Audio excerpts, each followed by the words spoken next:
Alrighty, we are back. And as the title says, I'm guessing the cyborg did it.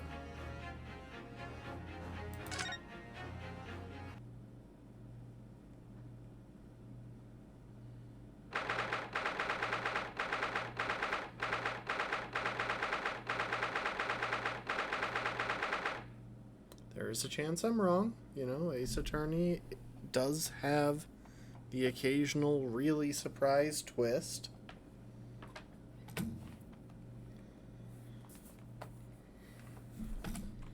But I'm guessing the cyborg did it.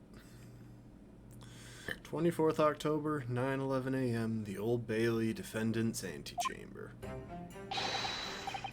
Good morning to you, Mr. Naruhodo. Good morning, Professor. Ready for today's proceedings?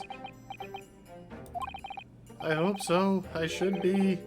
Even I, with nothing left to... Good morning, my dear fellows. Oh, Mr. Solms, you're here. Why, naturally. A true gentleman stands shoulder to shoulder with his friends in battle at all times. You have not been shoulder to shoulder with us at all times, so I guess you're not a true gentleman. Thank you, I really appreciate it. I'll see you later, then. Now, Professor, we really need you to remain calm in the courtroom today. Yes, do try your hardest not to enter the witness stand uninvited again. Yes, I will. I realize it was a mistake, but My dear fellows, I must interject. Oh, you're still here, Mr. Solms. What's the matter? Surely you've overlooked some praise, have you not? To be cast in my direction, Mr. Solms, we already thanked you for disarming the bomb yesterday. Sorry, I don't follow. Must I spell it out? I, the great Herlock Sholmes, the greatest detective of worldwide acclamation, arose at some ungodly hour to be here now, first thing in the morning. A miracle, you must agree. Well, if I must agree, then... As you know, my sleep is quite impregnable. Iris had to employ her full gamut of tactics. She pulled the covers off, shook me, poked both cheeks, punched me, and kicked me from the bed. Then she poured a boiling cup of her latest experimental blend on my face, and at last I was bestirred. Oh my. Iris has been busy. Thank you, Iris. Iris doesn't have it in her to go that far. She's too nice. I sense the spirit of a fellow scientist. One who relishes the infinite possibilities of blending tea.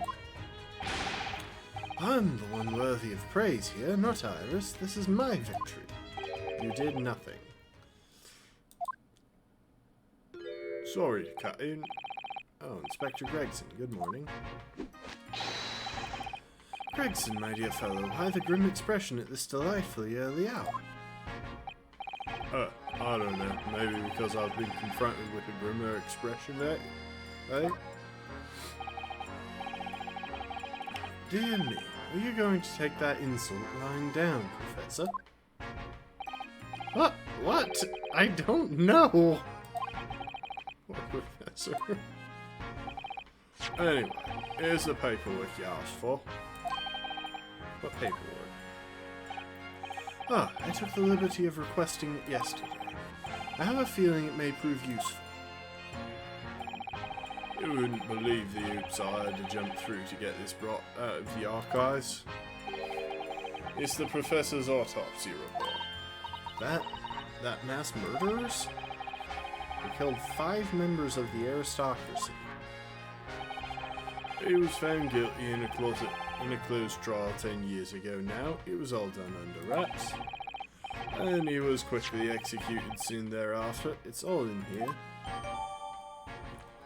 The killer's autopsy report has been entered into the court record.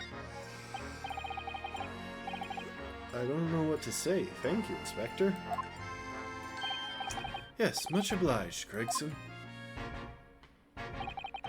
Us lowly lot at the yard are just doing what we can in the shadow of the great Detective Sholmes, of course. I feel like that was sarcasm. Well then, Professor Harebrained, this is it. Today we're going to lay all this to rest at last.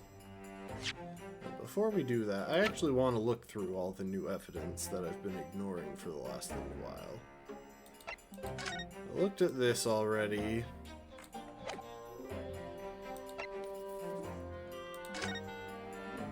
But I haven't looked through this. There's a little metal plaque here, look. Fostering burgeoning talent for the future of scientific discovery. Seems rather ironic, doesn't it? But clearly Mr. Drebber was a very talented scientist.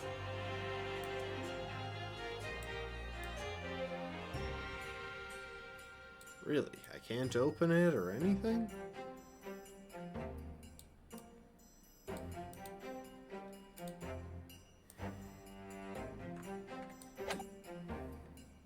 Okay then. The head of the Professor Wax work that was stolen from Battle Tuspel's special exhibit.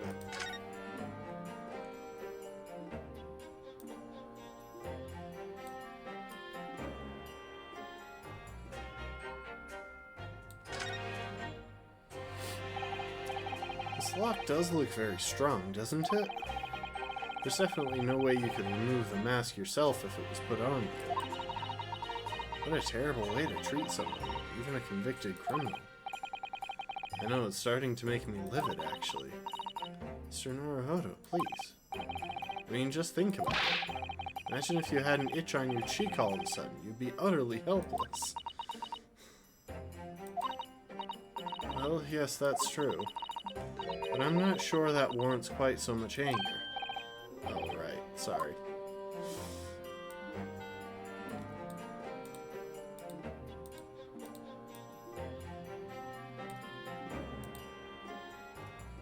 Hang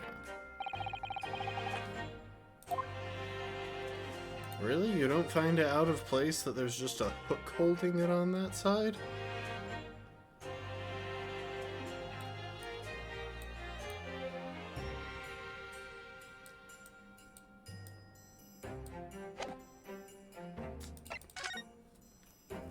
Condemned prisoner, name redacted for confidentiality, pseudonym the Professor, death by hanging confirmed at midnight, 17th June, Courtney Stevens.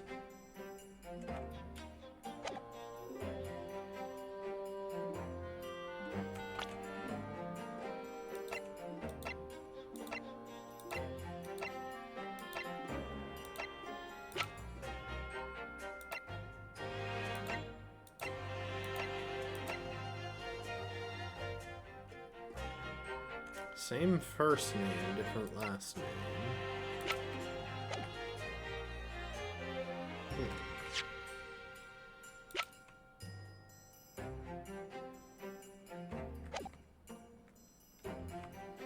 Well then, Professor Harebrained, this is it. Today we're going to lay all this to rest at last.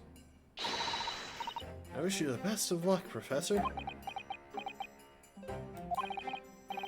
I suppose he'll be in there today, will he? Drebber? Yes, we expect the prosecution to summon him as a witness. I'm still amazed that you managed to find him in just one day. I really owe you both so much. Counsel, and the defendant. The trial is about to resume. Kindly make your way to the courtroom at once.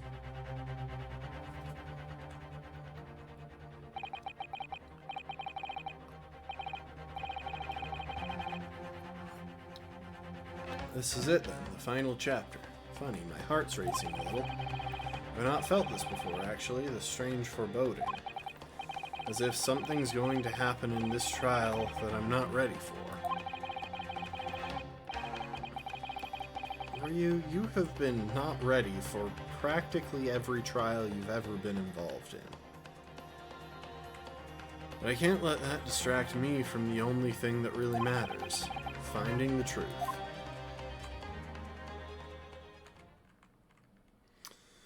The more I think about it, the more I wonder if the guy is even actually dead. 24th October, 9:30 a.m., the Old Bailey courtroom.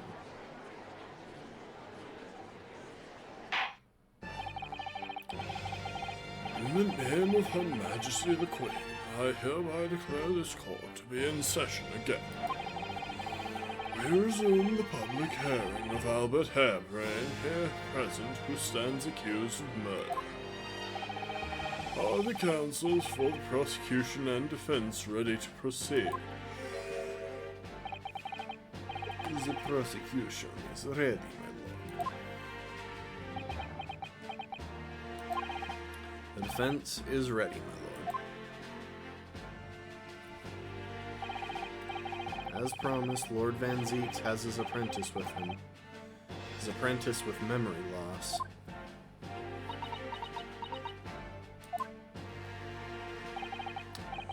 If I may, Lord Van Zieks. Yes, my lord. There appears to be someone standing at your side. Ah, yes, my apprentice and assistant. The prosecution believes today's proceedings will see the complexity of this case rise considerably.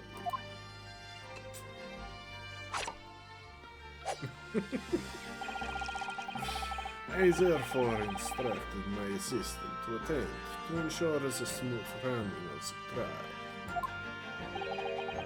And the smooth running of liquid refreshments by the look of it. The way he holds himself, the way he moves, it couldn't be anyone else.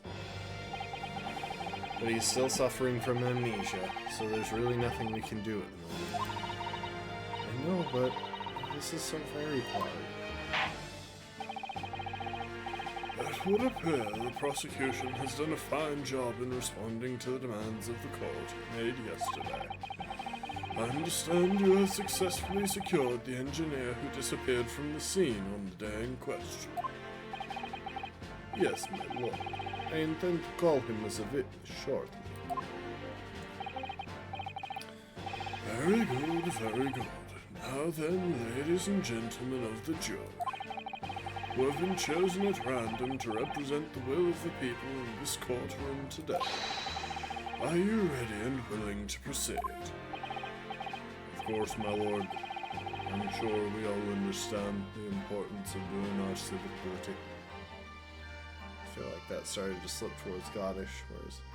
Of course, my lord. I'm sure we all understand the importance of doing our civic duty. I do so despise deception and deceit. I find it so very wearing. To take a man's life with a conjuring trick, it is against the magician's code, not to mention the law. To take a man's life with a conjuring trick, it is against the magician's code, not to mention the law. Any fake scientist should feel the wrath of God, if you ask me. We have to listen to what's said on both sides of the fence, and then settle on one. That's it, isn't it? How much corn does she have? And also, isn't that a child? Wasn't like this back in my day. Wasn't like this at all. If all parties are ready to proceed, you may begin, Lord Van Zieks. Before I do, my lord, there is a report I must read to the court. Yesterday, at the Great Exhibition Grounds, the evidence of primary importance in this case, the super high voltage instantaneous kinesis machine, which was installed on the experimentation stage, was deliberately destroyed in an explosion effected by an unknown person or persons. It was what? An explosion? This is an outrage. Oh my gosh, they're bouncing between the hardest voices for me to pull off. Well, not the foreman. I chose an easy one for him. But those last two have drastically different accents. The way I'm playing them, anyway. Yes, I heard this grave news yesterday. Scotland Yard submitted a report to my office in the evening. I read that the machine was blasted to smithereens, and the wreckage reduced to ashes in the flames. I have here this photographic print of the scene, taken in the wake of the explosion. It shows what little remains of the machine. Yes, a terrible business. He did it to destroy the evidence, did he? That Enoch Drebber. I don't know if he did it to destroy the evidence, though. Because, like, the main thing that picture proved was that the whole machine was fake. That it was a bit of stage magic to make a person disappear. The court will take this print as evidence, counsel. Post-explosion photograph has been entered into the court record. Late yesterday afternoon. The protection afforded to the machine by the Special Dispensation for Scientific Equipment Act was revoked. However, before a thorough investigation could begin, the invention was obliterated from existence. As such, this will become a very different trial.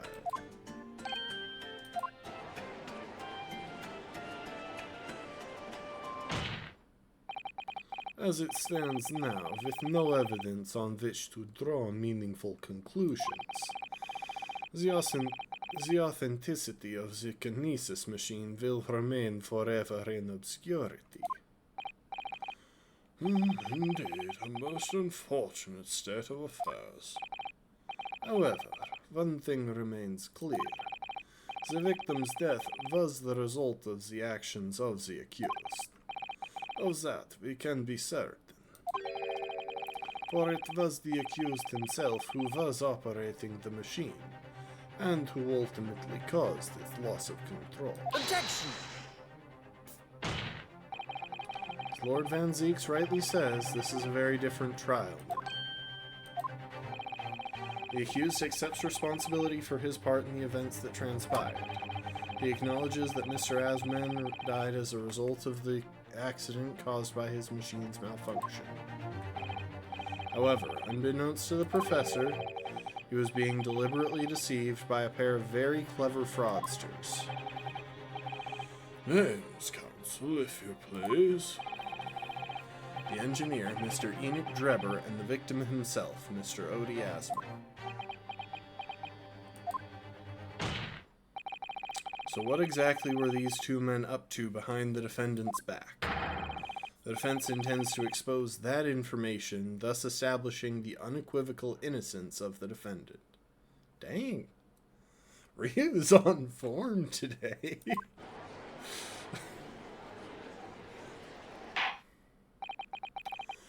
Thank you, counsels.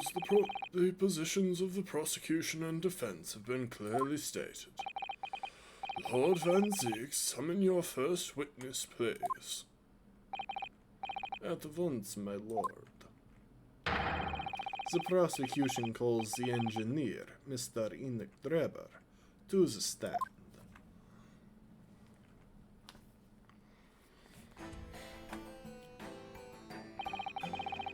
State your name and occupation for the court. Name, Enoch Drebber. Occupation. Hard to pin down, I would say. See that black monocle? Yes, why do I feel as though I've seen it somewhere before? Oh, you too? I had exactly the same feeling myself. Your file indicates that you are currently being investigated in connection with another case. The theft of a waxwork model, is it? A most extraordinary sounding business.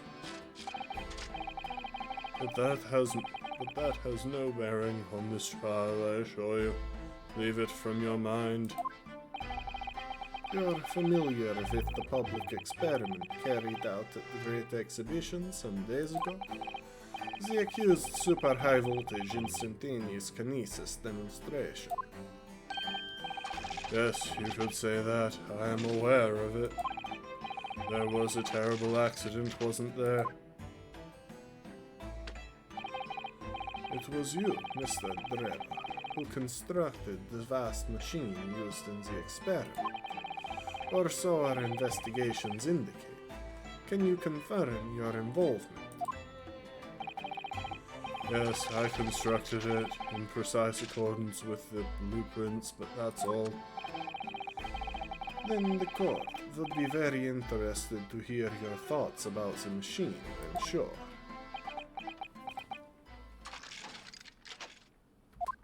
Saying your dots, very good.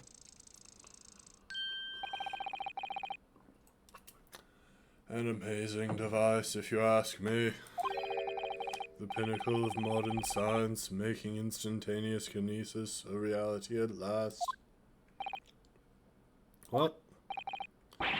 Good gracious, do you mean to say that the experiment was bona fide? Is that your belief, sir? Yes, that is very much my belief. Such a waste that it blew up. Objection! We've already established that the machine was nothing more than a prop for an elaborate conjuring trick. Objection! You've established nothing of the sort.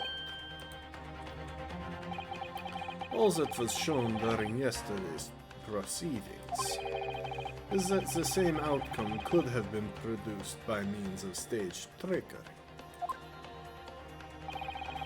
The defense merely proposed the method and demonstrated its feasibility, nothing more. I should probably look at this new evidence while I'm here.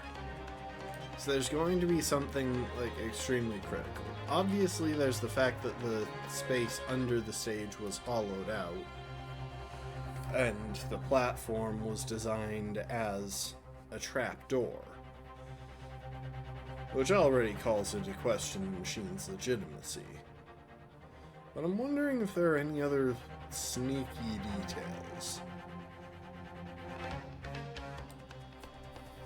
in this photo.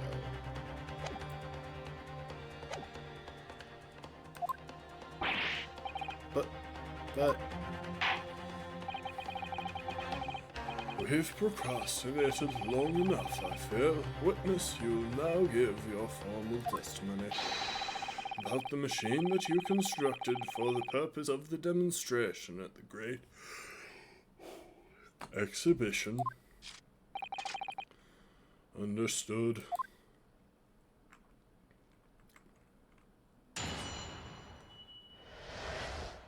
why is he constantly waving as well? Also, that can't be a healthy position to keep his arms in. Because if you keep your arms raised too long, they start to lose circulation. It's a lot more effort for the blood to pump that direction.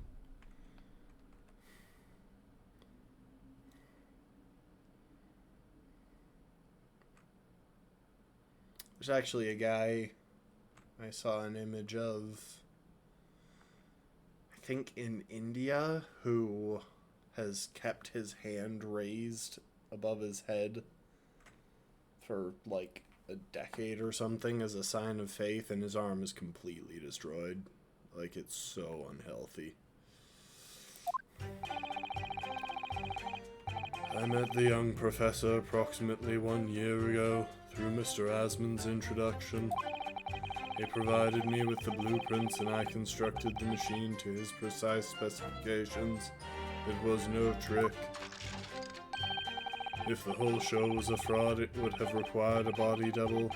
Tell me, did the victim have a twin? All the spectators saw the birdcage appear above their heads and then crash headfirst into the crystal tower. Terrible accident, I grant you.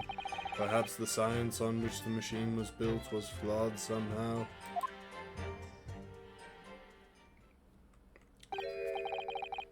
A body double? That goes without saying, surely. To give the impression that something has moved when in reality it hasn't. It's a basic conjuring principle. The deception cannot be achieved without substituting the original with a fake at some point in the performance. But would I be right in saying you haven't managed to establish anything along those lines? Incidentally, the prosecution has already confirmed that Mr. Asman had no twin siblings. It's my understanding that this witness is well versed in conjuring artfulness. Yet such talents do not indicate that he was actually able to accomplish what he claims. Namely, the construction of what by all accounts must have been an extremely complex scientific machine. Whatever do you mean? Yesterday's proceedings brought the true nature of your past exploits to light, Mr. Drebber. Indeed it did, my lord. As a swindler who preys on innocent scientists to elicit government grant money through conjuring know-how. Yes, it's true that I possess considerable knowledge of stage magic. But crucially, my scientific knowledge more than matches that of any academic in the field. Investigation of the witness's workshop attests to that claim, my lord. As evidence, the police found this Royal Society trophy for a young talent in science in there. Yes, that's true. We spotted it there ourselves. If the hypothesis is sound, it can always be forged into a physical manifestation with sufficient skill. Though I may have sold the secrets of some deceptive wiles to sniveling, talentless scientists in the past. Would you therefore assert that the explosion of the machine was an unfortunate accident, of course, a deliberate act of murder, or of course a deliberate act of murder carried out by misuse of the science?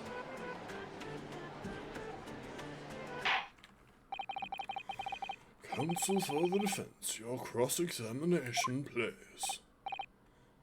Yes, my lord. So, where I'm guessing this is going is we'll wind up pressing on the body double issue, specifically with this. Because this piece of glass clearly came from the Crystal Tower, and yet it was found on a waxwork model.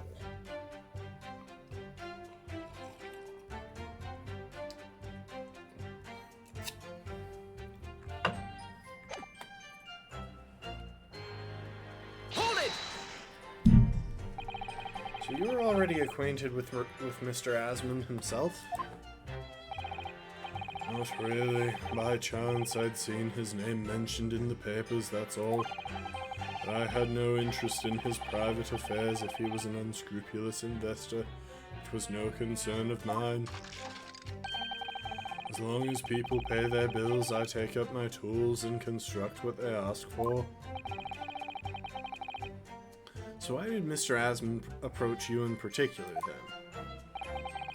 Who can say? I presume because my name is associated with excellence in engineering. Not to mention excellence in fraud.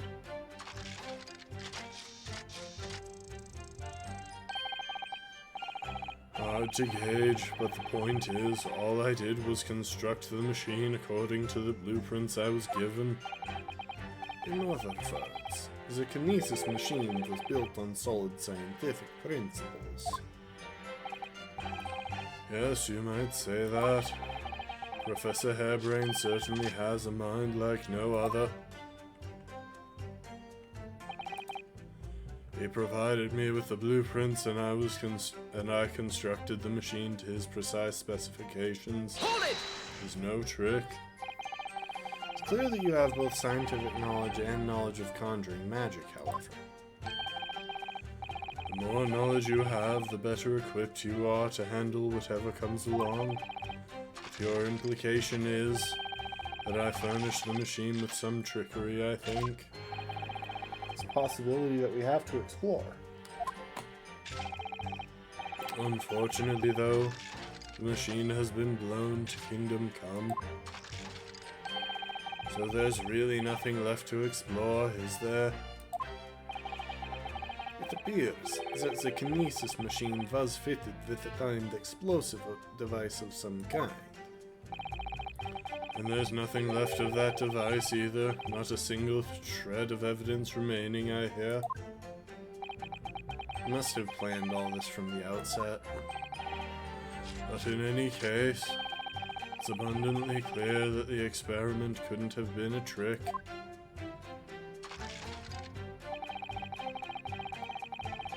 The whole show was a fraud.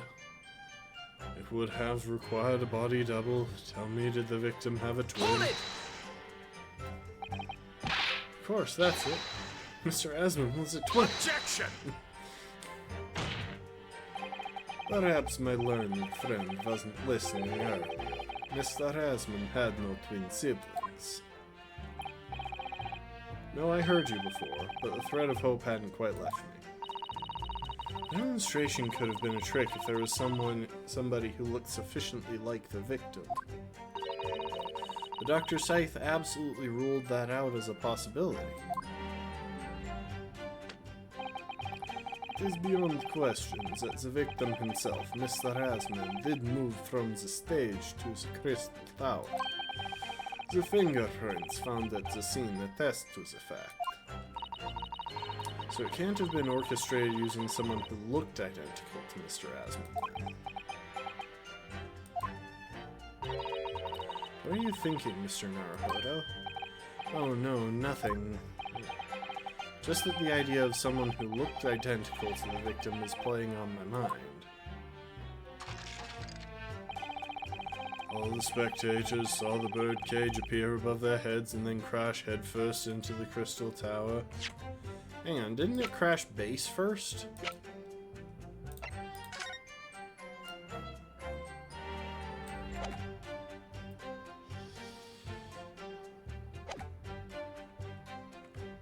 I don't know what this is going to accomplish, but we'll present with that in a moment.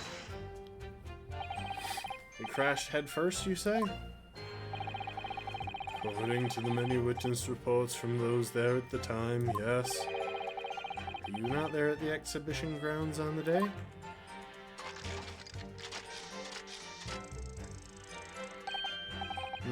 Unlikely. I rarely leave my workshop. Yet another of your unique inventions was found at the scene.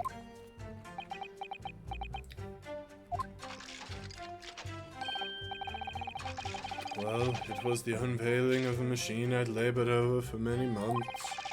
I saw it clearly with my own eyes, the birdcage plummeting headfirst into the tower.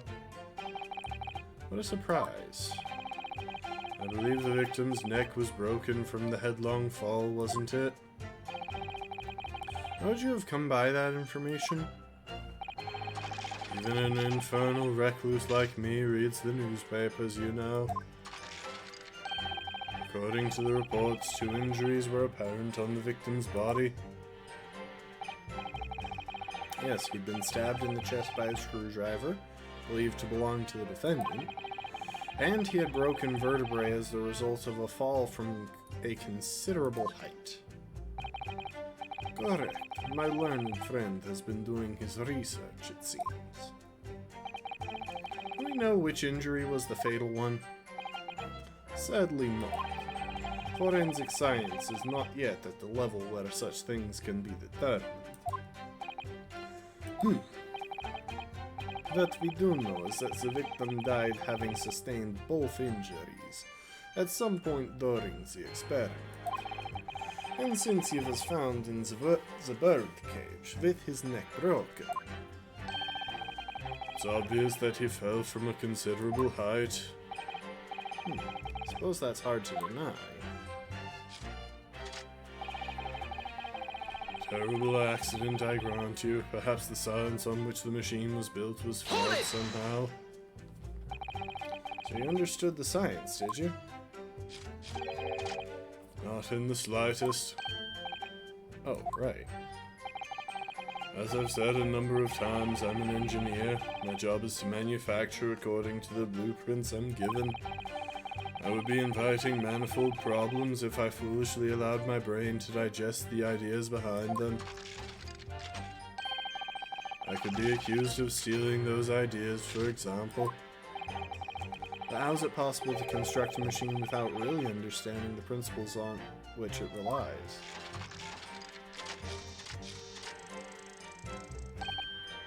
Well, you're practicing law without really understanding the principles it relies on, aren't you?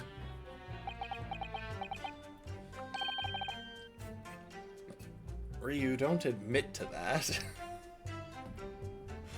Very good point. Stand up for yourself, Mr. Naruhodo. The point is, the experiment resulted in instantaneous kinesis taking place. As such, the science must be sound. Yes, and really experimental results are all that matters when it comes to proving a hypothesis. He's certainly very sure of himself. What do you think, Mr. Naruhodo? Now that the machine has been completely destroyed by yesterday's explosion, it's going to be impossible to argue its authenticity one way or another. If we're unable to establish that it was a piece of staged trickery rather than genuine science, we'll have no grounds on which to demonstrate Professor Harebrain's innocence. Both Mr. Asmon and this man in the stand tricked the professor and used him. They took advantage of his naivety and his unbending belief in his work, and I won't let them get away with it. And seeing as the professor is an old friend of Lord Van Zieks, what on earth must he be feeling towards Drebber?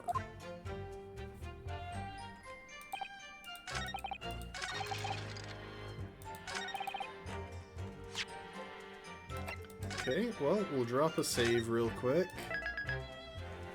and pry open the first fabrication.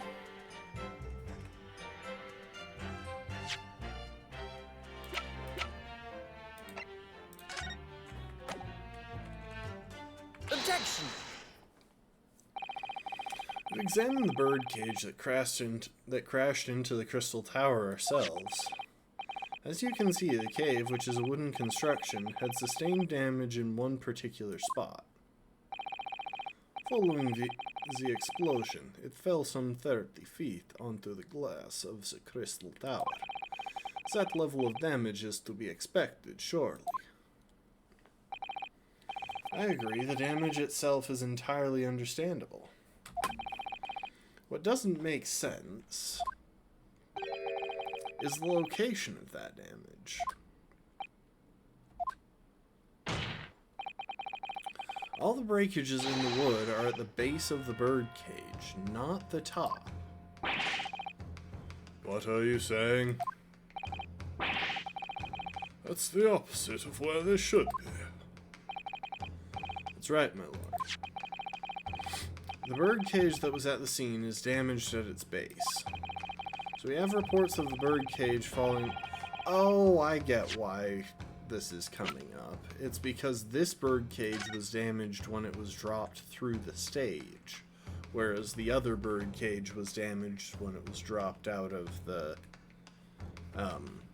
blimp. The other one did fall head first. This one did not. It fell base first through the stage, in an incredibly even manner as well.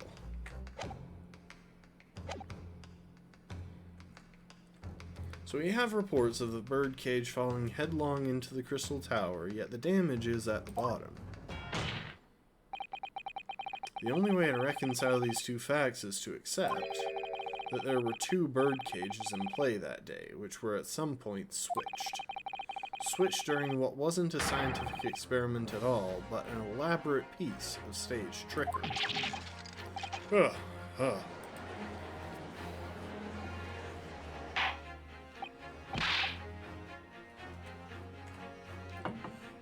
gracious. Explain yourself, witness. Well... If we examine the facts, there's only one logical conclusion we can draw. The damage on the base of the birdcage clearly indicates that it crashed tail first into the tower. Objection! Then why would the man's neck be broken? Welcome to the stream, Rafkin. But multiple witness reports claim it fell headfirst. The birdcage materialized in the sky next to a balloon flying over the stage, following a spontaneous explosion. At an altitude of some 60 feet above ground level, which is approximately 18 meters. Thank you. I appreciate how they always give the alternate measure, at least the first time something is mentioned.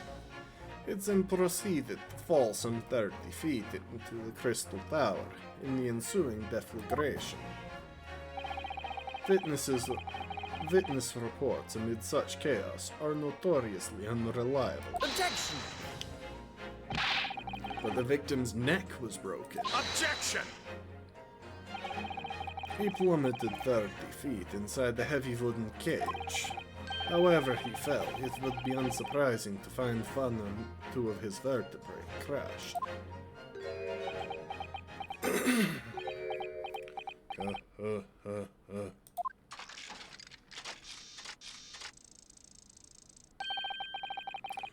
A riveting scientific analysis of events from the prosecution there. To be even more rigorous, you would have to say it was only one vertebrae, actually. It wasn't quiet for long. Find it hard to see what's motivating Lord Van Zeeks. This witness is clearly a swindler and one who deceived a personal friend of his. If you're going to establish this deception, do it right. Sorry? I feel like that's the undertone here. Ah, yes, and there's one more point. The defense appears to have forgotten. It obviously wasn't a trick, as a certain truth very plainly demonstrates. What? Seems to me that the cross-examination had better continue until we resolve this matter. Mr. Trevor, you will amend your testimony with details of this truth. Of course, we must treat the matter scientifically after all. I nearly had him there. Oh, he's gotta say his dots. Give him a moment, folks. The kinesis clearly took place because there's nowhere else 30 feet high for the birdcage to have fallen from. Okay, well that one's easy enough.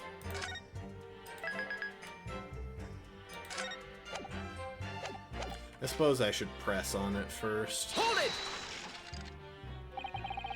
What do you mean? Well, before the demonstration began, the victim was alive on stage in front of the audience. Yes, there are lots of witnesses who saw Mr. Asman on the experimentation stage, that's true.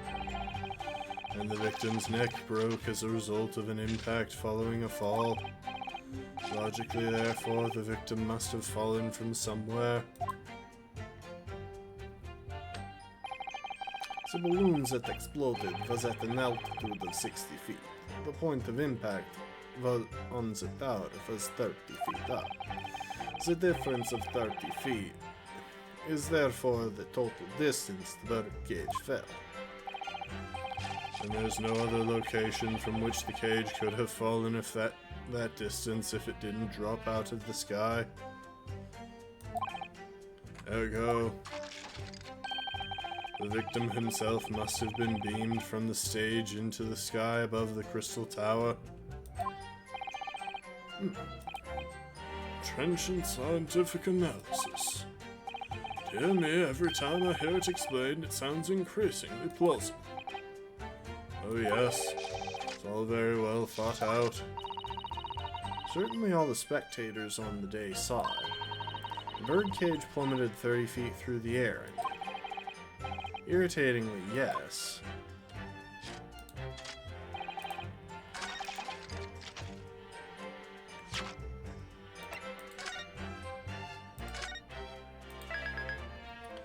So, initially I was thinking it would be a result of there being somewhere else for the birdcage to have fallen from because of the balloon.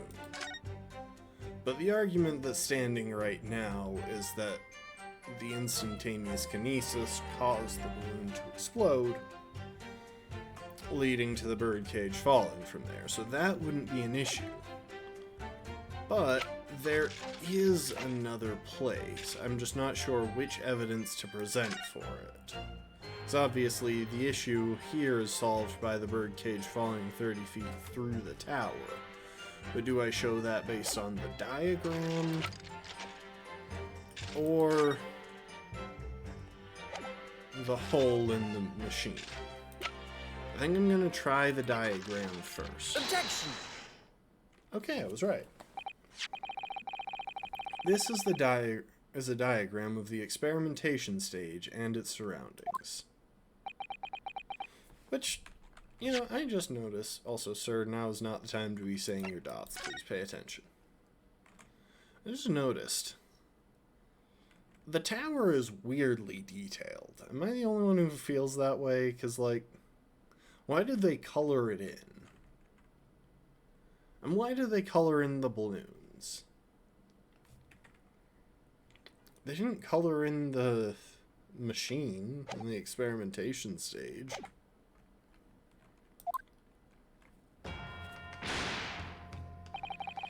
We know that somehow the birdcage appeared in midair before falling down into the crystal tower.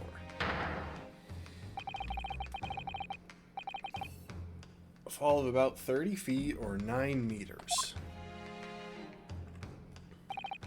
However, if you examine the diagram carefully, you'll see that there is one other possible location from which the birdcage could have fallen that same distance of 30 feet. No.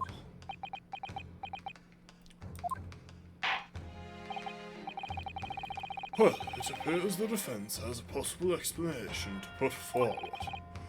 Go ahead, counsel. Yes, my lord, of course. You indicate the place to which you're referring in this same diagram. The alternative location from which the birdcage could possibly have fallen the requisite 30 feet. Take that! The place I'm referring to is here. But that's where the birdcage would have been to begin with. So exactly the point, my lord. Yes, the birdcage was in the machine on the stage. But what we must also consider is the height of the stage itself. Go on, counsel. Turns out that the experimentation stage was built at a considerable height above ground level. If you look at the diagram, in fact, you'll see it's about the same height above the ground as the balloon was above the crash site.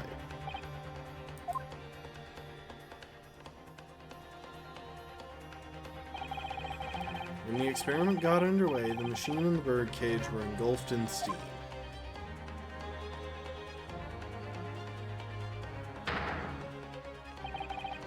At that moment, the floor on the stage gave way, and if we assume there to be a void underneath, this birdcage and the one seen by the audience would have fallen almost exactly the same distance.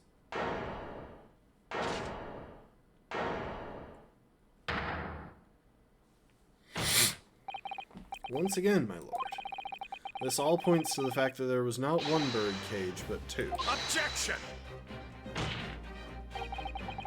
My learned friend has no evidence that the stage had such a contrivance in its design. Someone is responsible for the criminal destruction of the kinesis machine itself, it's true. However, the stage still stands. And take a moment to look at the photographic print of the scene following yesterday's explosion. Lord, the metal grill that forms the floor of the machine is undone.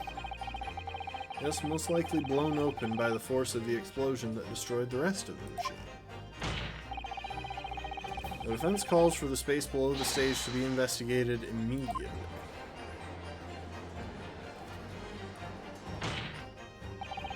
Mr. Drebber.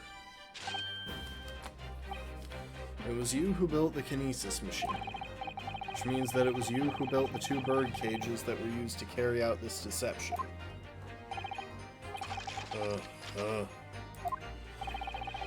Whether Professor Harebrain's hypothesis is sound or not makes no difference, because it's the construction of this machine that matters. A machine designed to take Mr. Asmon's life, and lay the blame firmly at the Professor's door.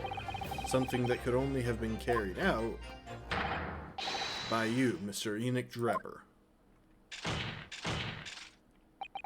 Oh, he finally put his hands below his shoulders. That's good. That's healthy. Admittedly, one of them seems to be mechanical, so that one's less of a concern. But the one that I am assuming is flesh under that glove, you really shouldn't hold it above shoulder height constantly.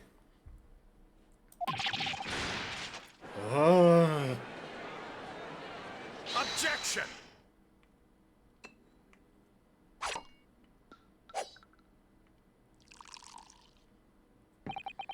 You gotta love how he was asked to train this amnesiac as a prosecutor, and instead he's trained him to open bottles.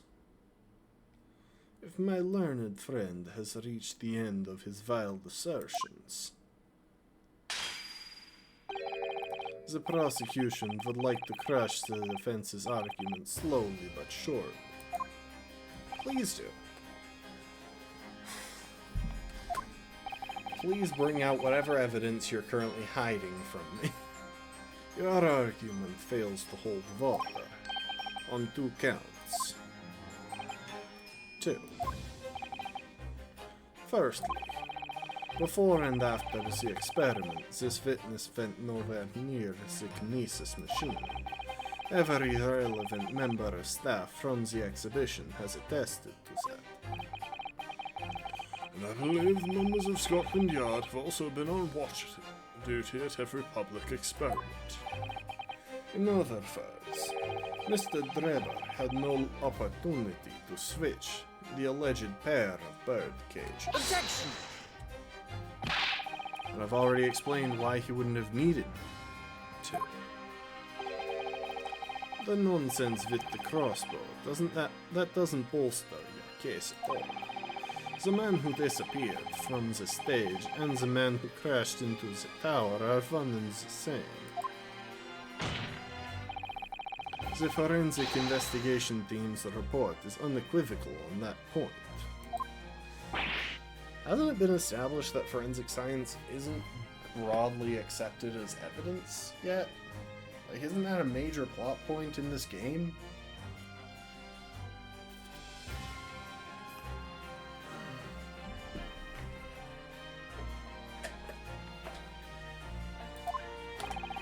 And the second flaw in your assertion is a distinct lack of motive.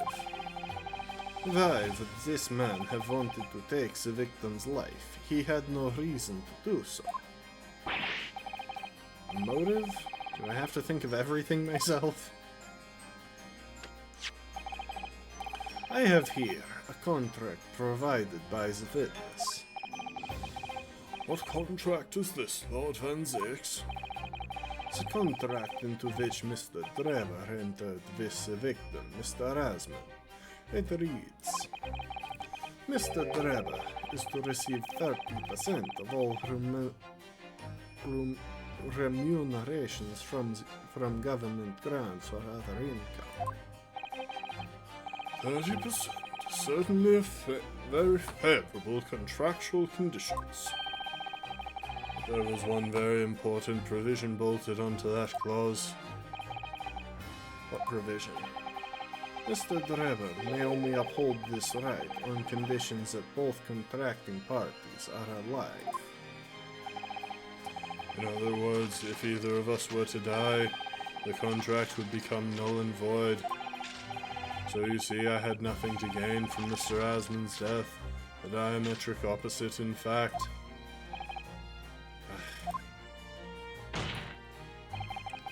Need I say more? The witness had neither an opportunity nor a reason to commit the alleged crime. In short, the possibility of Mr. Drebber having done as you suggest is nil. It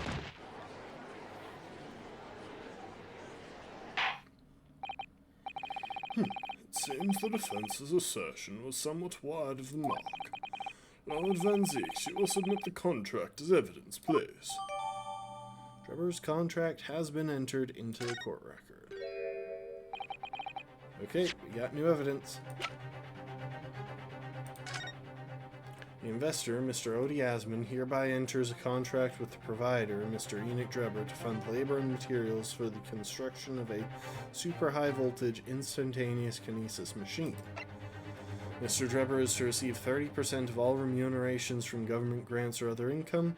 Mr. Drebber may uphold this right on condition that only uphold this right on condition that both contracting parties are alive. Odie Asmon, Enoch Drebber.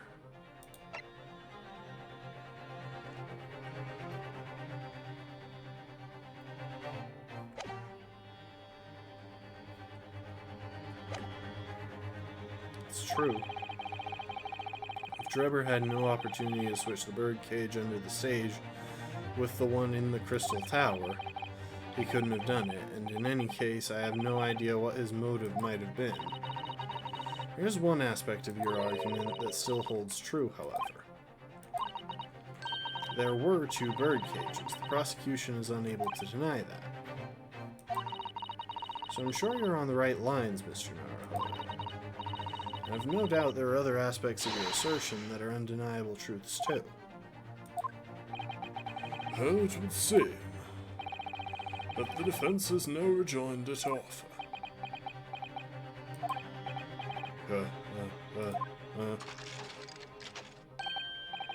Well, I must say I'm a little surprised. I came here to testify about the machine I built, and instead my reputation is defiled. But the prosecution's counter has set the record straight, I think. It's impossible that I'm the culprit. Objection!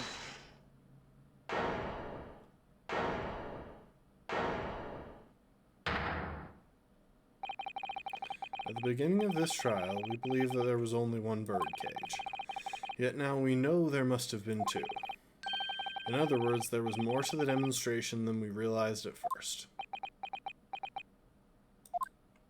I think it's abundantly clear that the same applies to the culprit. Get to the point. The stage demonstration was constructed and set up in its entirety by you, Mr. Drebber. Therefore, it's inconceivable that you had no hand in the events that transpired. So if circumstances mean it's impossible that you could have carried out the crime yourself, it points to the fact that someone else was involved. Someone else? Counsel, are you suggesting? Yes, my lord. Mr. Drebber had an accomplice. Objection! An accomplice now. Well then, I presume. You're prepared for what's to come. Now that you're accusing not only this witness but someone else of most serious of crimes. If these accusations turn out to be false, then make no mistake. The prosecution will demand an equally serious punishment for your slander. Welcome to the stream, B.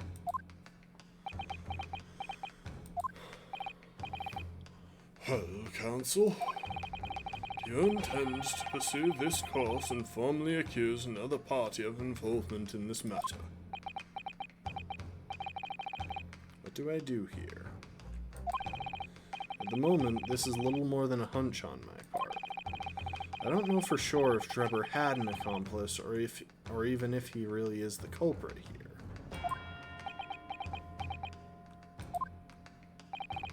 One way or another, though, I have to make my position clear, as a lawyer.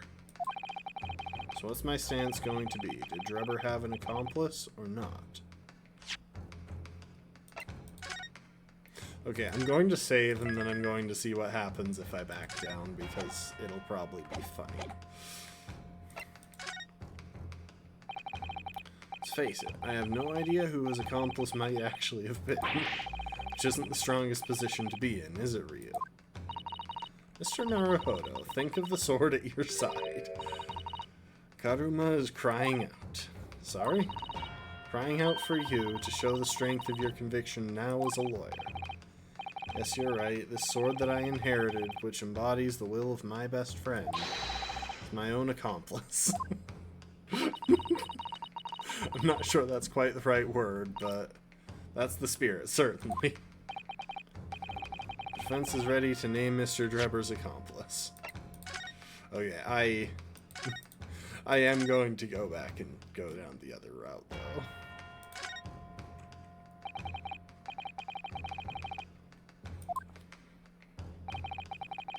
Somehow the two bird cages must have been switched. Everything points to that. Yet according to the coroner's report, that's not a possibility. But that inconsistency itself is a clue. Counsel, My lord? you have received a stock warning already. If you are nevertheless determined, then I must now ask you to identify this alleged accomplice by name. So, I think I know who it is. So, your answer, please. Who do you claim to have been Mr. Drebber's accomplice? I am going to drop a save here real quick.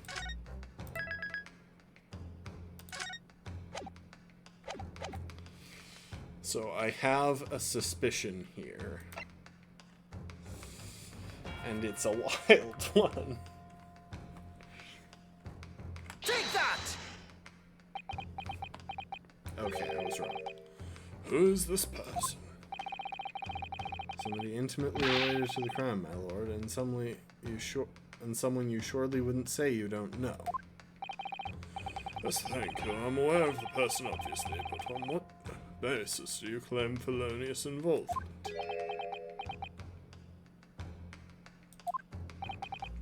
You surely wouldn't say you don't know, would you? Okay.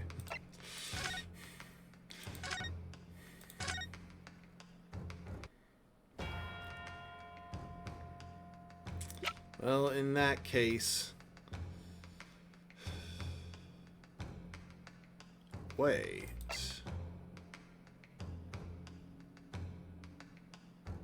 So, I may or may not have been hit by a spoiler at one point in the last week or so relating to the later portion of this case, and I know Madame Tusples is going to come up again. I was thinking that I was going to have to accuse her, but no. Scrolling over, there is an obvious explanation here.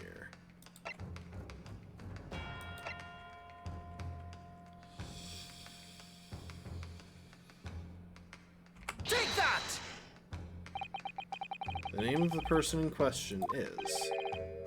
What's wrong, my Nipponese friend? Surely fear doesn't bind your tongue now. It's a little late for that. Of course I'm afraid. After all, naming her in this capacity is definitely going to make waves. A lot of waves. I could very well turn every single person in this courtroom against me. Sure, it will be alright, Mr. Naruhodo. Thank you, Miss Susato. The enemy always appears larger than life, but you'll appear exactly the same to the enemy. Okay, that didn't sound like what it meant. I read that as you'll appear exactly the same as you are to the enemy, but no, it means you'll appear to the enemy as they do to you. Which makes a lot more sense as a motivational statement. You've kept us waiting long enough. Your answer, counsel. person who colluded with Mr. Drebber in order to carry out this wicked crime is Scotland Yard's coroner, Dr. Courtney Scythe. What the blazes are you talking about, Dr. Scythe? The head of the forensic investigation team and the coroner who conducted the autopsy on the victim.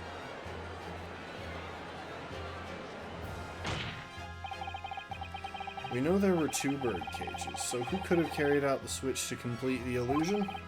The accident happened in front of a huge crowd of spectators and the area was immediately sealed off. Then everyone, police officers included, were banished to make way for the forensic investigation team. When else could the switch have occurred? It can only been in that team's presence.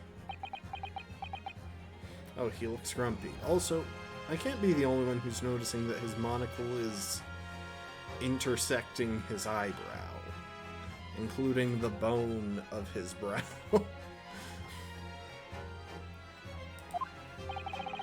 It's essential that the court determines exactly what happened following the incident. The defense demands that Dr. Scythe be summoned to the witness stand at once to testify.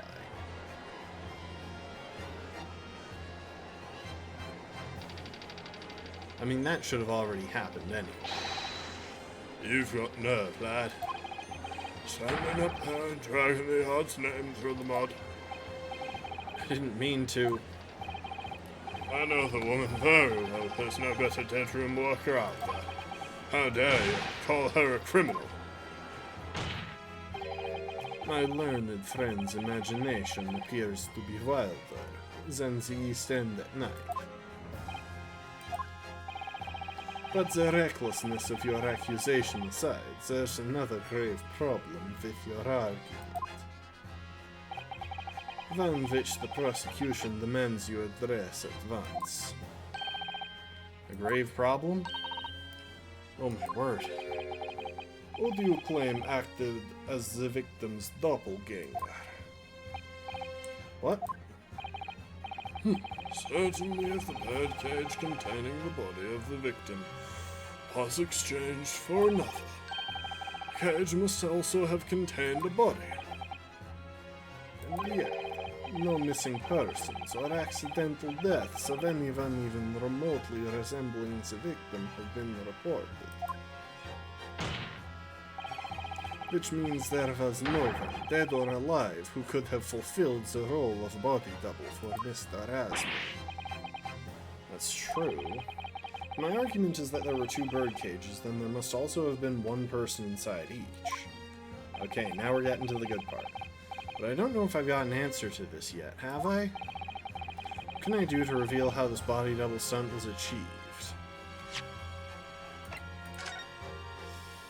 Now this one, I'm reasonably confident on.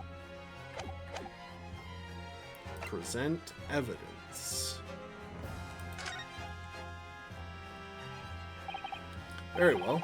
The defense will address my learned friend's concerns by presenting evidence that reveals the true nature of Mr. Asman's body double. Good gracious, evidence? I do hope this isn't filibustering, counsel. The court is expecting a name. If you think you have relevant evidence, present it now.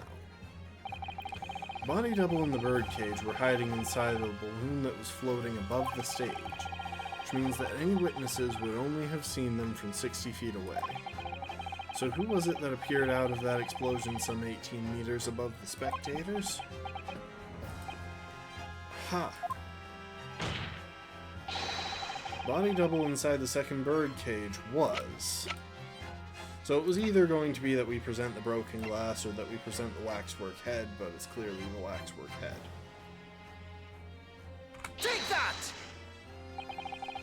We know that the victim, Mr. Asman, was in the birdcage that was situated inside the kinesis machine on stage. And therefore, he couldn't have been inside the second birdcage. Instead, that contained something else. It's been described as a body double, which is what fell from the sky and crashed into the Crystal Tower. Yes, counsel, according to your somewhat elaborate version of events. And that body double inside the second birdcage was, in fact, It's alright, Mr. Naruhodo. You're ready for this. Just steel yourself and come out with it. Thank you, Mr. Sato. I needed that. As I was saying, the body double inside the second birdcage was, as unbelievable as it may seem, that thing there. Wait, why do we have the whole thing in court?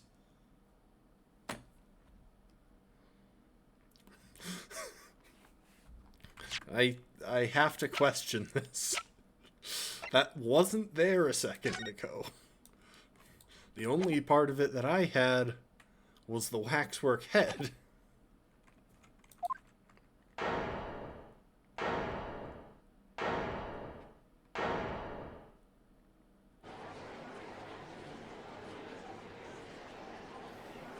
Objection!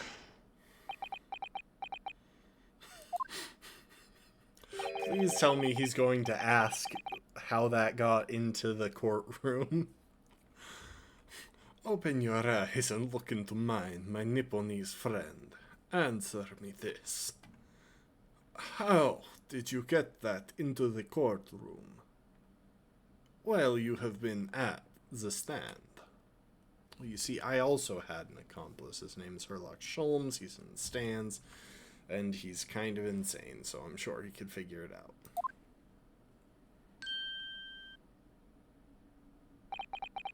Now tell me, what are you playing at? Stand firm now, Ryunosuke. This is the time to show your Japanese spirit. As the court will observe, this is a waxwork model. A model, in fact, of an infamous London murderer from 10 years ago, the Professor. Objection! You started by indicating the leader of the forensic investigation team as an accomplice of this crime. And now you move to indicting Waxworks. Yes, that's about the size of it. But why? And why this Waxwork? It looks nothing like the victim. In fact, it could hardly resemble him less. What possible justification can you give? If you want to know why, ask Mr. Drebber. What? Just days before Professor Harebrain performed his public demonstration, Mr. Drebber abducted this model from Madame Tussmans. Did you say abducted? And 2 days after the incident at the Great Exhibition, he returned it to the museum. Then the time. Is this true, Mr. Drebber?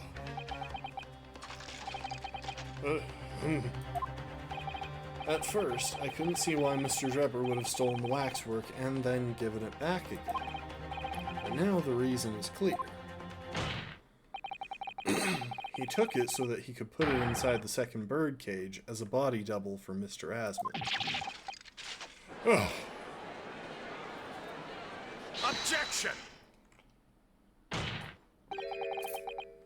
Are you hearing this, ladies and gentlemen of the jury? Are you hearing the defense's astonishing proposal?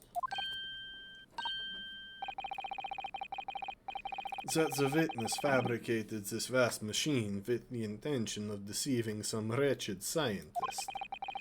That he did so in collusion with the country's finest coroner on a public stage in front of a vast audience. And that to effect this deception, he used a waxwork model that in no way resembles the victim. Are we really to believe this far-fetched tale? What do you decide? Objection! Wait. Yes, if you put it like that, of course it sounds implausible. my lord. I need to speak to you, if you please. Go ahead, Mr. Foreman.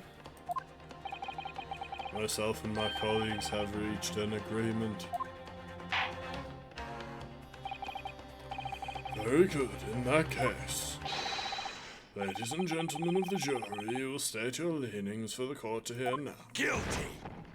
Guilty! Like they're jumping the gun so massively. Guilty!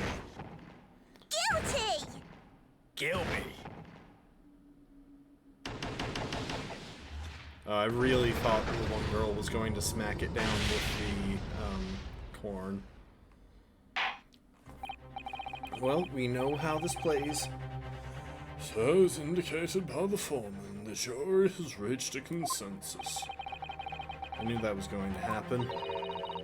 She'll get through this, Mr. Naruhodo, as we always do, and uncover some new truths along the way, I'm quite sure. Yes, I agree. Going to have to appeal to the jurors as usual and see if I can persuade them to change their minds. The defense will now embark on a summation examination. Are you and your fellows ready to proceed, Mr. Foreman? See, I appreciate that he just knows. We don't even have to assert our right. He knows that we're going to do it. We are, my lord. We are, my lord. In that case, I ask you now to state clearly for all present to hear the grounds on which each of you has decided that the defendant is guilty of the crime of which he is charged.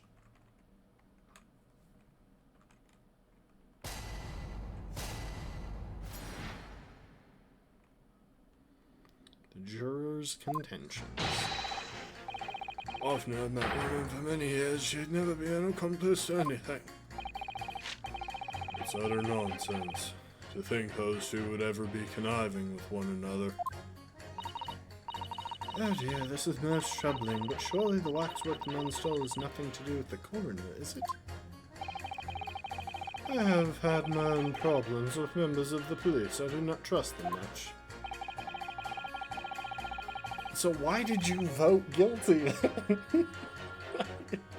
I don't understand how this always happens, where there's like one person in the jury who's fully against the decision being made that they have just put their stamp to.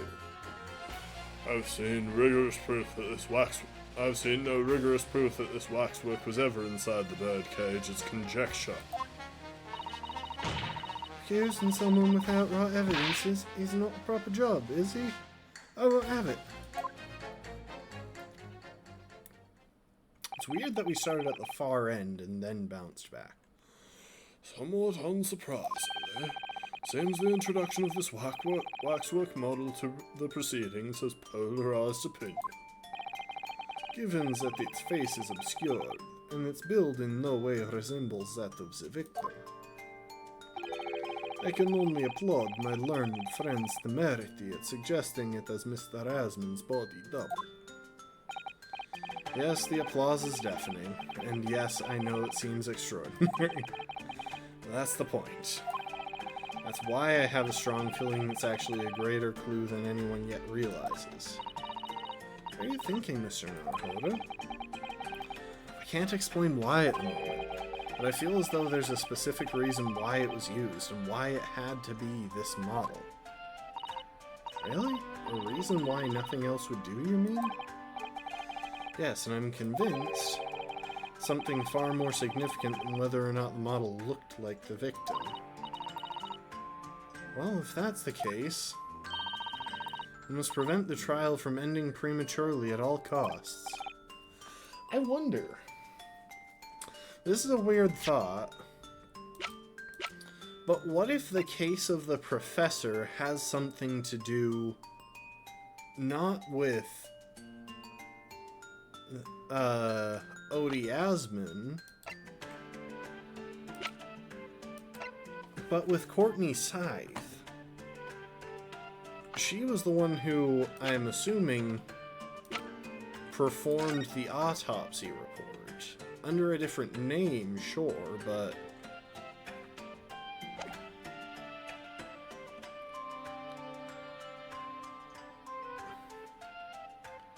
like, there's some connection between the two of them.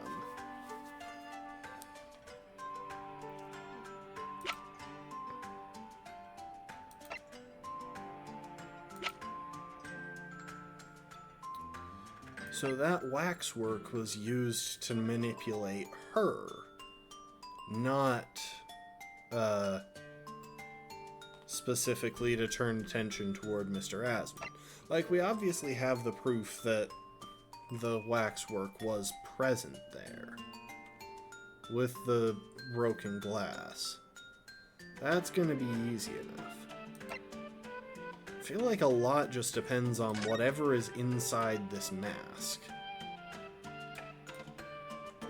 But we don't have the key, so someone else must have it.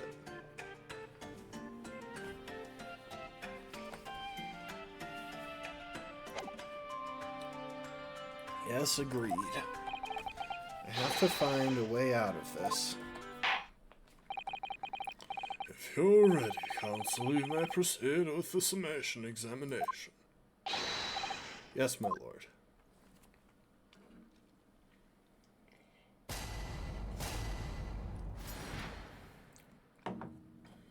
Defense's rebuttal. I've known that woman for many years. She'd never be an accomplice to anything. Hold it! The order of things seems to have changed around here. Okay, we're acknowledging it. I'm a copper, lad. Yeah, it's a copper's discretion to bend the rules sometimes when needs must. What's wrong with that? What's wrong is you're just describing a situation wherein she could have decided that she got to bend the rules.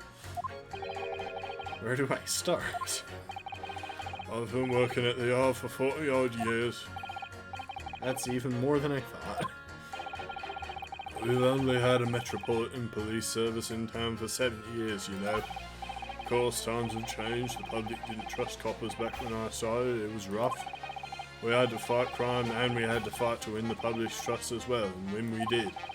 Forensic science was in its infancy too, even more than it is now, and she spearheaded the revolution. Dr. Scythe, you mean?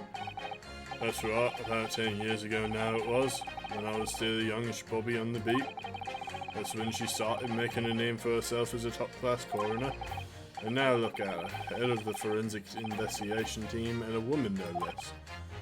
Well, you won't hear me complain, it's what we all dreamt of back then, I tell you. Did you tell me without holding that gun at me? We were all out to uphold justice, lad, full of him, we were, full of him. It's coming across loud and clear. It's utter nonsense to believe those two. It's utter nonsense. It's utter nonsense to believe those two would ever be conniving one with another. Hold it! We're only just starting to understand this case. Can you put down the newspaper while you're talking?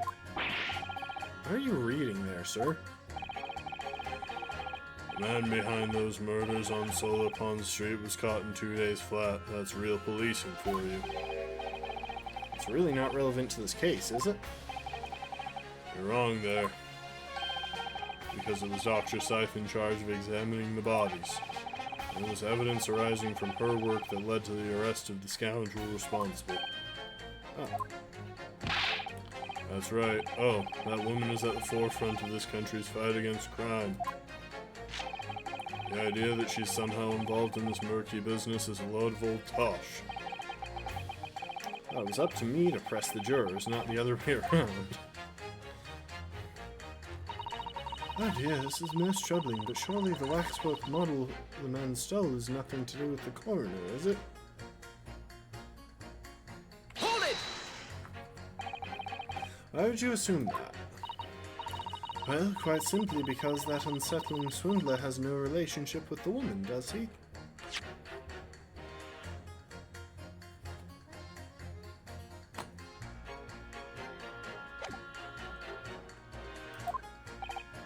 True, as it stands we don't know of any connection. Oh gosh, but it would be delightfully romantic if they were somehow to have a mutual interest in the waxwork. Romantic? A woman of society such as myself views everything in terms of relationships, you know? I don't know if you should be stereotyping all other women like you. Well, you learn something new every day, even if you don't want to. You might wonder about a possible relationship between the defendant and this coroner woman. Or perhaps between the defendant and the handsome prosecutor just there. Oh no. Oh no. It's the Ace Attorney shipping. With, once again, the most unlikely option. Is This woman may be more stupid. Wait, what? Ryu.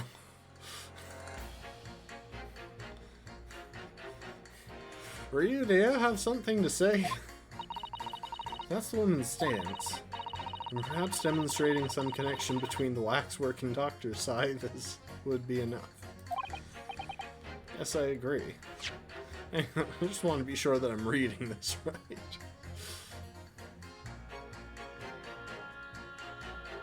Oh, between the defendant. For some reason I read that as the defense attorney. Okay, yes, there is a connection between the defendant and the prosecutor. It's like, wait, Ryu. Are you saying that you ship you and Van Zeeks? Because that one wasn't one that I saw. No, okay. As soon as we have even a whiff of a connection, she'll be the first to know. I've had my own problems with members of the police. I do not trust them much. What sort of problems? Let's just say we have run into each other on numerous occasions while I've been performing on the street. Right, I see. Obviously, artists such as myself cannot appear on stage as we work in close proximity to our audiences. So we perform our great magic in parks, on street corners, and the like. But the police use any excuse to make our lives difficult.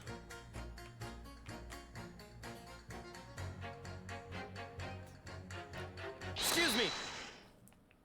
Do you have something to say in response to that, Mr. Ottermole?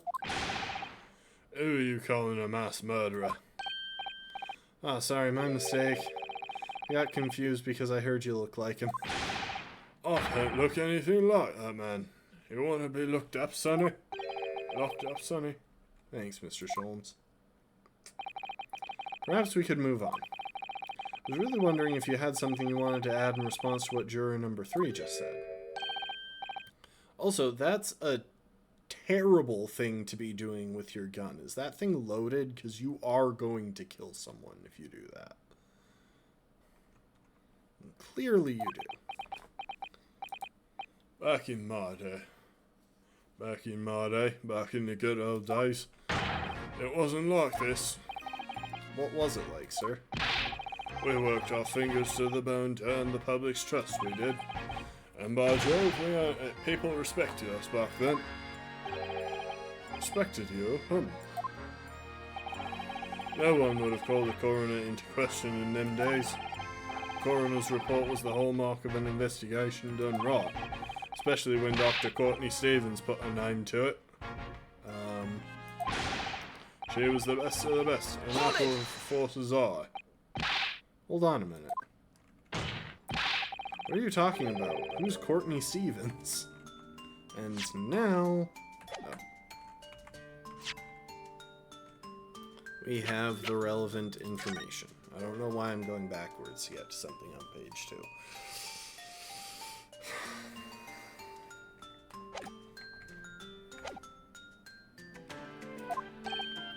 Ah, sorry, got a bit carried away there. Stevens is Director Scythe's maiden name.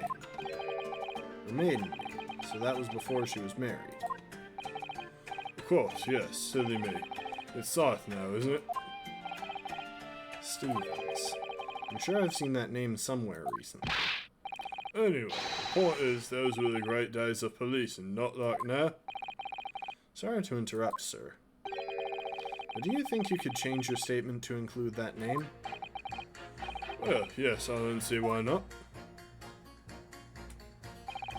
She was Courtney Stevens back when I knew her, of course, a legendary coroner, even then. Okay, we're gonna get back to him.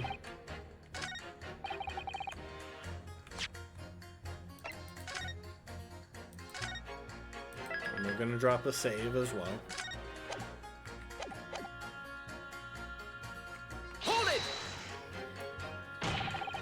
We claimed the whole instantaneous kinesis demonstration was a trick.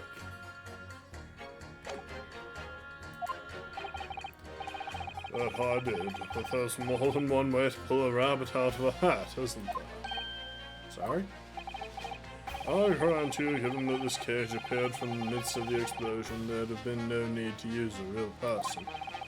If a waxwork had been used, the culprit could have at least had the decency to make it look like the victim.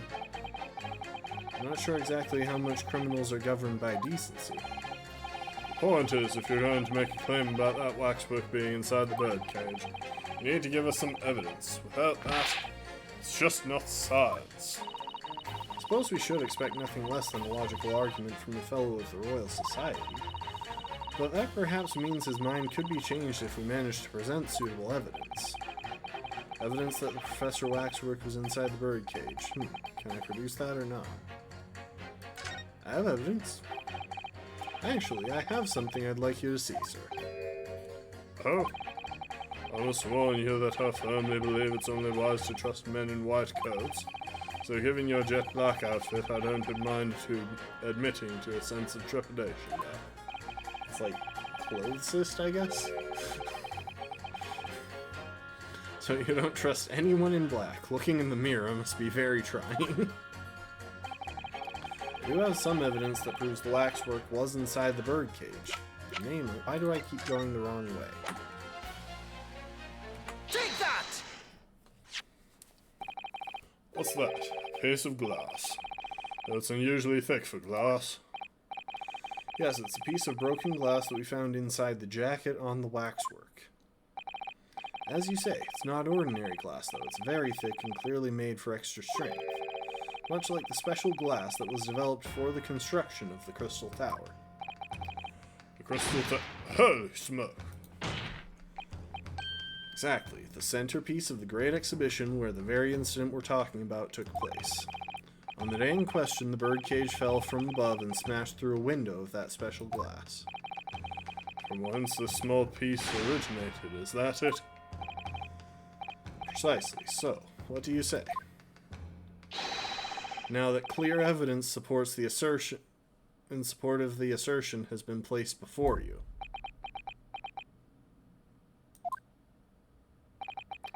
As I said, I only trust men in white coats as a rule. However, when reasoning and sound, it's fair to say colour shouldn't come into it.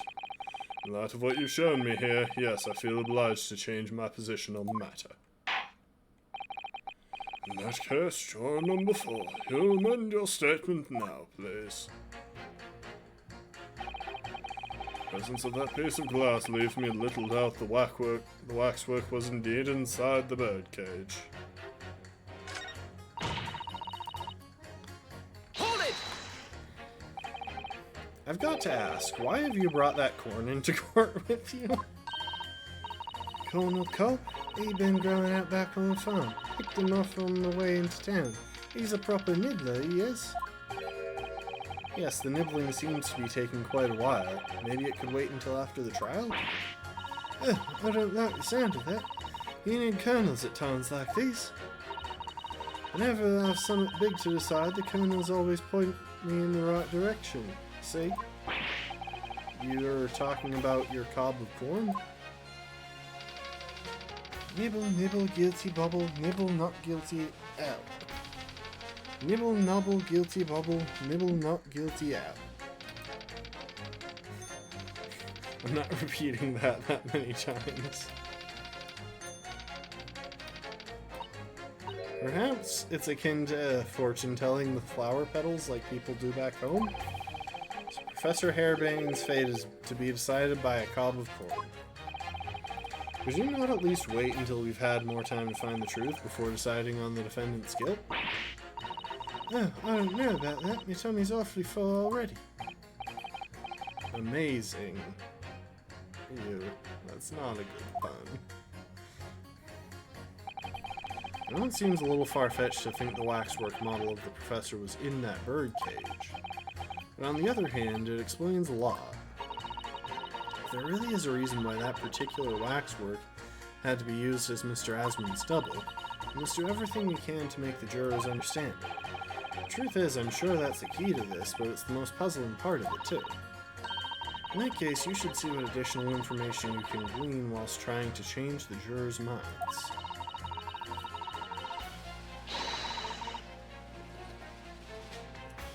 If you can read a book whilst eating a rice cracker, Mr. Naruhodo, I'm sure you can do this. Right, yes.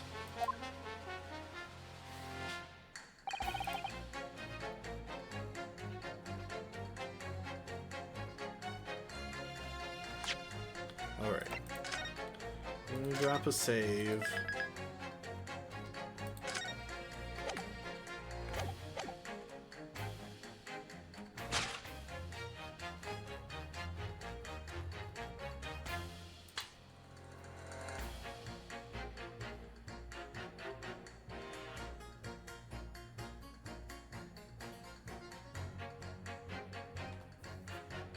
I think it's probably going to be these two that I pit next.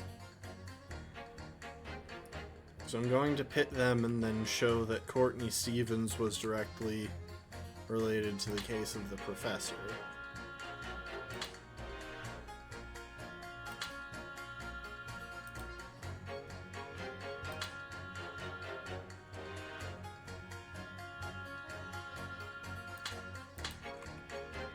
Objection! Okay, I think I've got it right. These two statements clearly contradict each other. Wait.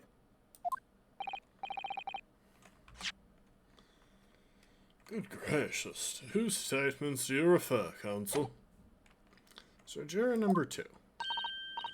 Oh gosh, me? What can I do for you? I presume that you heard what juror number 6 said in his statement. It's brought to light the maiden name of the coroner, Dr. Scythe, which in turn has revealed a connection that wasn't apparent before. And naturally, as a woman of society, I find such connections and relationships irresistible. But oh golly, I'm afraid I fail to see what you mean. Dr. Scythe's maiden name is Stevens, and through that name, the coroner is definitely linked to the waxwork of the killer. The defense has evidence to prove it. My goodness, evidence, you say? How utterly enthralling. Counsel, the court cannot overlook that last remark. I very much hope there is substance to your claim. Of course, my lord. I would ask the court to look at this. The evidence that clearly links Dr. Scythe to the mass murderer known as the Professor. I thought it was on the 3rd page that time. Take that! I have here a certain autopsy report from 10 years ago. 10-year-old autopsy report? What relevance does that have? It is, of course, from the autopsy of the person portrayed in the waxwork, the killer known as the Professor. The man was a capital offender, so... That's right. This is the certification of death that was drawn up after the convict's execution. The identity of the killer was never made public, so the report gives few details. But what's important is the name of the coroner who wrote it. Courtney Stevens. Oh my, Courtney Stevens. Struck a lot. It appears that the professor's autopsy was conducted by Dr. Scythe 10 years ago. And a few days ago, Mr. Drebber very deliberately stole the waxwork of the professor from Madame Tuscles. A waxwork that doesn't in fact resemble the victim, Mr. Asman, at all. And do you suppose there's some unsavory relationship between those events? Absolutely, I'm sure of it. There's no doubt in my mind that the Professor case is at the heart of a link that we have yet to uncover between Dr. Courtney Scythe and Mr. Enoch Drebber. It's a big leap. Hidden links, mysterious connections, secret relationships. This is all most extraordinary. We're surely obliged now to explore this further. Got one person. Quite right. We can't let this trial come to an end now. Not while there's this cloud of suspicion hanging over the yard's best coroner. It wasn't like this in my day, but we're still here to uphold justice in the end. Honestly, don't know why he changed his leaning, but okay.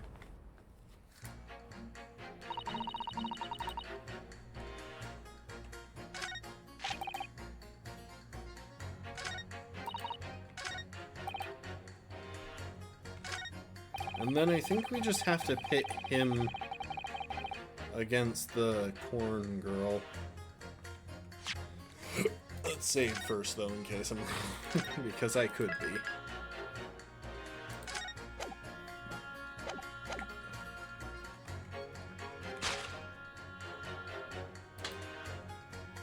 Objection! Those two statements clearly contradict each other. Be gracious, to whose statements do you refer, counsel? If you could put down your corn for a moment, juror number 5. Oh, you mean me? You've pointed out that it's wrong to make an accusation without evidence. The accusation that the waxwork model was inside the second bird cage on the day in question is not without supporting evidence, as the defense demonstrated to the juror sitting beside you. Oh, is that right? Would it be fair to say you didn't follow the argument? I don't understand much besides Colonel Cobb, to be honest.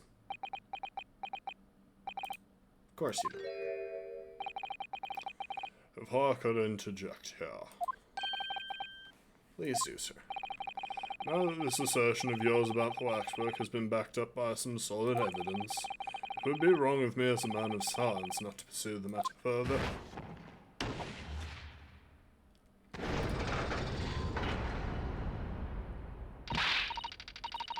Well, me too then. Sorry? If this brainy gentleman says he's right, then he must be. See, I wouldn't dream of going against Colonel Cobb or anyone who's got stuff in between their ears. That was a backhanded insult. Success. If you can call it that. Thank you, counsel. That will do. As a result of the summation examination, the jury's overall leaning has changed. 2 jurors now call guilty against 4 who call not guilty. Accordingly, the court has failed to reach a consensus at this time, and the trial must continue. We did it. Well done, Mr. Naruhodo. Another wonderful victory.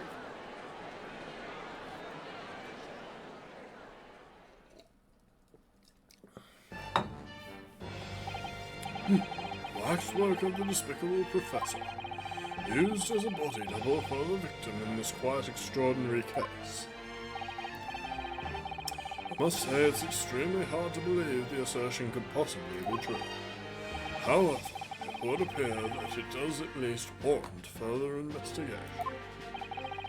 It's the whackwork of the professor that links Mr. Drebber and Dr. Scythe. And I'm convinced that there's a special significance to that link. I don't know what you're hoping to prove that, I really don't. The truth, sir, by using evidence and testimony. If the court is to delve deeper into the alleged involvement of the waxwork in this case, then the prosecution calls for the owner of the model to be summoned as a witness. Yeah. Madam Tusmus, I really thought Lord Van Zieks would object to this whole line of inquiry. Very well, I concur. Make arrangements for Madame Tusmus to appear as a witness with immediate effect. Listen carefully, my learned friend. Oh, yes? You should know that you're on the brink of opening Pandora's box.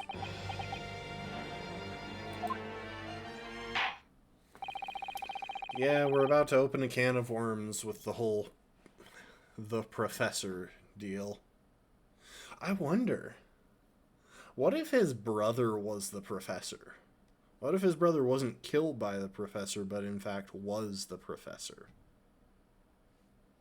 That'd be a heck of a thing. During that time, the prosecution will summon the new witness and prepare her for taking the stand.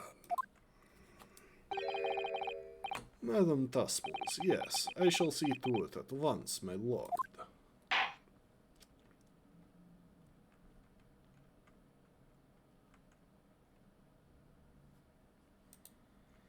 Okay. That is...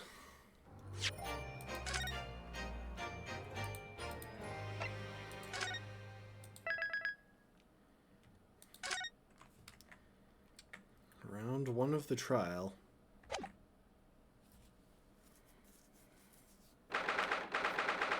24th October, 11:53 a.m., the Old Bailey, defendant's antechamber. Ah, the Knight-Errant himself. Oh, have you been watching from the gallery, Mr. Sholmes? He probably fell asleep. I've been on the edge of my seat the entire time. Courtroom trials are fascinating affairs, as a spectator at least. I'm glad you've been enjoying yourself.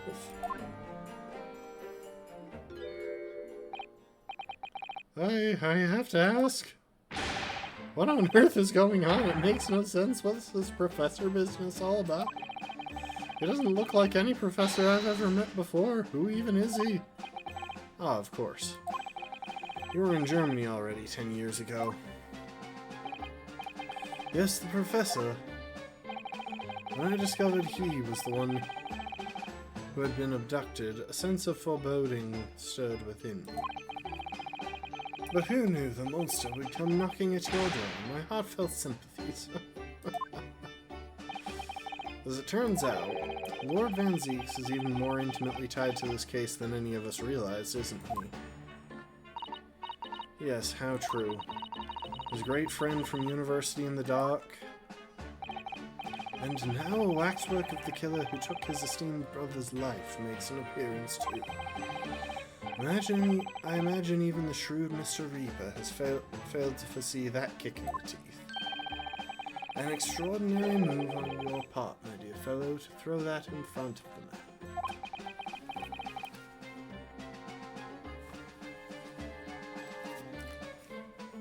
Make it sound deliberate.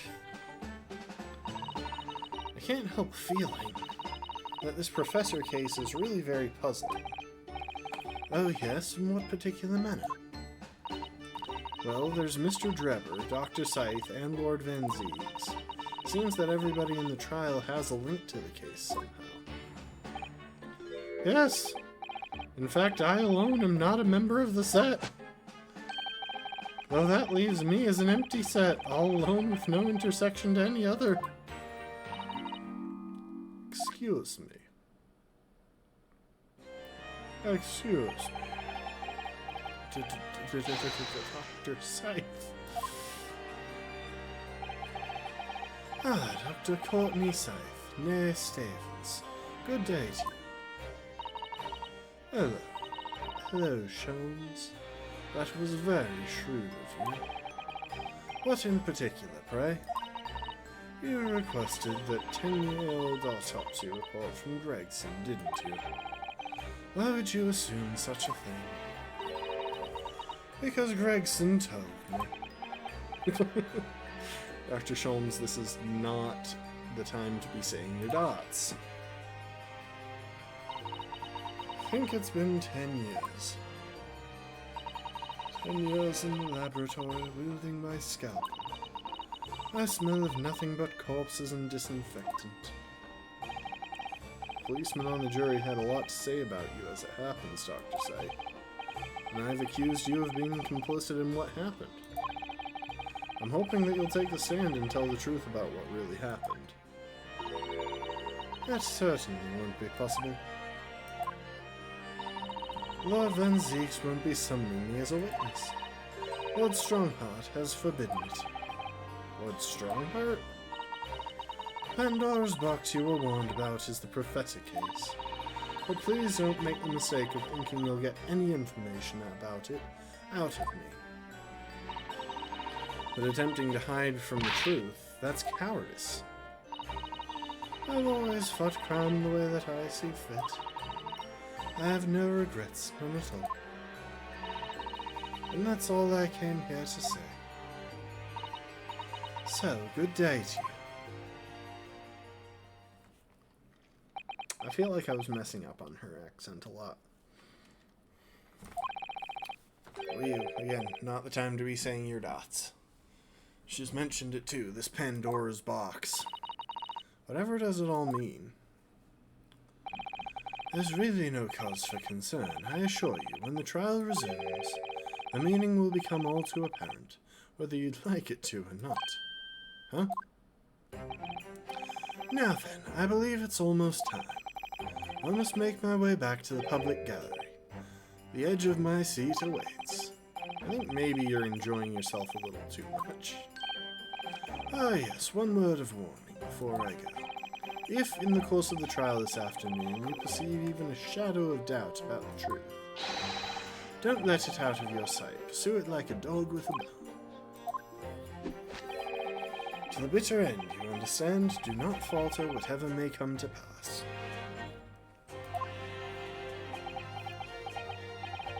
Alright, I understand. Thank you. Good. I shall make myself scarce, then. I purchased a bar of caramel earlier, so I shall be gnawing on that as you gnaw away at the truth. Do you really want to be gnawing away at the truth, though? Wouldn't that be slowly destroying the truth? What did that warning from Mr. Sholmes really mean, I wonder? Especially the bit about whatever may come to pass. Am I gonna get disbarred again? Silently saying his dots. It's time for the final chapter, then. I'm determined to find the truth, no matter what.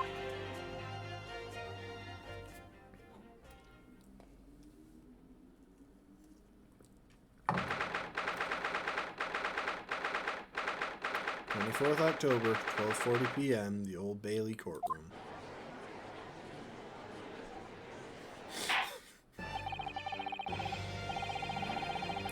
Okay, quick bathroom break and a drink refill, and then we will be back.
Okay, We are back. And in the name of Her Majesty the Queen, I hereby reconvene the proceedings of this court. Counsels for defense and prosecution, are you ready and able to continue? The prosecution is ready. Yes, my lord, the defense is also ready. As the court is aware, the case under our scrutiny began with the damaging incident at the Great Exhibition. But now we find ourselves embroiled in the details of a convicted felon who was sent to the gallows a decade ago.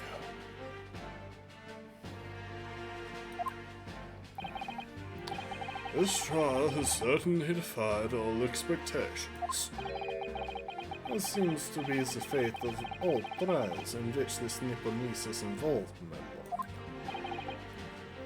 So then, let us begin our explanation of the defense's assertion that the waxwork was cardinally involved in this matter.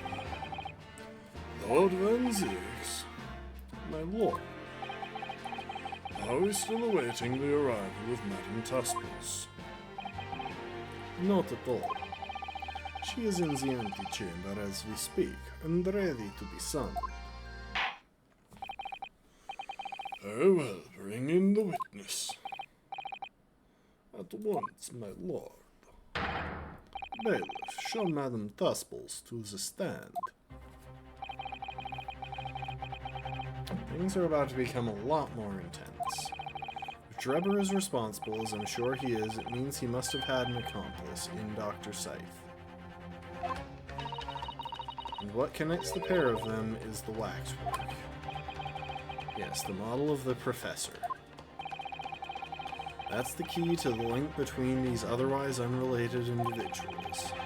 It's a tenuous link, admittedly, but at present, it's all we have to go on.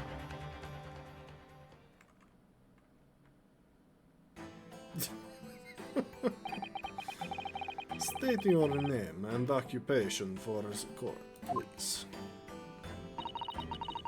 My name is Madame Esmeralda Tuspels. I'm a waxwork artisan, and the proprietress of the Madame Tuspels Museum, the Madame Tuspels Museum of Waxwork. You will have to pardon me for working as I testify. My new exhibit must open very soon. Oh, so he finally gets a statue, does he? Now there are two of them in the world. Oh my, what expression is she carving onto that face? A number of days ago, a particular waxwork model was stolen from your museum. Can you confirm this? Oi, that is true. At first, we believed it had been kidnapped.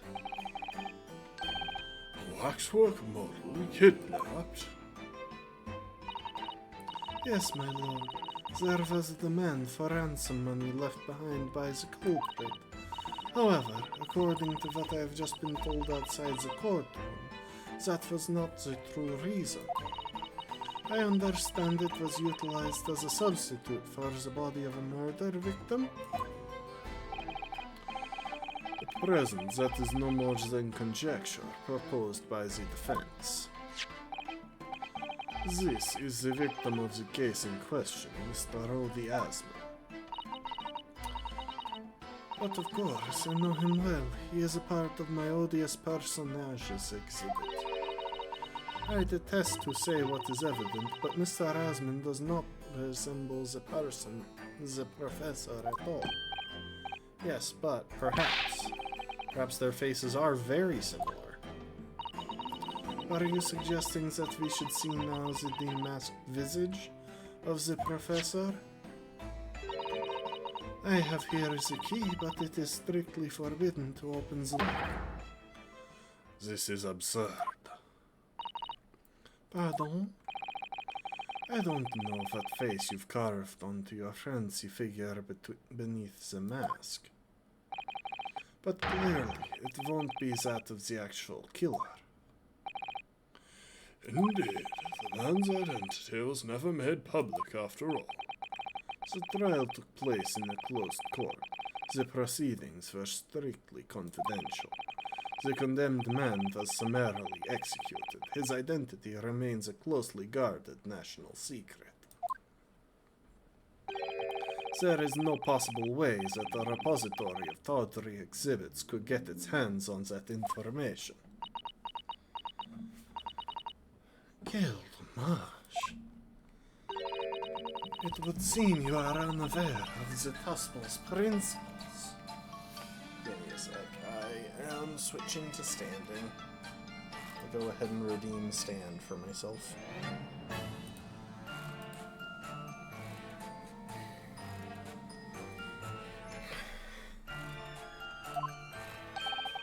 The principles. The family Tuspels has always prided itself on sculpting its models à la perfection. Every detail, including the visage, is fashioned with complete fidelity. Et voila, our principles. Our principle. I don't know how a French person would pronounce principles, or mispronounce principles as it is.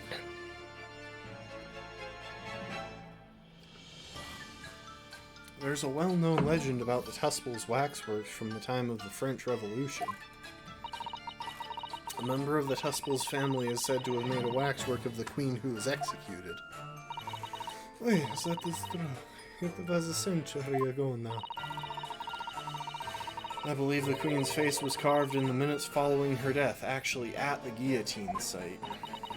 You are correct. The model is on display still today in the House of Horrors. We Tuspels will stop at nothing to obtain a faithful replica of our subjects. Dear me, somewhat disturbing tenacity of purpose. It is the only way to obtain a truly lifelike representation of the subject. I would say that it would be easier to obtain a lifelike representation if the subject wasn't dead at the time. It's a personal argument, but I think there is some substance behind it. And it has been my family's secret for generations. Do you mean to say that beneath the mask... Oi, the true visage of the killer is there. This is ludicrous. It's out of the question. I want to check something, sorry. How old are you? Okay, so... my question that I'm wondering about here, was she the one to make that waxwork specifically? Because if so, she would have been like 16 when she was carving the face of a mass murderer. The professor spread terror throughout Great Britain. As a result, the Madame Tuspel special exhibit remains extremely popular, even today. The killer, emerging from his own grave, it is a sight to behold. You should come. I think, madam, that it would be beneficial to hear your formal testimony on this matter. You'll explain every detail of this macabre model, and your personal involvement in its creation. With pleasure. The Professor Waxwork. The special exhibit in the House of Horrors is based on a rumor that shocked society in London. An impression of the visage was taken directly from the corpse, in accordance with Tuspel's family principles. I enlisted the age of the gravedigger and created a mold for the head in the cemetery just before the interment. I hid myself until he gave me a signal. I was there for a very long time that night. As dawn approached, I was very worried that I could be discovered.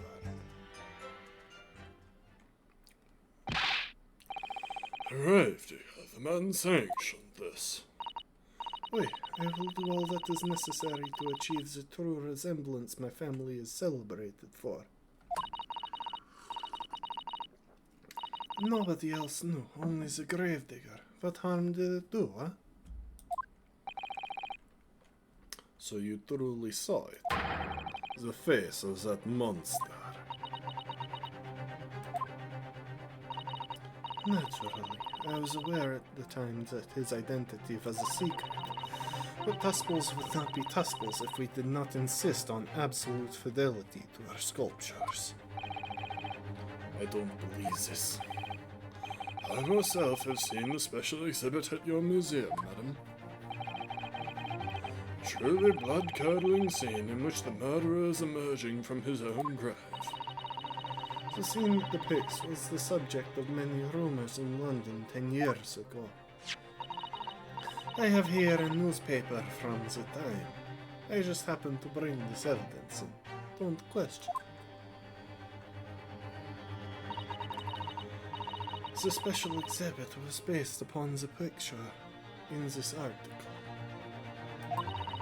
It was the most detailed account of what happened, as reported by the eyewitness who saw it. 10-year-old article has been entered into the court record, recounting the tale of an eyewitness to the alleged resurrection of the professor from his grave on the night of his execution.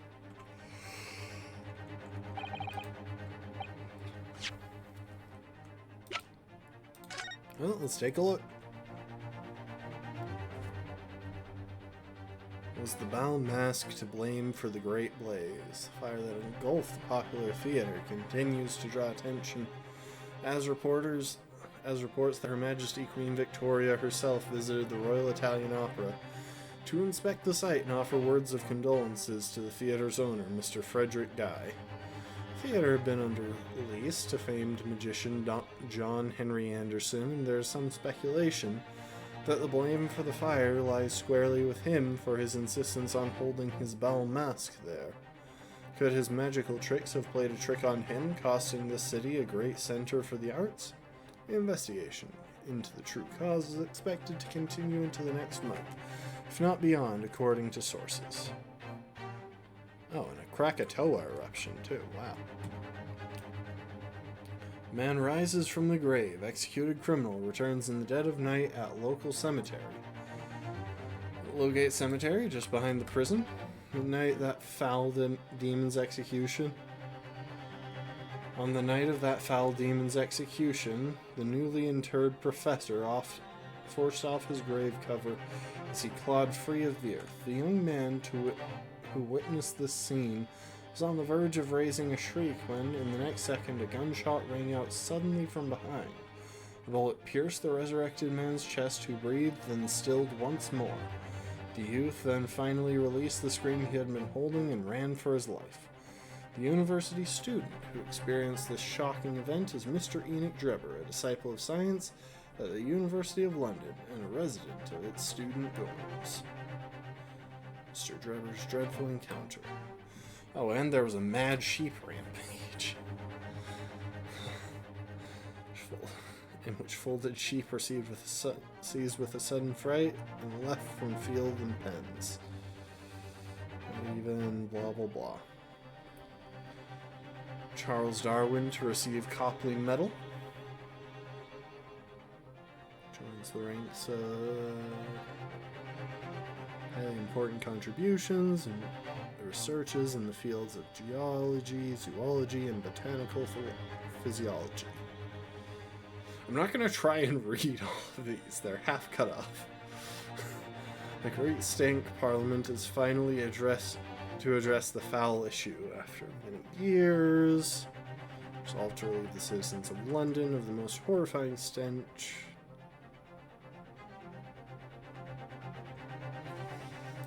Great sewer system built underfoot.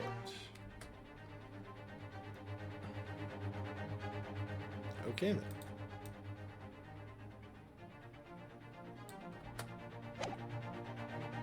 Wait. I knew there had to be some detail that I was missing, but that's Odie Asmund's signature. It's not the only document where we have his signature for reference.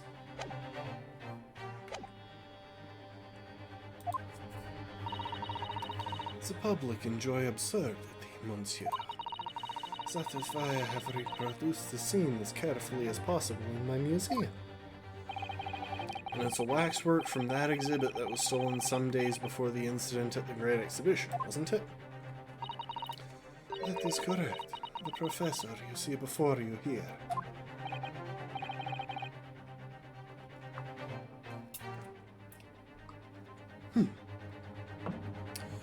Most puzzling. Counsel for defense, proceed with the cross-examination. Swackworth linked Strebber to Dr. Seif, and there has to be some reason for that which hasn't yet come to light. But I'll find it. I'll get to the bottom of what really happened. I'll prove that Dr. Seif and Drebber were in on this crime together.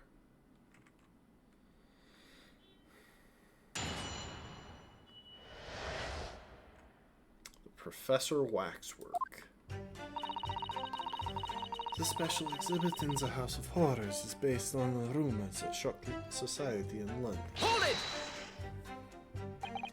And that rumor would be a 10-year-old tale now, but one that no Londoner would ever forget. Oh, right, I know what you're talking about, I think. Of course, it couldn't be anything else. Yes, that story will never disappear. The tale of the condemned killer rising from the dead. That is the central attraction of my House of Horrors. The rumor was whispered all over the city, and it was like this. It was in Lowgate Cemetery, behind the prison, in the dead of night after the execution of the killer. The entire professor slid back the stone slab covering his tomb and emerged from his grave. A young man who witnessed this felt a stream welling up inside him.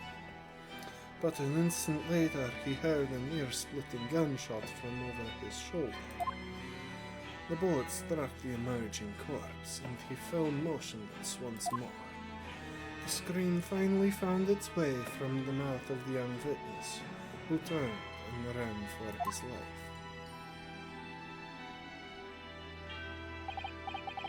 Corpse climbed out of his own grave.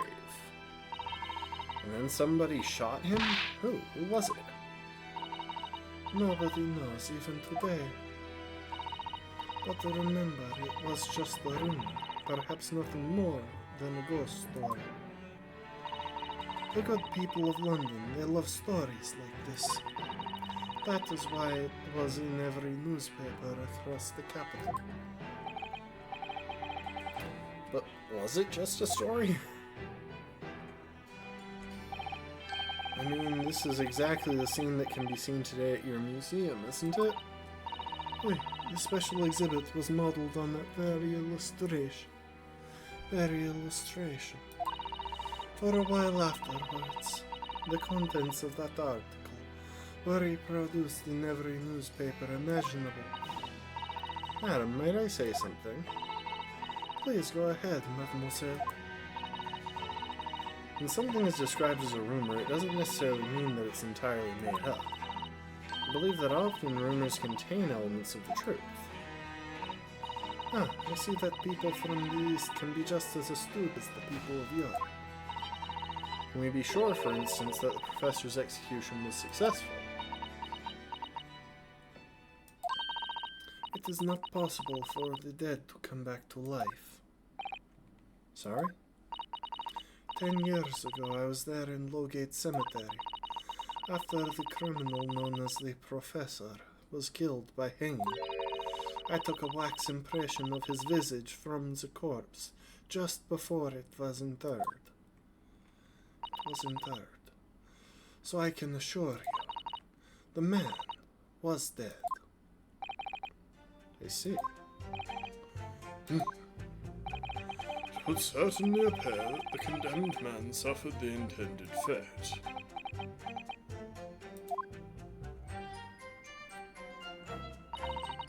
An impression of the visage was taken directly from the corpse, in tradition, in accordance with Tuspel's family principles. Hold it! Is that true of every waxwork in your museum, then?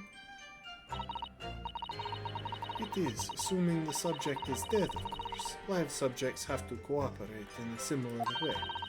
I have letters from imprisoned criminals all the time, you know? What sort of letters? When my time comes, please make a waxwork of me. Call me Ka. Huh! My museum is famous, monsieur. To be made into a waxwork is an honor, and for some criminals a symbol of status even. Because nothing says hardened criminal better than wax. And it is thanks to one killer in particular that my museum has gained such popularity in London. I refer to the star on the special exhibit, of course, the Professor. Whose form you claim to have captured by taking an impression from the actual corpse. There are no exceptions to the principles of Tuspis. I enlisted the aid of the gravedigger and created a mold for the head in the cemetery just before the interment. Hold it! Surely that's illegal, isn't it?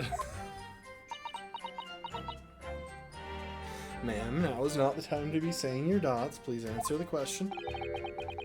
It would seem that the proprietress of this repository of novelties was blinded by monetary greed.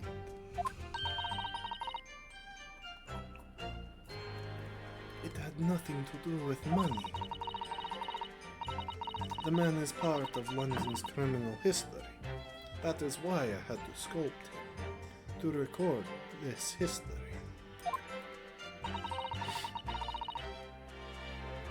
It is the raison d'etre of the Tuspels Museum. But if the man was convicted in a closed court and sent for immediate execution, then surely nobody but the members of the judiciary present know the killer's true identity. I assure you, behind that mask is hidden the true face of the Professor. Do you realize what you are saying? The Professor's identity is a national secret. I understand. And now that the truth about the special exhibit has been revealed, it must perhaps close. Of course it will, as will your entire museum if you don't tread very carefully, madam. That could be another interesting chapter in the history of my family, I think, don't you? So 10 years ago, the night of the Professor's execution, you took a wax impression of his face from the corpse? Oui, exactamente. I hid myself. Exactement. I hid myself until he gave me a signal. I was there for a very long time that night. Hold it! You were there longer than you expected to be? I had some difficulties in capturing the subject's form correctly. As I removed the mask, the mouth of the cadaver fell open, and I had some problems with the chin. Dare I ask? The man had been dead for a short while already, you see. His muscles were relaxing, and consequently his chin would not align itself correctly. Oh dear, what a horrible thought. Under normal circumstances, I would have an assistant with me. However, that night I was alone, and as a consequence I missed my preferred window of time. What do you mean? When I take the impression of the visage of a cadaver, I always wait until 3 hours after death. Why 3 hours? Is that amount of time significant? It is because of rigor mortis. A rigor mortis? Hang on, I want to check something.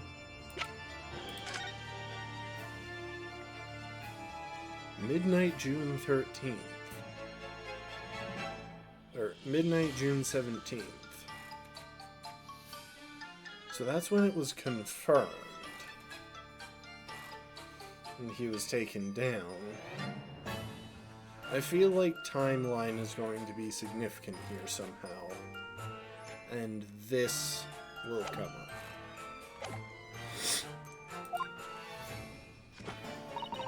It's the name given to a phenomenon that occurs recently in deceased bodies.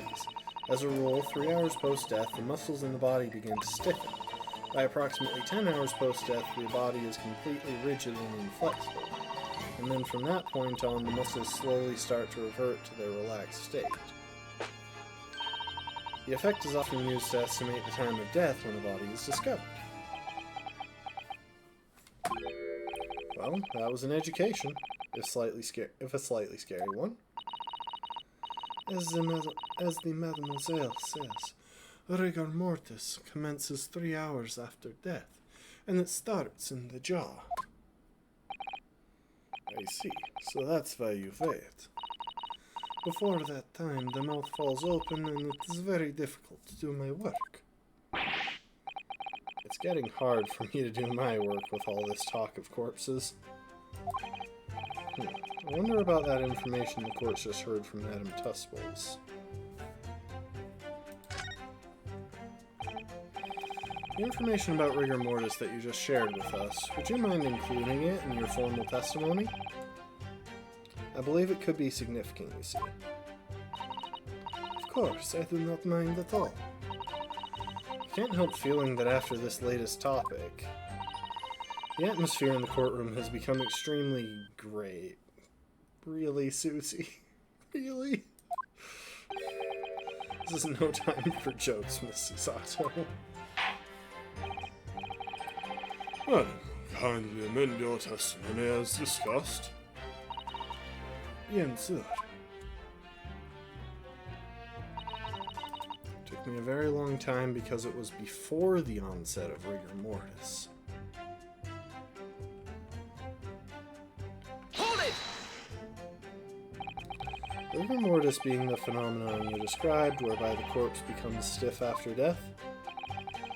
I think you said that it starts at the jaw about 3 hours post-death, is that right? Oui, c'est ça. C'est ça.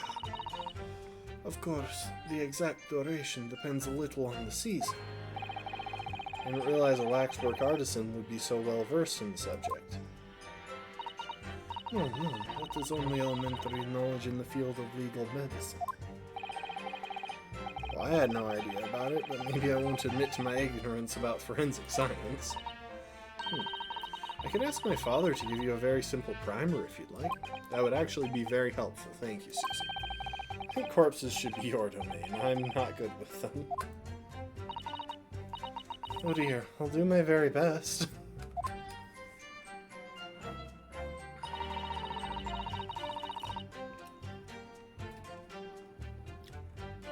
As dawn approached, I was very worried that I could be discovered. Hold it! So I think that would be the issue. So if we look at the autopsy report, it was confirmed at midnight, and rigor mortis doesn't set in for roughly 3 hours, which means dawn wouldn't have... rigor mortis would have set in well before dawn approached. I think that's going to be the relevant issue. What was the time of day then, approximately? Well, I could not say, but when I left the cemetery with my utensils and wax, the morning light was becoming visible. The execution took place on 17th June, which had the earliest sunrise of that year. Indeed it did. First light would have been at around 4:40 in the morning. That really is early. The fact is, I had very little time, so I finished my work in half an hour. It was necessary to complete the impression and bury the body before daybreak, of course. If someone had discovered me there, it would have been a catastrophe, so I had to hurry. Is it me, or does Mr. Schulten seem to be taking shape more quickly now, too? You certainly appear to go to extraordinary lengths for your work, madam. I wonder, is what she said particularly significant? Yes, please. Please add. Madam, those details about how long it took you to complete the sculpture, and the early sunrise. Could you include them in your testimony? I believe they may be significant.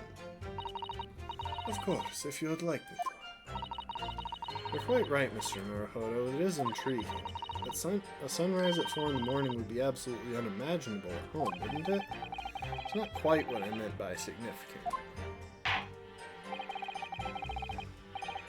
Kindly amend your formal testimony then, madam. With pleasure, my lord. I hurried to finish my work in the half hour before sunrise, then I left as soon as the corpse was interred. So, hang on. There's one other thing I want to check. Does this mention a time at all?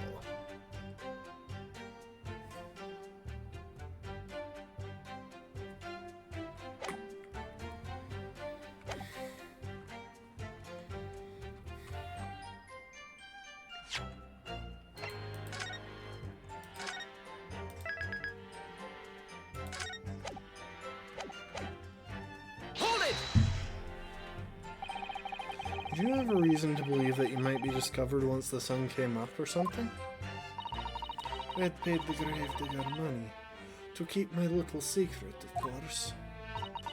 But with the morning light, I knew that the warden from the prison would commence his patrol of the area. Couldn't you just have paid off the warden too, then? I had already paid the gravedigger, as I said. You cannot buy the silence of everyone, or the secret is no longer a secret, huh? The sunrise was at 4:40 a.m. that day, which means that it would have been around 4 when you began your sculpting work. Wait, that must be correct. That would be when the gravedigger gave me the signal to come out of hiding. So that's all I have to go on. What's your feeling, Mr. Naruhodo? For some reason, Dr. Scythe went along with Drebber's plan. Now, if that's really true, then the professor is the only other thing we know that links the pair of them. So I feel sure that waxwork must be a clue to this mystery somehow. In that case, we must use this cross-examination to uncover exactly what it means. Otherwise, the jurors are sure to revert their leanings and the trial will be over. I agree, but interestingly, uncovering what the professor has to do with all of this means more to Lord Van Zieks than anyone. That's the impression I'm getting, anyway. Yes, as do I. After all, he has a profound connection to the professor as well. It's a special exhibit in the House of Horrors, blah blah blah.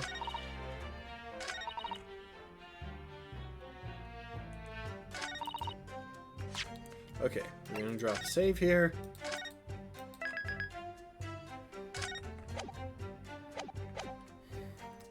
And then we're going to present the issue. Objection! Nope.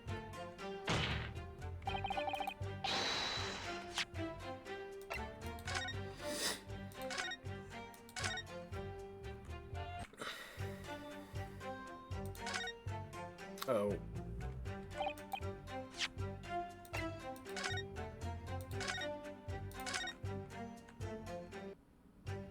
I always forget that I can't click back through the stuff.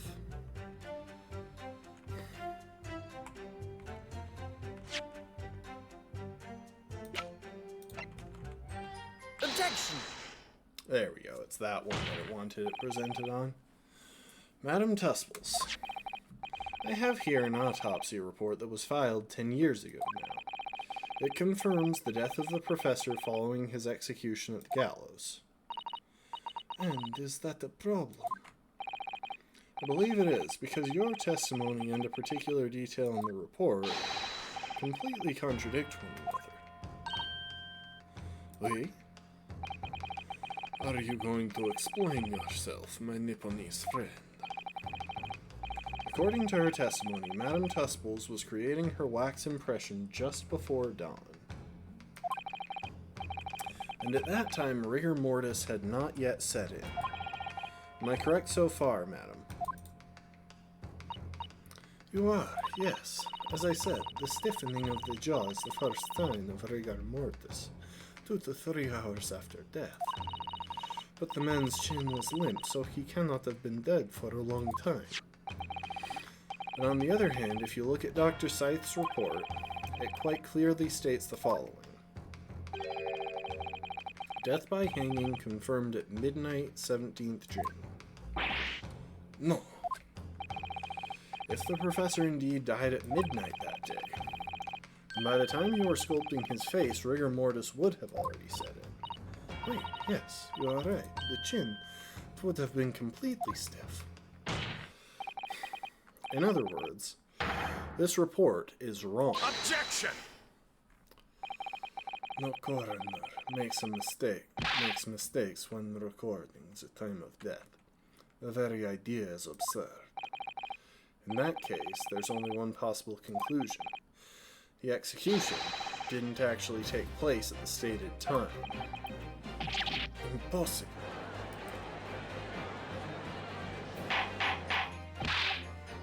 Order, Counsel, this is beyond folly. Not only do you indict the author of the report, Dr. Scythe, but you also implicate members of the staff at Barclay Prison where the execution took place. By heck, extraordinary. Not in my day. Not in my day. My learned friend appears to have overlooked one very crucial fact. What fact? The professor died that night, without question. He did. Of course he did. I moved the man's jaw one. Yes, the professor died that night. I moved the man's limp jaw with my own hands. There was no... Yes, the professor died that night. But what if he didn't die at the gallows? Didn't die at... Are you insane? What exactly are you suggesting did happen in that case? It's almost impossible to believe, but it would explain the link. He didn't die at the gallows, he only died when he attempted to escape the grave. Between Dr. Scythe and the professor and that one other person of interest. I have evidence that will explain exactly what I'm suggesting happened that night. I think it's gotta be the newspaper article. Counsel, present the evidence at once. The evidence that allegedly explains what really happened on the night of the professor's execution.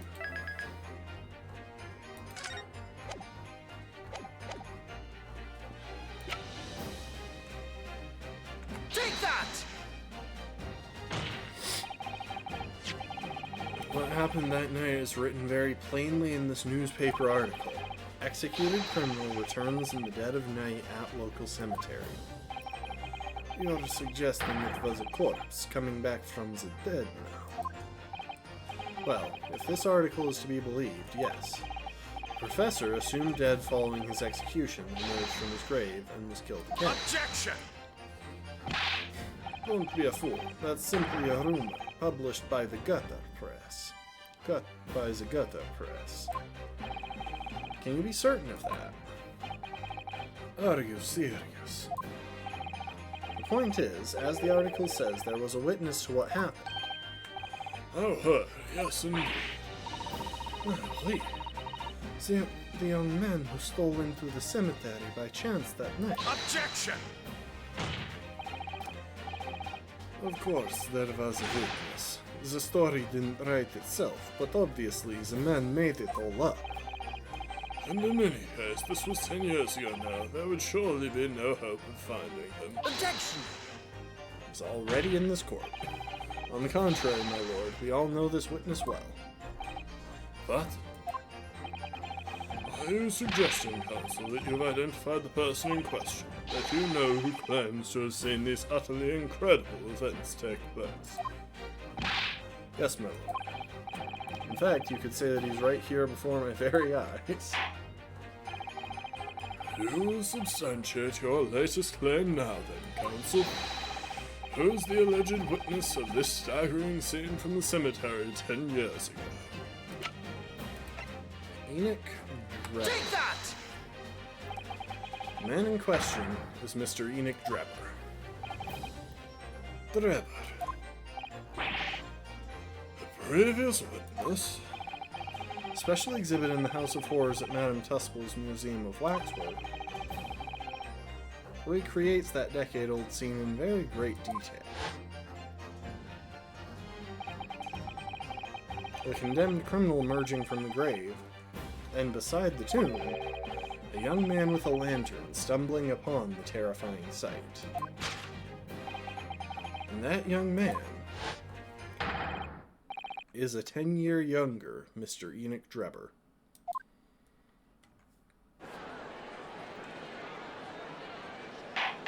And now we have established a connection between Mr. Drebber and Mrs. Scythe. Order, order, order. Surely not, Counsel. Drebber was there in Lowgate Cemetery. What is all this talk about Mr. Drebber? Is the name significant? Of course, Madame Tussauds doesn't know, does she? Yes, it's extremely significant, madam, to your situation as well, in fact. What situation? The theft of the Professor Waxwork from your museum some 10 days ago was perpetrated by the very same man. No. But that would mean...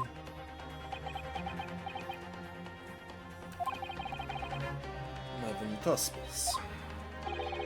It would appear you know the name Enoch Drebber. Wait, yes, I know it. She had to get a sample of his face for the exhibition.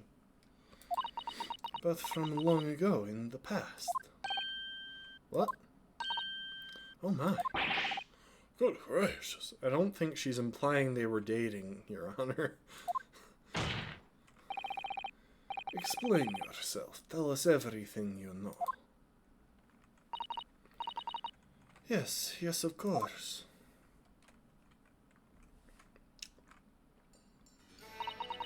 The story of the young man and the terrible sight he witnessed in the cemetery 10 years ago was published in every single newspaper in London and throughout Great Britain.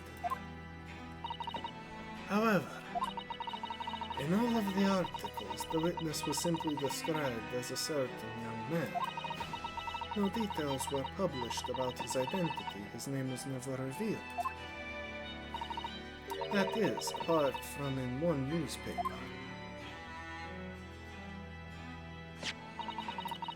The Daily Circus. It is the paper from which comes the article I have already shown the court. You're saying that his full name was only publicized in that article? Goodness me, yes, here it is. The university student who experienced this shocking event is Mr. Enoch Drebber, a disciple of science at the University of London and a resident of its student dorms. Unbelievable. When I read the article, I went to meet with the man. His discovery of the condemned criminal coming back to life in the cemetery in the dead of night would make a perfect exhibit for my House of Horrors, whether it was the truth or not. I see, so you went to meet Mr. Drebber in order to sculpt the waxwork of the man, did you? Exactamente. He was studying science at the University of London in those days. He was just a poor student. I paid him £5 to model for the waxwork. And since that time it has been in my museum to recreate the scene of terror from the cemetery.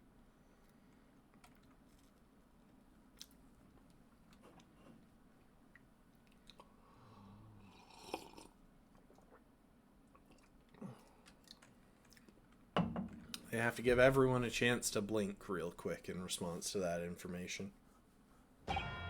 So, 10 years ago, a young man appealed to the public about an extraordinary event he'd witnessed. A criminal who had been put to death, re-emerging from his grave in the middle of the night. But the public treated his claim as nothing more than an amusing anecdote that was soon forgotten. 10 years later, the same man steals a waxwork model of the executed criminal, ostensibly to use as a body double for the victim in the case we're discussing here today. Even though the waxwork's build is a poor match for the victim, and its face is obscured by a mask. So the question is, why would the man do such a thing? Which brings us to 3 days ago, when the birdcage crashed into the Crystal Tower. If the birdcage had, in fact, contained not the body of Mr. Asmund, but that same waxwork, the coroner from Scotland Yard who investigated, Dr. Scythe, would have noticed immediately. And yet, she submitted this autopsy report for the victim, which the court has seen earlier. Why? Because the waxwork was that of the professor. Is that what you are saying?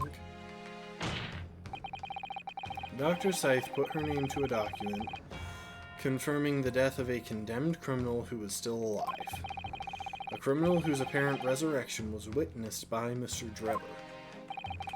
But that misconduct was a deadly secret the coroner would do anything to protect. Which is precisely why Mr. Drebber used that particular waxwork as the body double.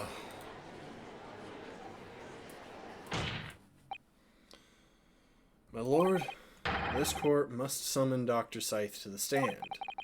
The defense is determined to find out exactly how the coroner and Mr. Drebber are connected. According to the missive I received this morning through the prosecutor's office, Dr. Scythe is unable to participate in these proceedings. Is that not the case? She told us so herself, didn't she? Lord Van Zieks won't be summoning me as a witness. Lord Strongheart has forbidden it. Lord Strongheart? The Pandora's box you were warned about is the Professor case. But please don't make the mistake of thinking you'll get any information about it out of me. Something happened on the night of that killer's execution 10 years ago, and surely nobody would want to get to the bottom of that more than Lord Van Zieks.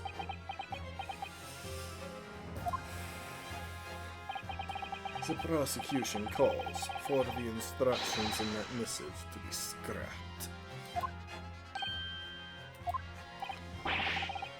Lord Van Zieks, the missive was issued from the Lord Chief Justice's office. Objection!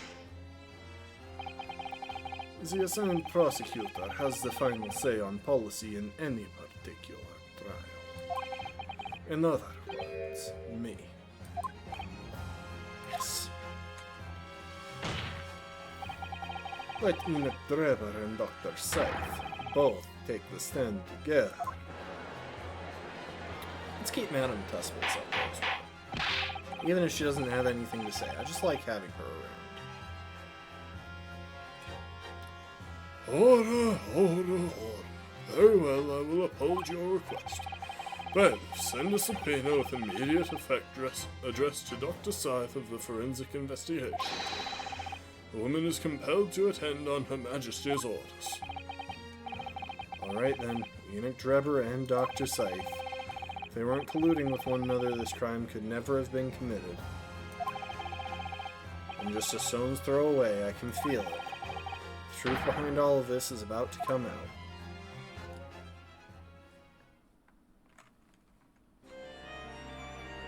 Yay, she's still here. Sorry, what can I say? She's really hot. Thank you for your attendance at such short notice, Dr. Scythe. I'm disappointed in you, Lord Van Zieks.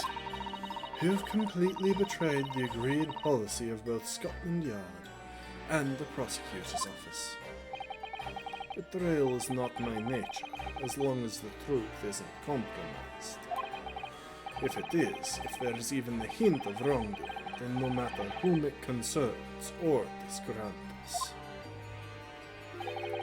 I will pursue the matter to the bitter end, as would any prosecutor worth his salt. Mr. Drebber, you took the victim's life by means of a machine that you constructed in your workshop. And Dr. Scythe, as the investigating coroner, you were the first on the scene to examine the victim's body.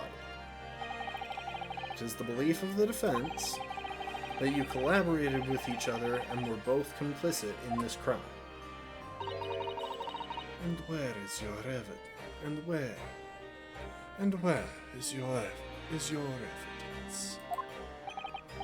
Where is your evidence?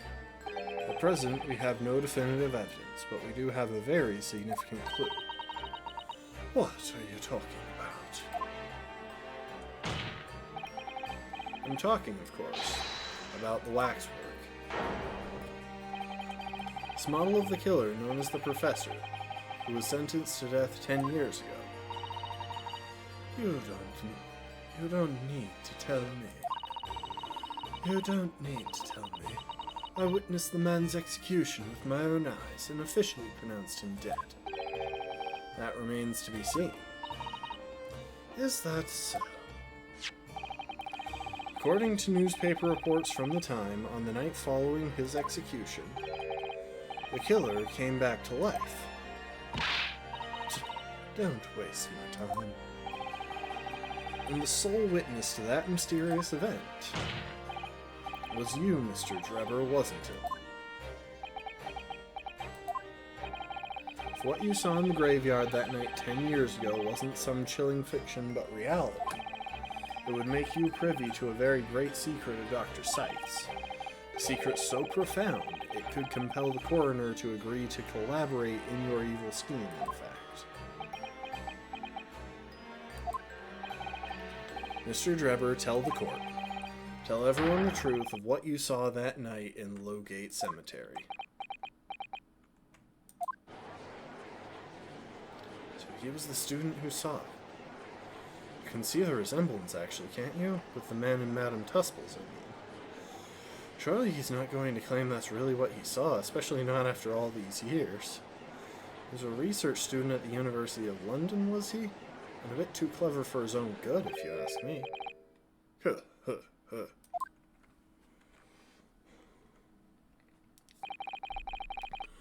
What an interesting twist.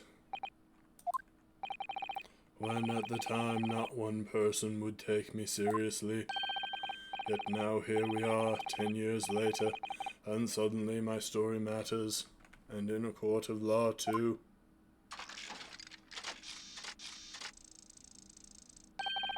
Very well then, if everyone so wishes. Let's be frank, I'll tell you the truth of what happened that night, for what it's worth.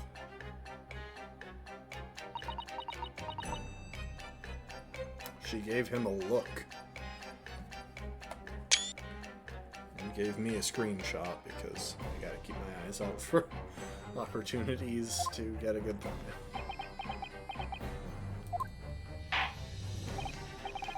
So, Mr. Drebber, your testimony, please, about the events of that night 10 years ago.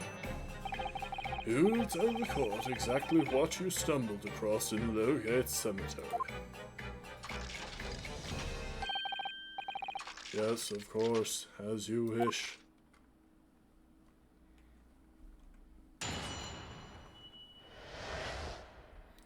In the cemetery 10 years earlier. The reason I was in Lowgate Cemetery at all 10 years ago was for a spot of moonlighting, shall we say. Yes, the illustration in that newspaper article was based on what I witnessed that night. But thinking back now, I realize that I never actually saw the professor. Soon afterwards, I was visited by a young woman who sculpted a model of me from wax. Then I gave up on my dream of becoming a scientist, and it was all because of that newspaper article. Why because of that newspaper article? You're claiming you didn't actually see the professor now. Of course, you'd have to have a screw loose if you believed a corpse could come back from the dead. So what did you see? So you're saying this article is not worth the paper it's printed on?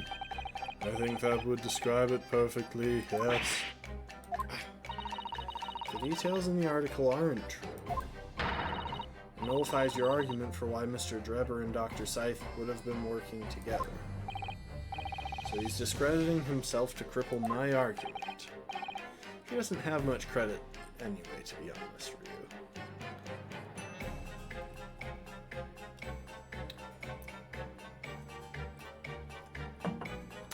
Oh, witness. You claim to have been in the cemetery on some auxiliary business. Can you elaborate?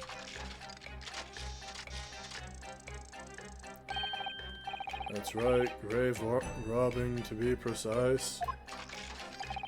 As you know, Hellgate Cemetery is at the rear of Barclay Prison. So amongst the students at the university, it had a reputation for being haunted by the ghosts of condemned convicts. Grave robbing, you say? Yes, exhuming fresh corpses to sell is reasonably lucrative. Of course, I never laid a finger on any valuables buried with the dead. So you are one of the so-called resurrectionists, a particularly unpleasant scourge on society. Actually, my fellows and I went by another name, the Repurposers. That is quite beyond the pale. You would invite divine retribution, sir. Yes, well, I think I suffered retribution enough.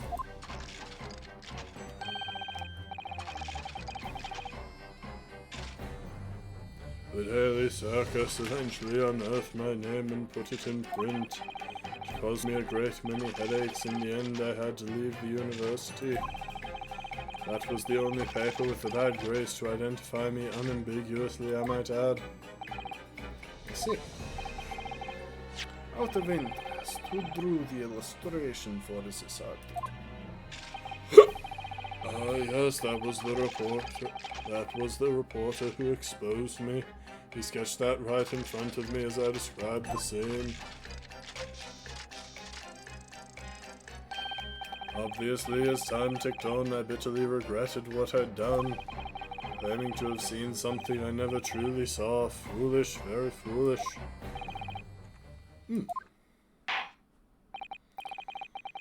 Well, counsel for the defense, you may proceed to the cross-examination now. At once, my lord.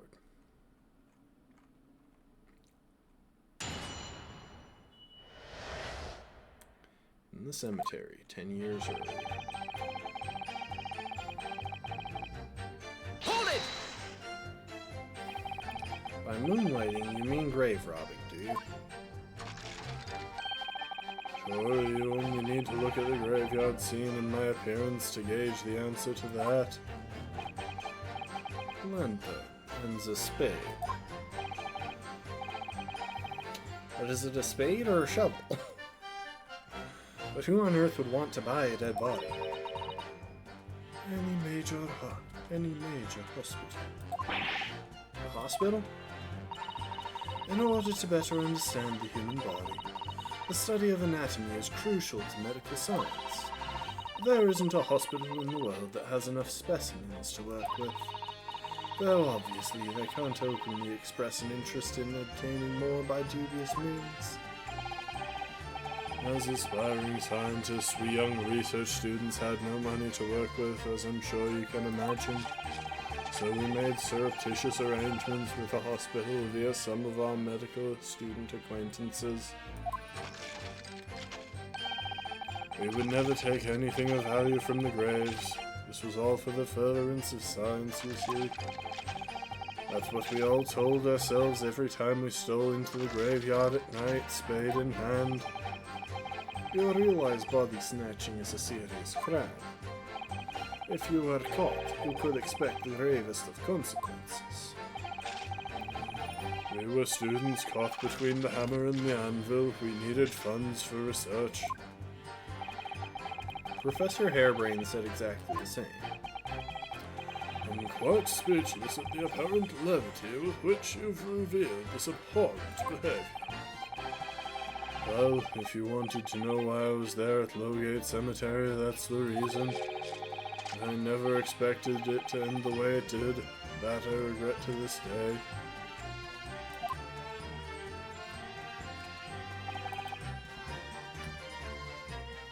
Yes, the illustration in that newspaper article was based on what I witnessed that night. Hold it! Strange happening at Lowgate Cemetery, which you now deny. Not entirely. I ran to fetch the police at the time, you know. I was shaking like a leaf. They didn't believe a word of it. In fact, I was very nearly arrested myself. So you went to the papers instead. I started big with London News, but unsurprisingly they didn't want to know either. In the end, though, it was reporters from the gossip rags, the gutter press, that came to get my story. And it spread like the plague through the capital, as gossip-hungry Londoners lapped up the tale. The story was in every single paper at the time, with the exception of some broadsheets. And yet only 2 or 3 of them actually interviewed me personally. Most of the accounts turned out to be very interpretive ghost stories. What about the article in the Daily Circus? That particular journalist found me at my dormitory. I don't know how, but he'd discovered my name. So I recounted to him exactly what had happened that night. And from your description, he drew this illustration?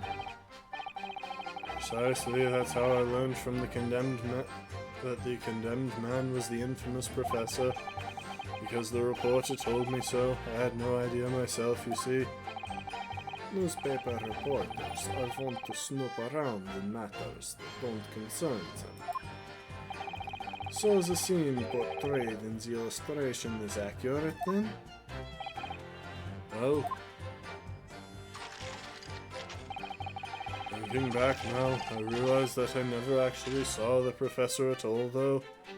Hold it! What are you talking about? I think I explained already, didn't I?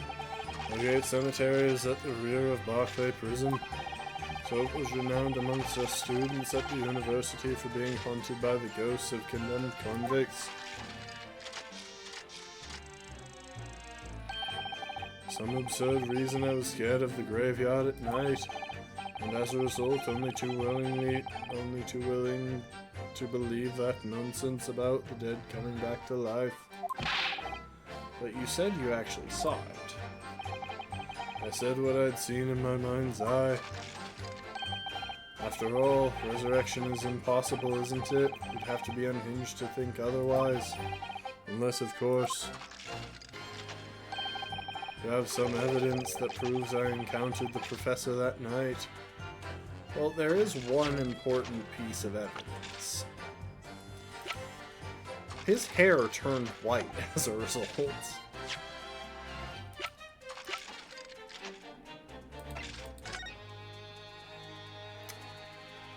And I think that's actually going to be relevant.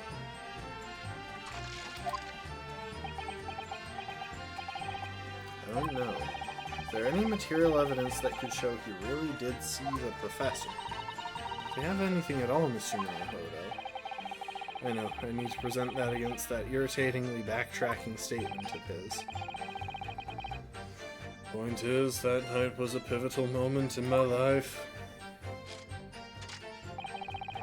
Soon afterwards, I was visited by a young woman who sculpted a model of me from wax. Hold it! That young woman being Madame Tusbles, of course. Though he may not have known her name at the time. to adjust the height of that setting. Precisely, I must say I didn't expect to run into her again like this 10 years later. As I have explained, I went by the name published in the article, and Komaka, I found the man. Yes, the article in the Daily Circus, I think you said. I was a poor student with barely a penny to my name at the time, and the young lady put £5 in front of me. So you readily consented to having a waxwork of yourself made, and gave permission for it to be put on display.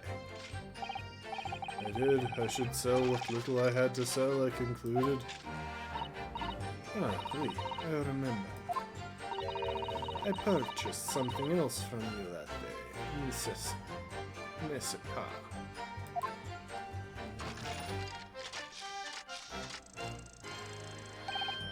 Do you? I can't say I remember. What was it, madam? His camera. Oh. Oh yes, I made a point of taking it with me whenever I made an excursion into any cemetery. You took a camera with you, sir? To what end? To record the details of the bodies I disinterred. I had no intention of ever visiting a graveyard again after that night, so I sold it. I see. But I still have it, monsieur. It is part of the special exhibit in my House of Horrors. I am very meticulous about such details. It is the Tuspel way. The Tuspel's way. It would seem, then, that this is the very camera Mr. Drebber took with him to Logate Cemetery on the night in question. Yes, interesting. Okay. The lens is extended, dark staining can be seen on the bellows. Because we found that just by examining it.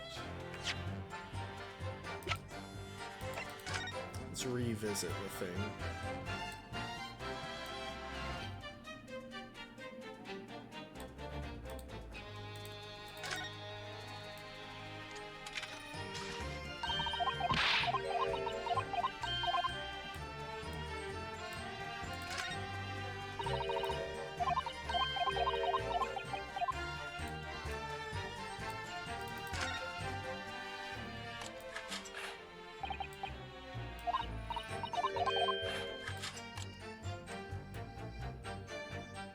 So, what do you want to bet that Madame Tuspels has the photographic plate, or that someone does?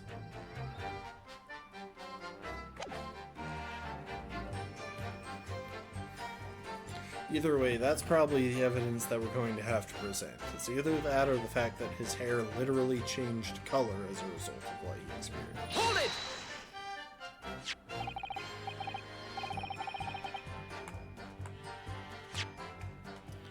Then I gave up on my dreams of becoming a scientist, and it was all because of that newspaper article. This article, published in the Daily Circus? Yes, somebody informed the dean that it was my name that appeared in the article, and carelessly slipped that night after night I was digging up graves. Hardly a model student, you might say. The university's reputation was execrably defiled, and I was expelled as a result. Oh dear, I had no idea. And having been run out of university, you found employment in a somewhat specialist trade.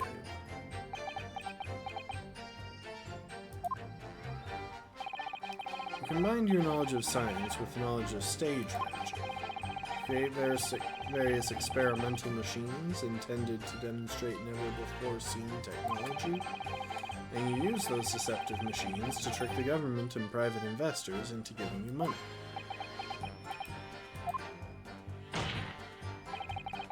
Professor Albert Harebrain was just your latest victim, wasn't he? Whatever are you talking about? I have no recollection of doing anything of the sort. Why does she say her dot's there? What's Drebber up to? Why did he suddenly change his tune and recant his claim? I wonder if perhaps it's because his circumstances have changed now. What circumstances? Well, if he admits having seen the professor emerging alive from his grave 10 years ago, it will expose a secret in Dr. Scythe's past that she would desperately want to hide. Yes, of course. If Drebber and Dr. Scythe are working together now, then if Drebber were to betray her, there would be no reason for her to continue to cooperate. In that case, there's only one way around it. We'll have to prove he really did see it. Proof he really did see the professor's corpse coming back from the dead as he originally claimed. Yes, Mr. Naruhodo, exactly.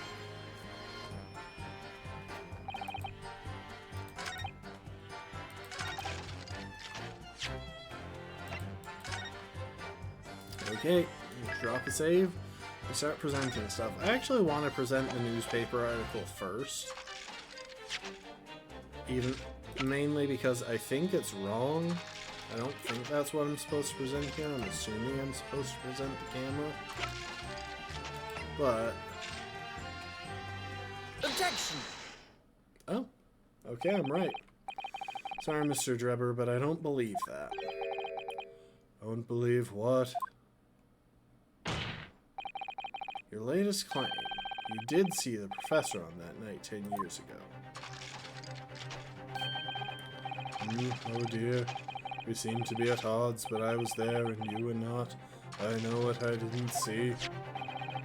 The illustration on this article was drawn based on what you told the journalist that you witnessed. A figure emerging from the tomb wearing an iron mask. It's going to be relevant that Mr. Odie Asmund was the journalist who drew that picture as well.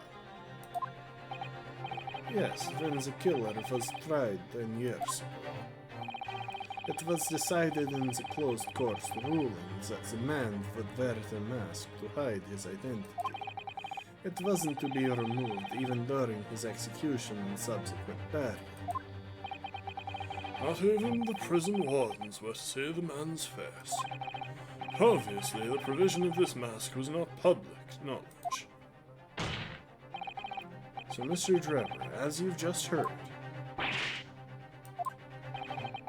a lowly student of the University of London certainly wouldn't have known about the condemned man's mask. So unless you had actually seen the professor that night, it's inconceivable that the artist would have included the mask in that illustration. That isn't even remotely what I was trying to imply. Ugh.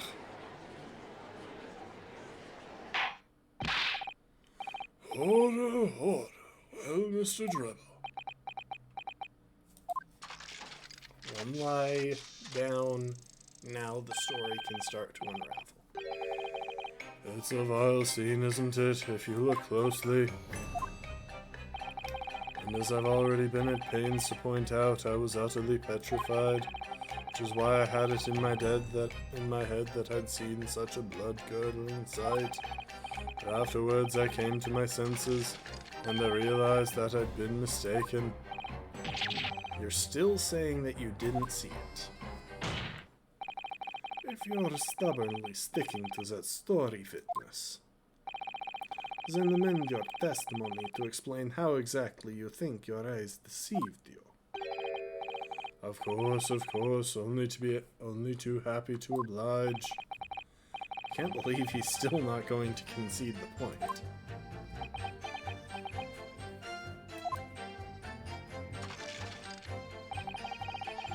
What I in fact witnessed was a fellow grave robber at work.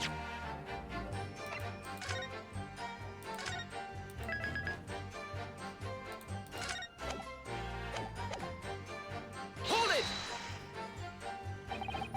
A fellow grave robber? What are you talking about? Well, I wasn't the only one busy in the cemetery that night, you know.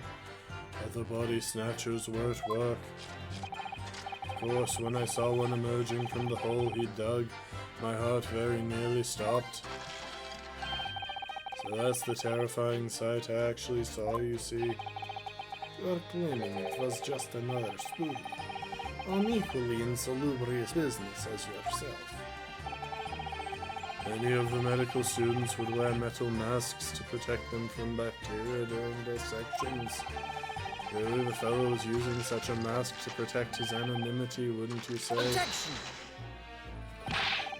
There's more to the story, isn't there? The article goes on to say, in the next second, a gunshot rang out suddenly from behind. The bullet pierced the resurrected man's chest, whose breath then stilled once more. Might assume that this sexton discovered the miscreants at work, perhaps, and fired upon one of them.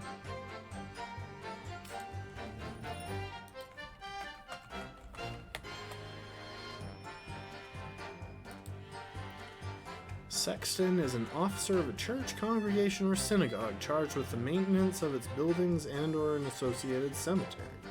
In smaller places of worship, this office is often combined with that of verger. Okay. Larger establishments, such as cathedrals, may employ a team of sextons. Historically, in North America and the United Kingdom, the sexton was sometimes a minor municipal official responsible for overseeing the town cemetery. In the United Kingdom, the position still exists, related to management of the community cemetery, with such sextons usually employed by the town parish or community council. Okay, good to know.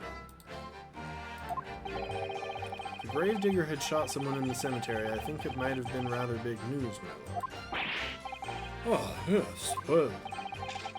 I can only assume it was an embellishment bolted later on by the reporter. Excuse me! Something to add, Madam Tusples? Madam Tusples, don't take it out on Mr. Sholmes. Oh la la, pardon. I was lost in my thoughts. Would it be fair to say that Mr. Drebber's last remark was significant to you in some way? I thought it was a little strange, that's all. Monsieur Drebber could claim this now. You don't mind me saying, madam, what are you talking about? Well, when I met you 10 years ago at your university dorm, you recounted to me about your adventures in the cemetery, no? Including the gunshot. Stop. You might want to watch your tongue, you know. Objection! Physically impossible. Or barely possible, at least. Evacere, Drebber. That's no way to speak to a lady. Grr. Please, Madam Tusples, carry on. Of course. According to what Monsieur Drebber told me at the time, he did hear a gunshot from behind him, and the bullet hit the condemned man. I said nothing of the sort. No, you were very explicit about the details. About the mask that the figure was wearing. And the blood that spattered over you when he was shot. Enough, shut up, woman, you're making all this up. That will do. Mr. Drebber. Yes. You refute the account just given by Madame Tusples.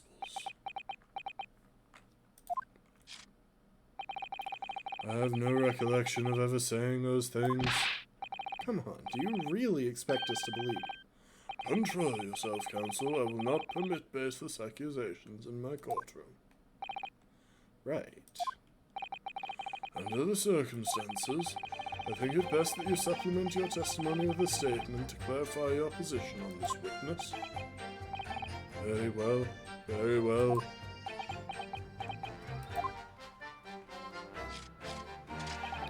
There was no gunshot from behind me at all, nor any spattering of blood. Well, now it gets easy. for a moment, then it'll get difficult again. I suppose I could press on that, but there's probably no point. Oh, there it is. Objection! Mr. Drebber, do you remember this camera? But that is the camera from that fateful night. Yes, we borrowed it from the House of Horrors. It's the camera you took with you to the cemetery that night, Mr. Drebber. And is that supposed to be significant? This kind of camera is rarely seen in our homeland, so my colleague and I were keen to examine it closely. We noticed that the lens extends forwards on the end of some bellows. Like this. Hold it! What's that? There, just on the bellows. It looks like a dark red stain, not unlike the contents of my bottle. Ah. That's right. It's a rather conspicuous mark here on the bellows, in fact. Oh Lord, are you suggesting? Yes, my lord. It would appear to be a spatter of blood. Something that could be confirmed with a simple chemical test. Isn't that right, Dr. Scythe? It would be difficult to determine if it was human blood and not the blood of some animal. But yes, to test whether or not it's blood at all is simple enough. I propose that Madame Tuspel's testimony was correct. That on the night in question, 10 years ago, you were splattered with blood from the gunshot wound. Well, And that furthermore, you really did witness the condemned professor emerging from his tomb.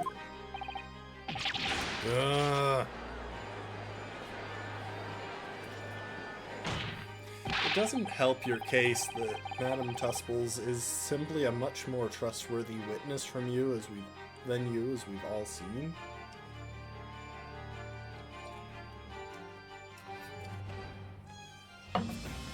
There's simply no way you could have forgotten such a traumatic experience. In other words, the only explanation is that you're trying to hide the fact that you saw the professor that night. Objection! But why would he want to do so? Well, not for his own gain, it would seem. Or whose then? Who could benefit? Mr. Drebber is obviously lying in order to protect somebody. my goodness, he's sure there's someone. Yes, my lord, and clearly, someone who doesn't want the truth about the professor's coming back to life to be exposed. Counsel, who is it then? Who is this witness trying to protect by lying about what he saw that night? Take that! The obvious answer is Dr. Scythe, formerly Dr. Stevens. Scythe. Whatever do you mean? Imagine if the convict who'd been sentenced to death was not in fact killed. Imagine if that was to come to light. What are you insinuating? And imagine if the convict in question was the country's most hated mass murderer.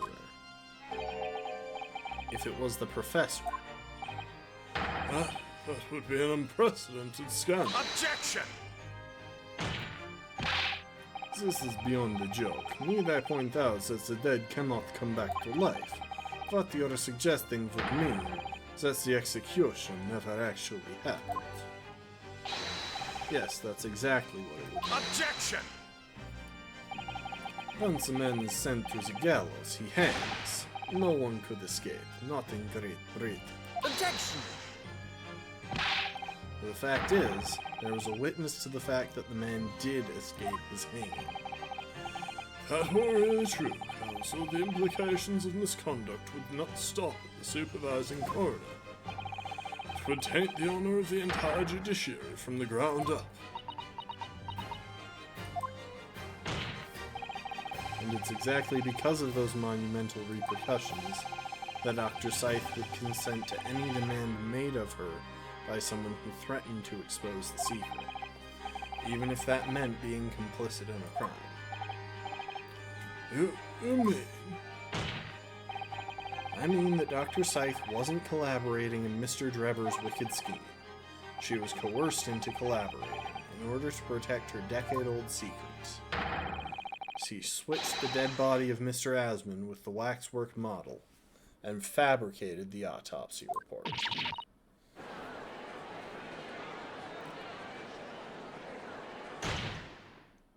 Seriously, why does he do that? It's such a weird play. Why does he just occasionally put his foot up on the desk? Lord Van Zieks, pray forgive my freshly filled hallowed chalice, and the whole raft of other discourtesies now. Goodness me. It's just the sort of tale Londoners would enjoy, I grant you. An executed killer rising from the dead, a Scotland Yard cover-up, a conspiracy at the highest levels. So let me ask you one thing. What's that? If the condemned man really did emerge from his tombs at night only to be shot in the chest, who pulled the trigger and disposed of him forever? I have a guess.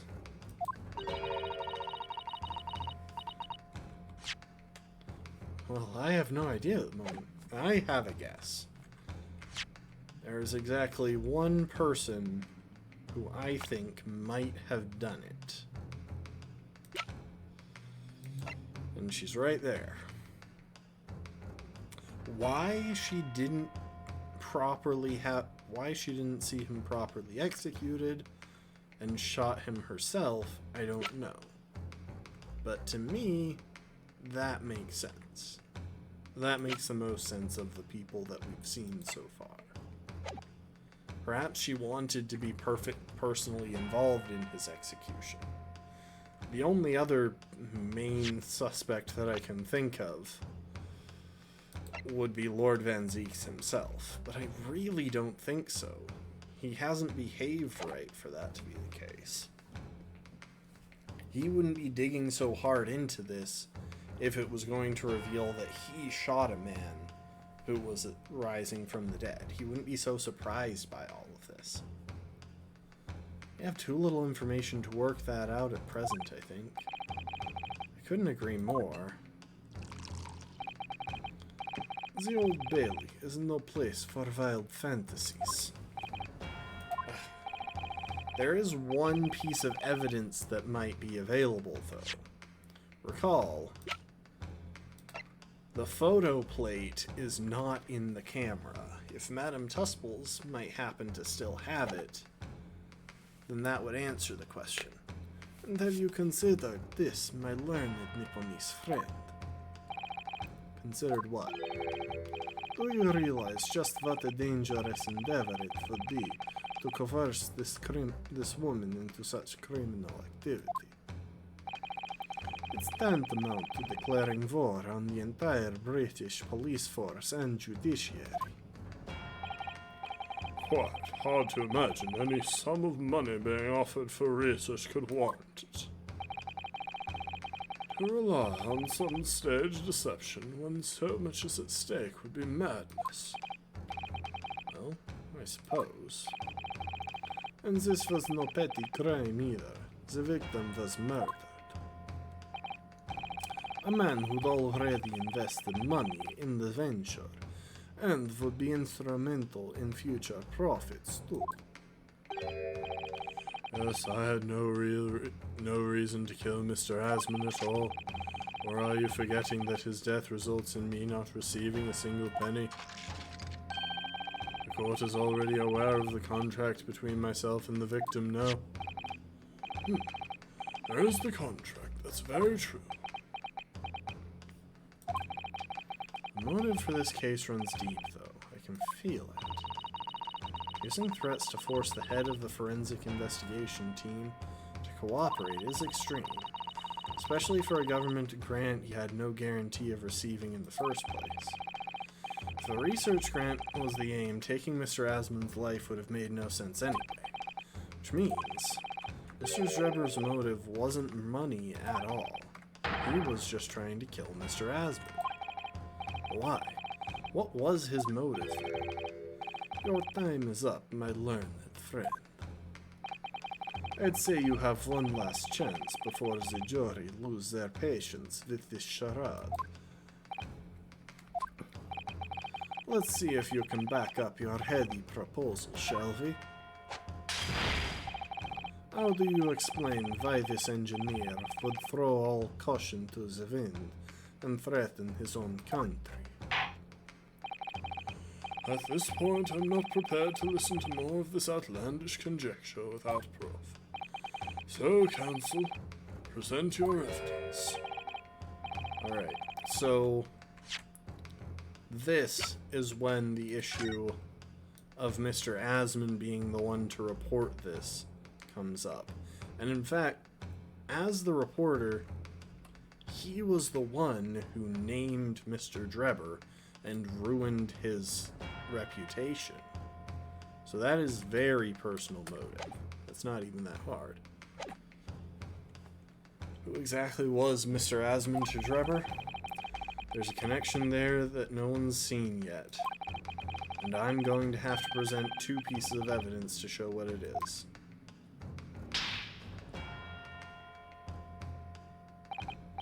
Yes, my lord. The evidence that establishes a motive and explains why the witness wanted the victim dead is right here. I'm gonna save in case I do this in the wrong order or something. Take that! It's this newspaper article, my lord. That was written 10 years ago, and every detail has been examined already. What can it possibly tell us? That riddle should never have been written. It's typical gutter press nonsense that means nothing. Yes, on its own, it isn't particularly significant. However, when considered alongside another piece of evidence, it will completely explain your motive for wanting Mr. Asmund dead. What other evidence? Counsel, you'll present your supplementary evidence without delay. The evidence, which when cross-referenced with this newspaper article, establishes a motive for the deed. Take that! It's this contract, my lord. Mr. Drebber, this is the contract you signed with Mr. Asmund, correct? Yes, that's right. The very document, in fact. That proves I had no reason to kill the man. No, I'm afraid not. What? There's something very significant that this newspaper article and the contract have in common. And it's that common link that shows very clearly why you were determined to kill Mr. Odi Asmund. It seems the defense has uncovered some things the rest of us have missed. So, my learned friend, point out what these two pieces of evidence have in common. Where exactly is the link between this newspaper article and the contract? Couldn't be any... Take that! What these two pieces of evidence have in common is a signature. A signature. The signature on the illustration that accompanies the 10-year-old article and the signature on the contract belong to the same person. What? Oh, As the court has heard, this illustration was drawn 10 years ago by the newspaper reporter who found Mr. Drebber and interviewed him about his ordeal. If you look closely, the reporter's signature can be seen in the bottom right-hand corner of the drawing. And if you look at the contract here, which was signed between the witness and the victim last year, You can clearly see Mr. Asmund's signature at the bottom. Let me see. Good lord, yes, they're identical. In short, the journalist who drew the illustration and wrote the article published about Mr. Drebber 10 years ago was the victim of this case, Mr. Odie Asmund. Ah, But we haven't even gotten to the real Objection! part of this, because we haven't gotten any comments out of her. but explain to the court. Why would that constitute a motive for the witness to murder Asmund? Well, if you think back, you'll remember that Mr. Drebber talked about that article in his testimony. Right, probably, you say. Yes, exhuming fresh corpses to sell is reasonably lucrative. That is quite beyond the pale. You would invite divine retribution, sir. Yes, well, I think I suffered retribution enough. The Daily Circus eventually unearthed my name and put it to print. It caused me a great many headaches. In the end, I had to leave the university. That was the only paper with the bad grace to identify me unambiguously, I might add. I gave up on my dream of becoming a scientist, and it was all because of that newspaper article.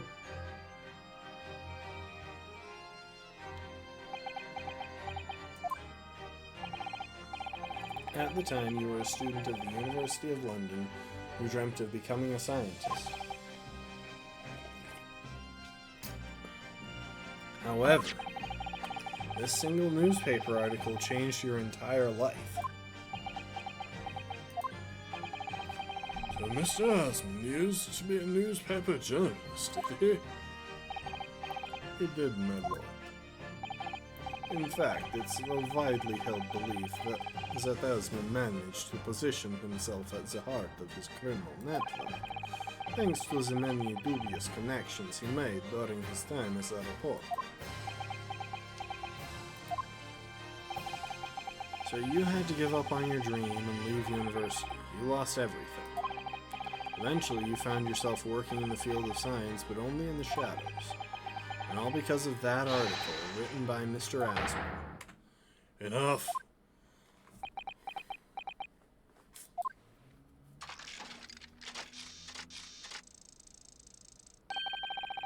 Stop this endless drivel about my life.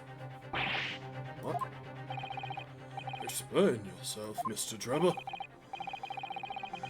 Yes, it's true. I had to leave the university as a result of that article. But it was just the straw that broke the camel's back. What do you mean? Almost every student of science in the faculty was too poor to actually conduct any research. But they struggled on with their hypotheses anyway, we all did, only to have them taken by vultures. Sooner or later, you knew your ideas would be stolen and patented by some wretch or other after all. Good gracious. Making a name for yourself as a scientist in a climate like that is a miracle only a select few geniuses could ever hope to achieve. Personally, I wasn't one of those geniuses, so it was hardly a wrench. Being forced out of the university because of Lowgate was the best thing that could have happened to me. Mr. Drebber, you have already stated that that ruined your life. Do you genuinely believe that? Of course I do. Who's better placed to know whether or not I possess a talent for science than me? I'm sorry to say, but your words don't ring true at all. How dare you? And I have evidence to prove it. Okay, we finally get to use this piece of evidence that was only mentioned in passing previously. How are you in a position to say anything about me? I don't know you from Adam. Fine, if you think you have evidence, go ahead, show it. What could you possibly have to disprove the idea that I was happy to leave the university because I lacked talent? Take that! Do you remember this, Mr. Drebber? We found it at your workshop. is that? A Royal Society trophy for excellence in science. What exactly is this trophy, Council? It's the greatest honor that can be bestowed on a young scientist, my lord. There is no higher accolade. It recognizes emerging talent and promises a bright future. Good gracious. The prospects for the future were excellent, weren't they, Mr. Drebber? Because even then you were a genius in your field. But you lost everything. You had no more future, your talents would go to waste. I'm going to drop a save, because I feel like it's been a minute since I have. Okay, it's been less than 10 minutes, and that was probably pointless, but oh well. All as a result of this one newspaper article.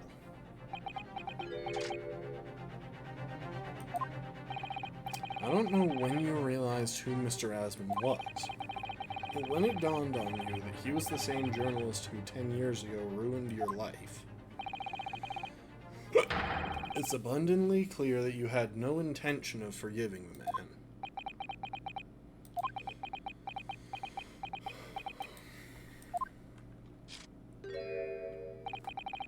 The truth is...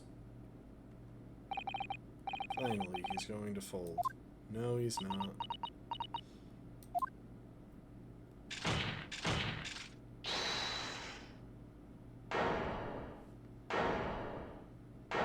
Is this Dr. Scythe now?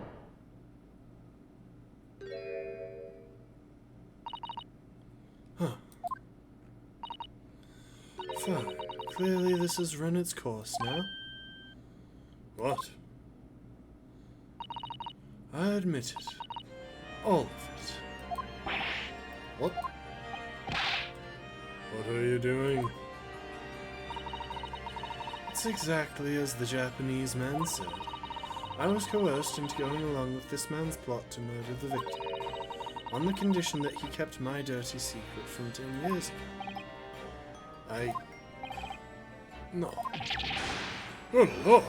That was kind of abrupt, and I'm suspicious that this will actually continue in some other way. Dr. Scythe, do you realize what you're saying? It's all true. That day, when I arrived at the Crystal Tower and saw the birdcage, my heart nearly stopped beating.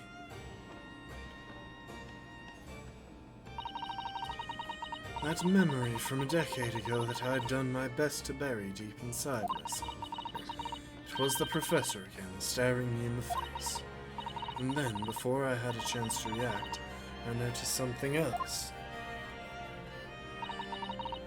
There was a note tucked inside the model's jacket. Dr. Scythe, you will go along with my plan. From someone who knows the truth about what really happened that night 10 years ago.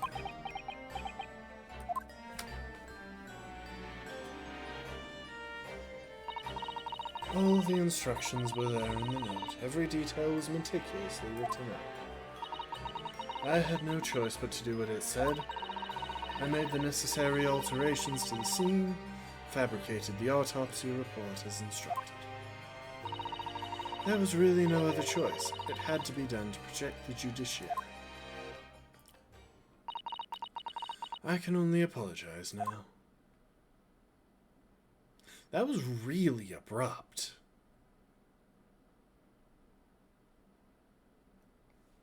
There's no way it wraps up there.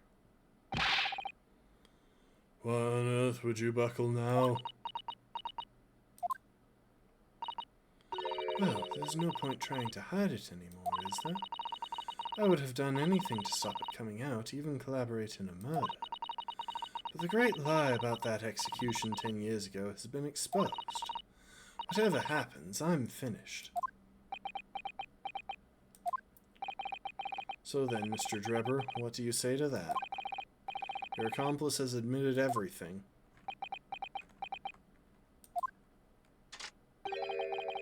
Surely it goes without saying. You admit your part in it too, then? Nope, he denies it flat out. I admit nothing at all. What? Have you forgotten that the kinesis machine was ripped to shreds by an explosion? Short of me admitting to a crime, there's really no possible way for you to prove I did anything wrong. No. I mean, she could just present the note if she hasn't already destroyed it. Order! Whatever this man says, I admit everything. He threatened to expose my secret, so I went along with his plan. And Lord Van Zeeks... Yes. I hope you'll accept my apologies. What happens next is in your hands, of course.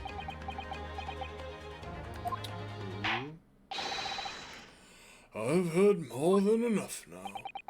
I hereby present the final findings of this court. This trial is not the proper forum in which to pursue the alleged wrongdoings of Mr. Drenner. The defendant is Professor Albert Harebrain. Very true. It had slipped my mind. Isn't he one of your closest friends? As the court has heard, Dr. Scythe has admitted to the allegations brought by the defense, thereby absolving the defendant of any possible guilt. You mean... At the present time, it is the conclusion of this court that the defendant was not involved in any wrongdoing. Does the prosecution have any objection?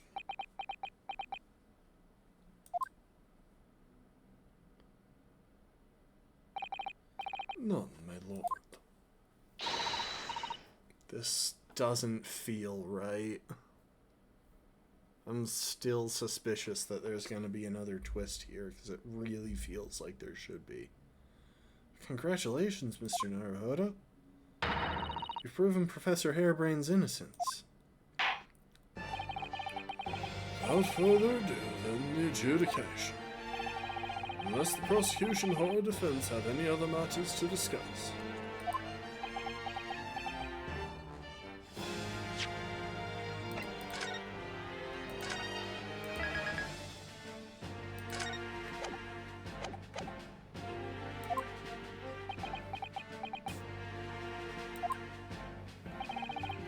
I don't know, this doesn't feel quite right. Thank you. Thank you, Rio. I knew someone had to be on the same page as me. Why did Dr. Scythe suddenly admit to it like that? Is everything alright, Mr. Naruhodo? Like you said before, the way the trial is set to end now, the judge will certainly deliver a verdict of not guilty. But is that really what we want? The defense should be pushing for now is... further testimony. Objection! The defense objects to the trial ending at this time, my lord. I beg your pardon. We demand one final testimony.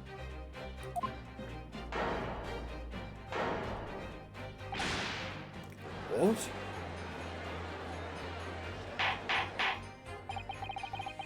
You do realize I'm about to adjudicate in favor of your client, I presume?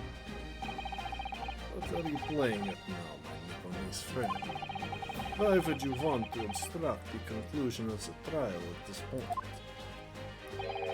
No defense lawyer in his right mind would do that. She's made claims, but she hasn't backed them up. She needs to testify about how she participated, or really the case will be thrown out prematurely. Mr. Naruhodo, what exactly are you thinking? The truth, the whole truth, and a way to bring it all the way out and all out into the open. Right. Right, and as Mr. Shulman said, pursue the truth all the way to the end. In hindsight, Ah yes, one word of warning before I go. If in the course of the trial this afternoon you perceive even a shadow of doubt about the truth, don't let it out of your sight. Pursue it like a dog with a bone. To the bitter end, you understand? Do not falter whatever may come to pass. I'm sure Mr. Sholmes knew. He must have deduced that this would happen.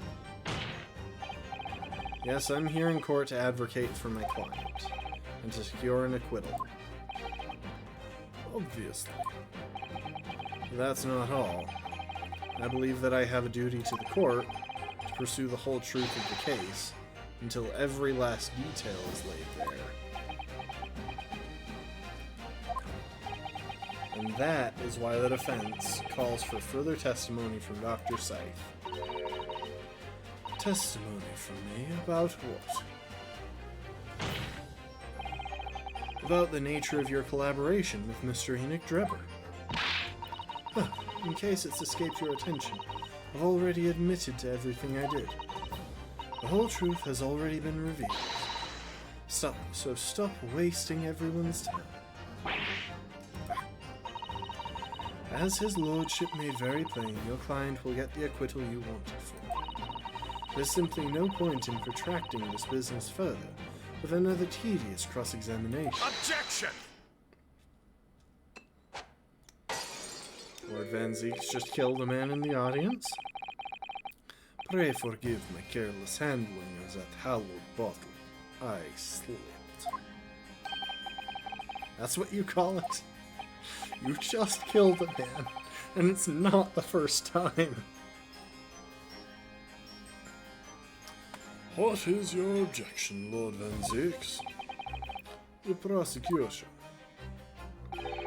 also calls for supplementary testimony from the witness. Don't be stupid. If there is more to this case than has yet come to light, then I will join my learned friend in pursuing the facts until the bitter end. Oh, what? Lord Van Zeeks? This is most irregular, to say the least. However, as the prosecution also calls for it, I will uphold the request. Dr. Scythe, you will testify for the court, explaining the full extent of your involvement in the murder apparently committed by Mr. Drebber. Very well.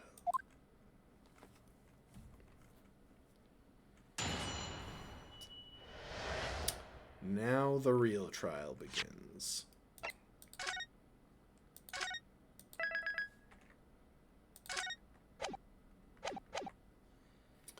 But before it does, I'm going to take a second and go to the bathroom. Enjoy the pause. Here we'll have some dancing.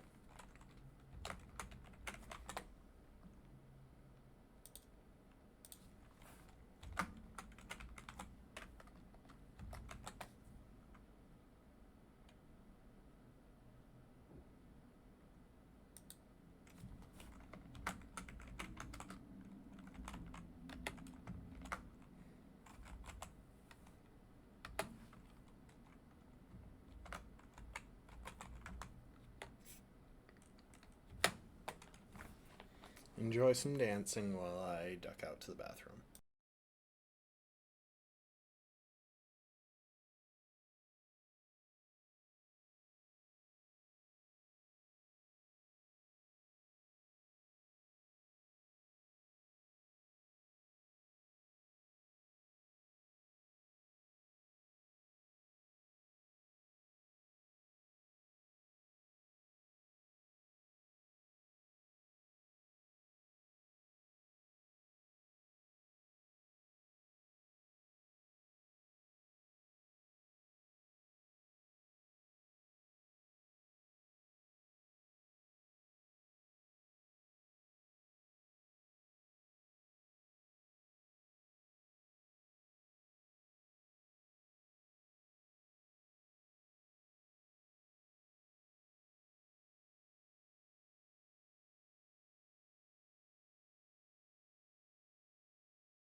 I swear I always get an extra viewer showing up on the mod view of the stream manager on my phone whenever I'm not here. It's so weird. I mean, it could just be it registering that I'm watching, but sometimes it's more than one extra viewer, which is even weirder.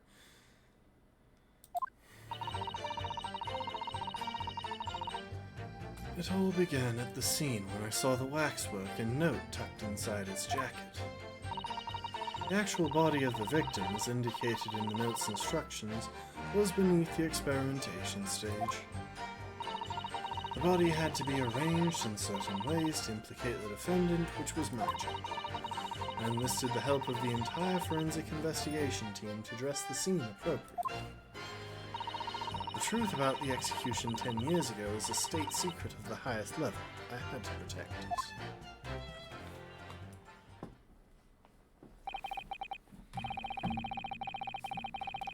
So I was right. The stage and the machine were all specifically designed for the deception.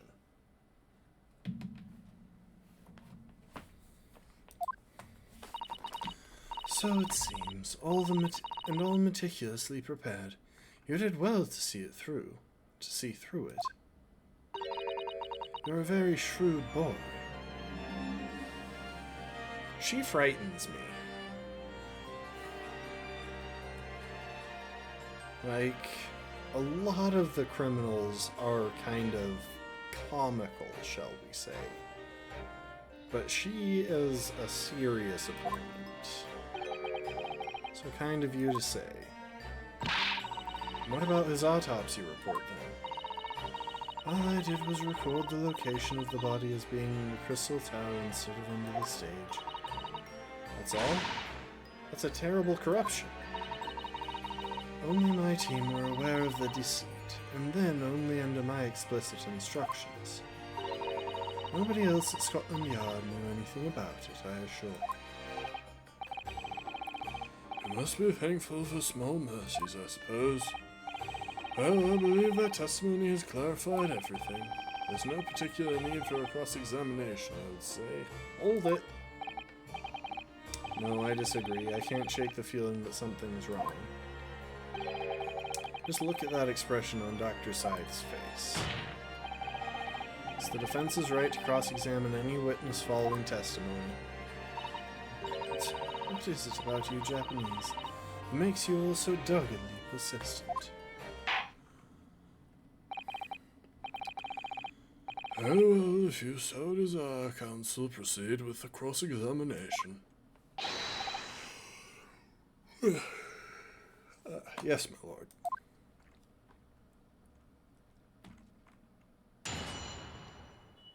There's one big issue that I'm spotting immediately, which is the question of how the actual body was stabbed.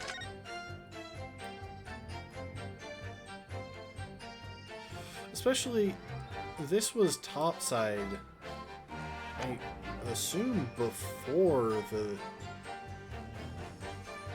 forensic team was on the scene.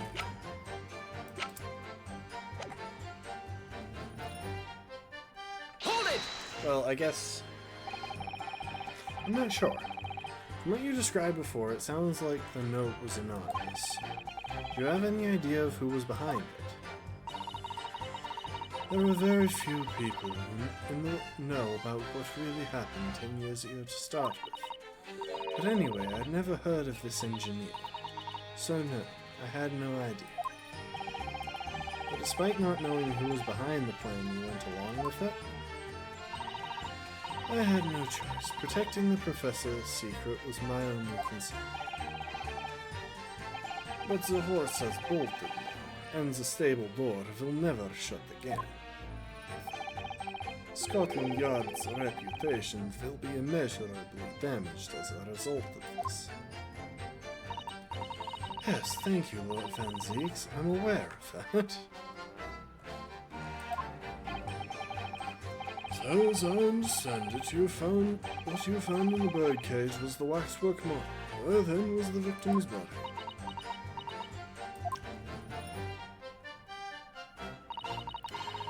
The actual body of the victim, as indicated in the note's instructions, was beneath the experimentation stage.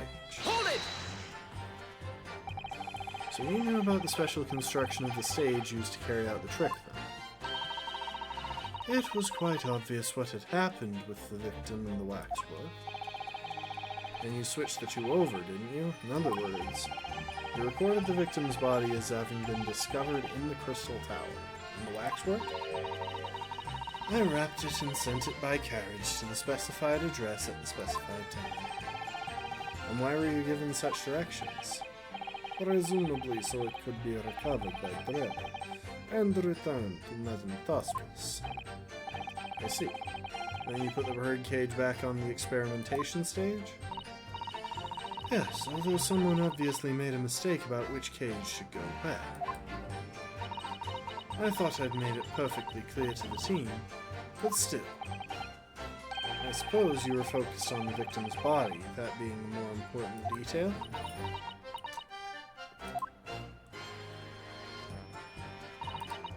The body had to be arranged in certain ways to implicate the defendant, which was my job. Hold it! When you say arranged, I presume you mean with this?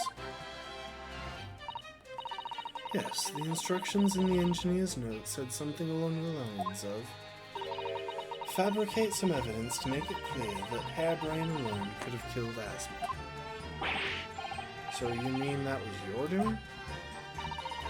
I fetched Harebrain's ridiculous screwdriver from the stage and took it with me alone to the abyss under the stage where the birdcage had fallen. Oh, Doctor.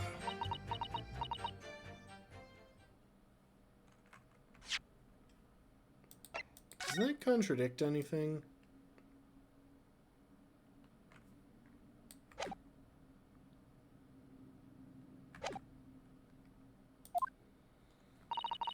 I didn't feel it would be appropriate to involve anybody else in that particular part of the deception.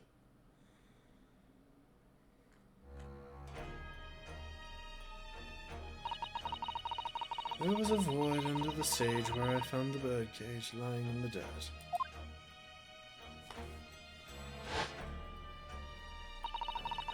I approached it, leaned down, and slowly opened it up. Then I took the screwdriver in both hands and plunged it into the man's chest.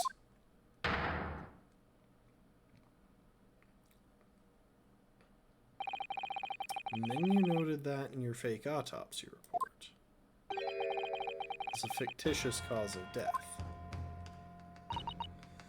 Exactly. So, the actual cause of death was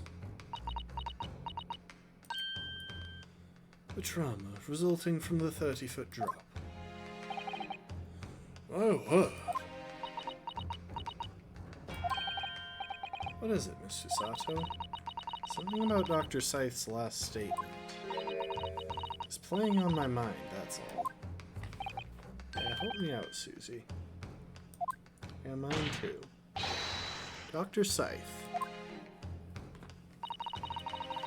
There's really no need to shout. I can hear you perfectly well. The defense calls for you to add what you just said to your formal testimony. Oh? Which part? What I want to hear her supplement her testimony with is...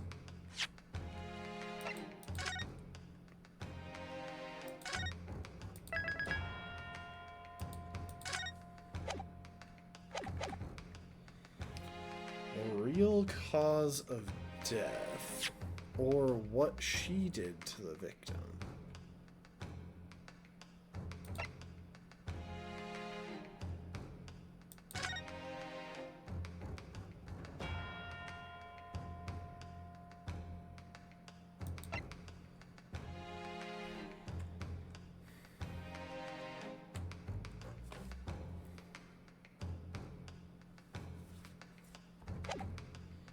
This is gonna go deep, isn't it?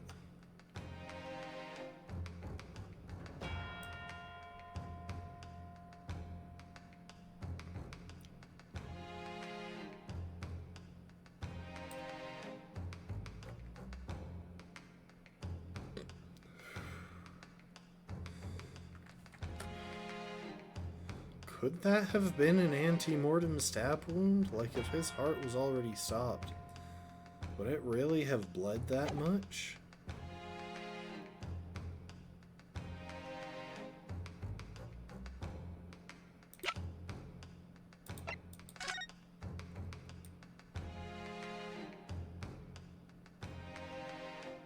Could she even have stabbed him while he was still in the bird cage?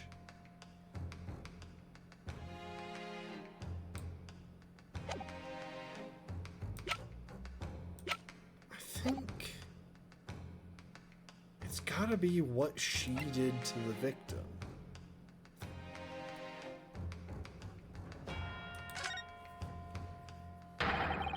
How you stabbed Mr. Asman in the chest, that part.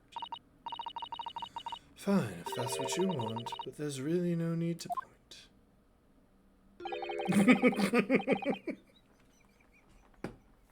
The prosecution concurs. Not with my statement, just with pointing. He's a big fan of pointing as well.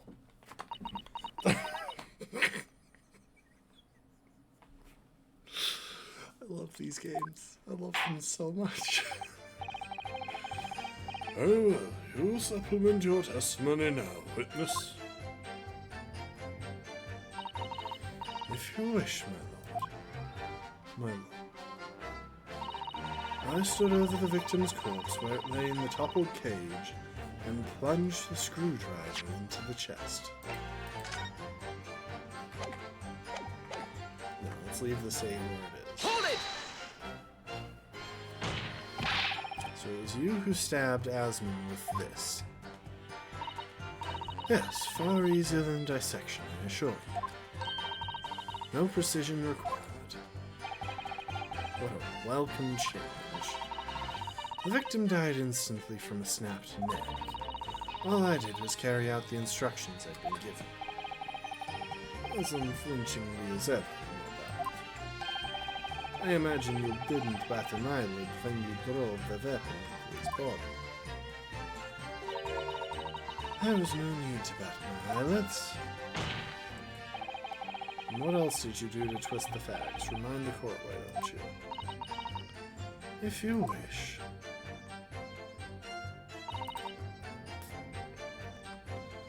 I enlisted the help of the entire forensic investigation team to dress the scene appropriately. Hold it! The entire team, in perverting the course of justice? My team consists of the very best investigators there are. I demand loyalty from all members. We operate on a code of chivalry of sorts. You aid and abet a murderer, commit perjury, and dare to talk of chivalry. It was a matter of priorities. What? Nothing was more important than protecting the secret of the professor. My team did what was necessary without losing sight of the primary goal. I consider their conduct exemplary. Don't concede the point, Mr. Naruhodo. You mustn't let her win. Lawyer. I'll take that silence as tacit acceptance. Now, can we move on?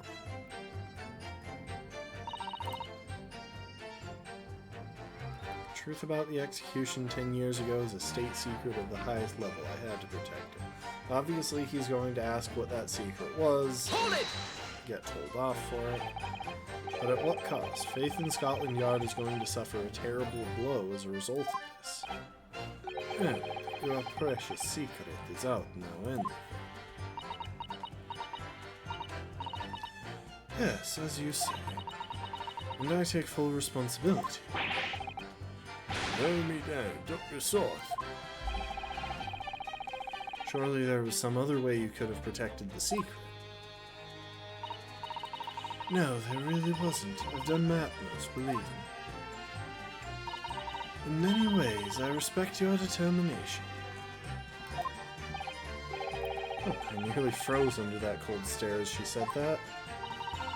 I do believe she was being genuine, though, Mr. Naruhodo.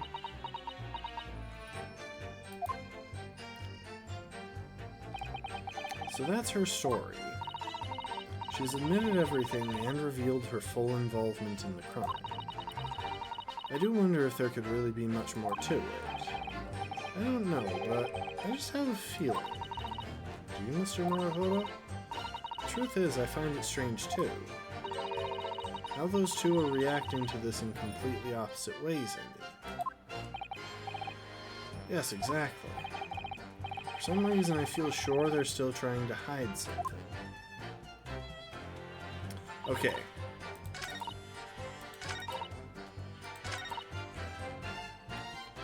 I'm going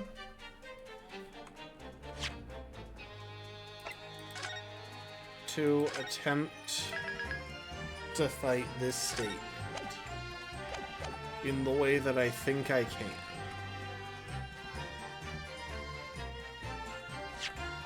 But if I'm wrong, then I'm going to need to get her to switch that statement. So I think the contradiction here is the bird cage. Objection!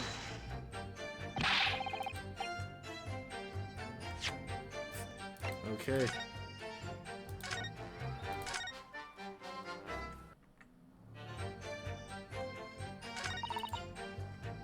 Hold it! Switch which addendum she had.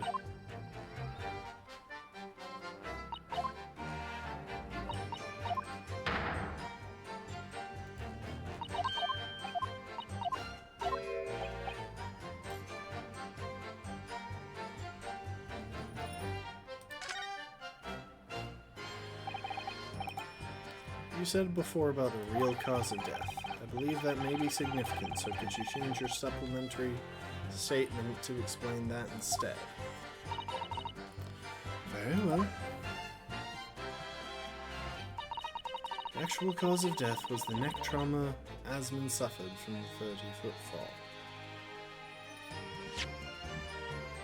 Okay, in that case... Objection!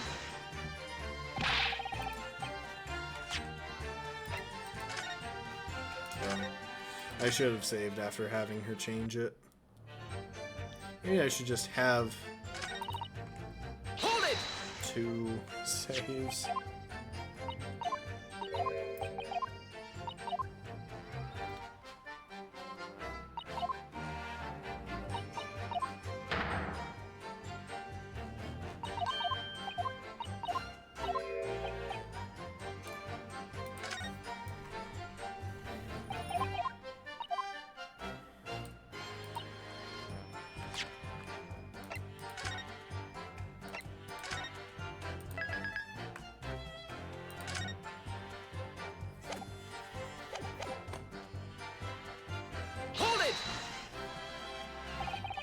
You're quite sure of that?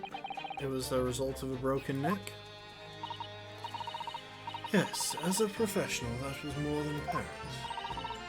You'd never know just by looking at the photograph of the victim, though, would you? Well, that's very true. Obviously not. Which is precisely why coroners are needed to determine the actual facts. Yes, assuming they can be trusted. There is no point in calling her assessment into question without evidence. Let's get back to some testimony. Very well.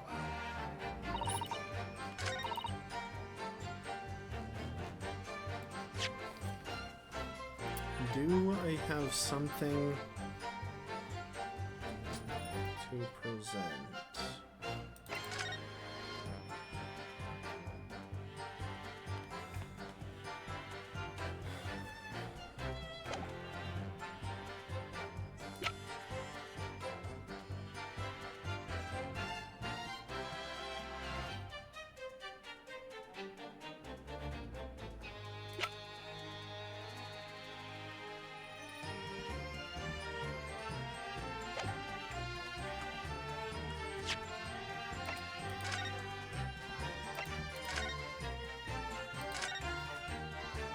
I've got 2 saves now. I can go with whichever one.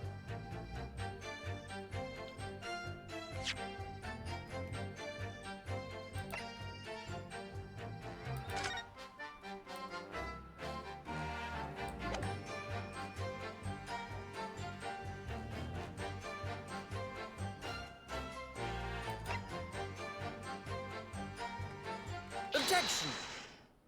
How is that the contradiction?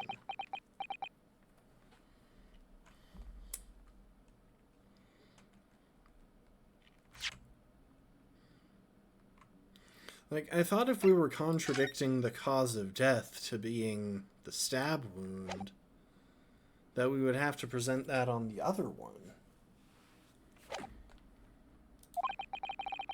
I've got a nasty feeling that this inconsistency points to an extremely uncomfortable truth. What on earth is the matter, Counsel? Have you lost your tongue? I apologize, my lord. Dr. Scythe, in that last statement of yours, there's just one point that seems to defy explanation. Out with it, my learned friend. There's an obvious inconsistency between your description and this photograph. Oh, wait. Is the inconsistency the fact that the screwdriver isn't in his chest anymore? It shows the victim in the birdcage following events that led to his death. Objection! Oh! Yeah, that is an inconsistency. Why is the screwdriver not still there if he was stabbed entirely to implicate Professor Harebrain?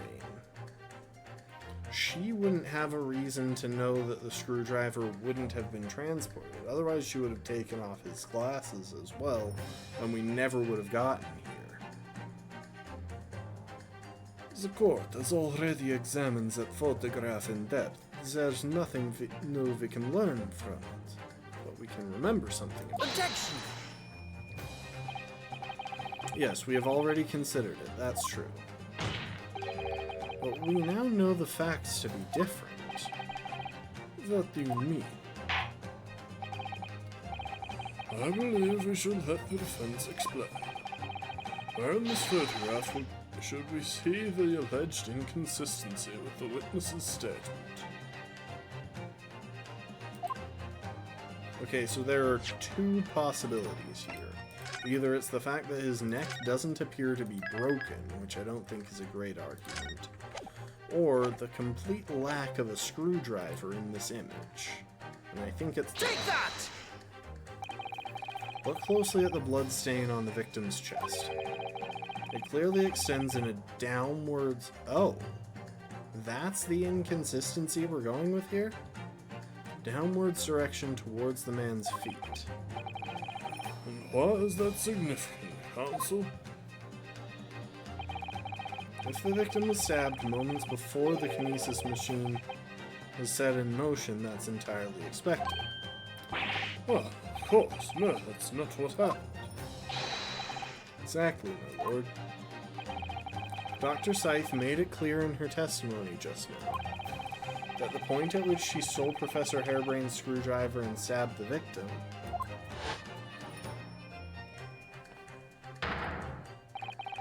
was after the grand deception was set in moment, when the birdcage had fallen below the stage out of sight. From the shape of it, it's clear that the birdcage would have fallen on its side after the 30-foot drop. And if the victim had really been stabbed whilst inside the birdcage in that position, the blood from the wound would have spread out equally in all directions, maybe a little bit toward the side since that was more or less downhill. For it to have formed the longitudinal appearance we see in the picture is inconceivable. I'm gonna take your job, Dr. Scythe.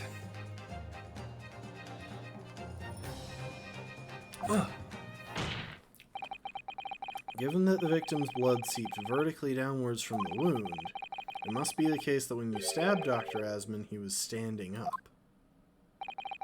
In short, Dr. Scythe, your latest testimony was a total fabrication.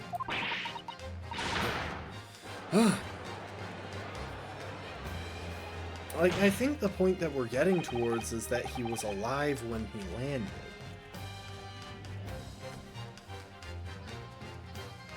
I knew it. I knew I was right. Now I've identified that contradiction, there's only one way to explain the facts.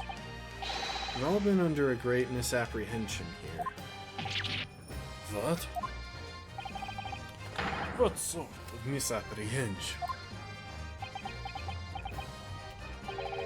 Dr. Scythe,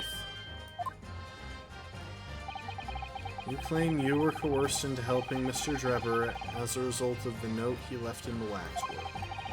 You claim you made changes to the scene of the crime to implicate the defendant. And you claim that you authored a fake autopsy report to cover your tracks. But one of those claims is an out-and-out lie. Because the question of what the bloodstain really tells us has only one possible answer. If that is the case, what is it, man? Counsel, you've clearly struck upon a revelation. Now tell the court what it is. Which part of Dr. Scythe's story is shown to be a lie by the contradiction in her testimony?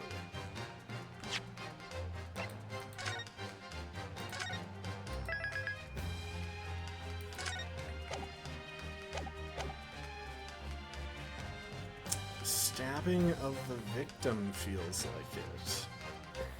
Hang on. Coerced into helping Mr. Drebber as a result of that he left in the waxwork. I think that still holds up. Changes to the scene of the crime to implicate the defendant. And authoring a fake autopsy report to cover her tracks. I think it's gotta be this one. The answer is very simple if you consider the sequence of events. If, when the victim was stabbed, blood from the wound seeps downwards as it did, we can be sure that the victim must have either been sitting or standing upright at the time. But as you rightly pointed out, the bird cage would have fallen on its side when it fell beneath the stage. Yes, it would, which tells us that the victim must have been in that position of his own accord. Objection! That's impossible. The man was dead, remember? You have a bad habit of assuming that people are dead before they actually are. No, that is the misapprehension. He survived the fall, but she was still under coercion to hide the truth, which means she had to kill him.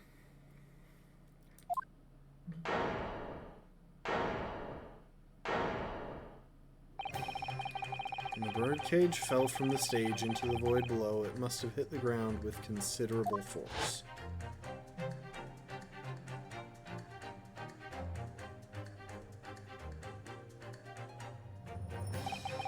But Mr. Asmund didn't die in the fall.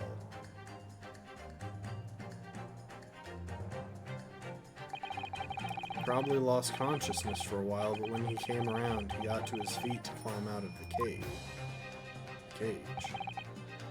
Just as Dr. Scythe appeared.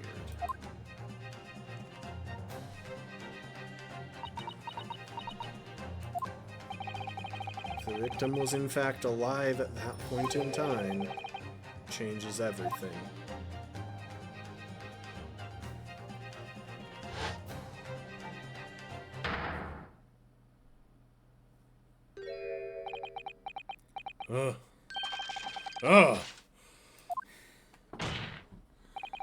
Mr. Odie Asmund's killer wasn't the defendant, Professor Albert Harebrain, nor was it the mastermind behind the stage trickery, Mr. Enoch Drebber, despite his best efforts. It was you, Dr. Courtney Scythe.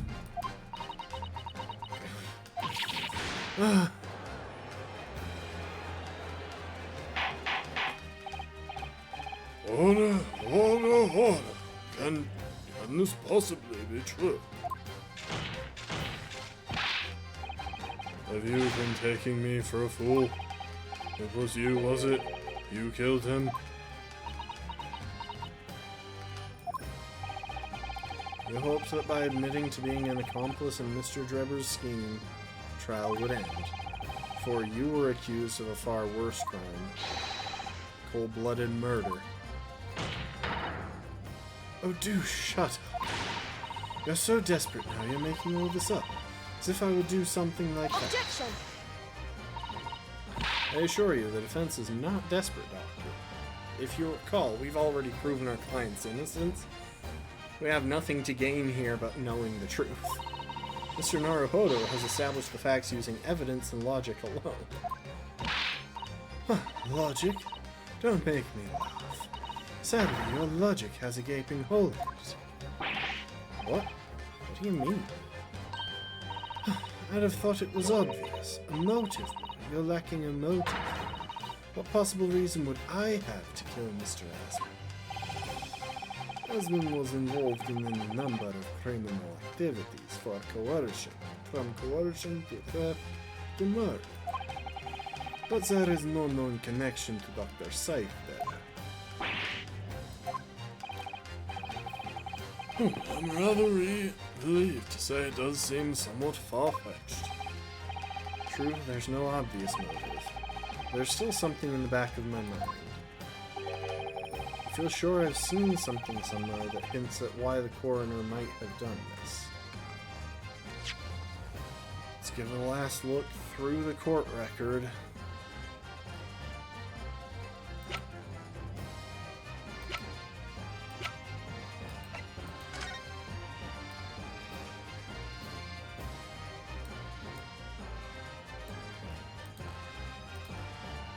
Could it be this? Could she be the Reaper?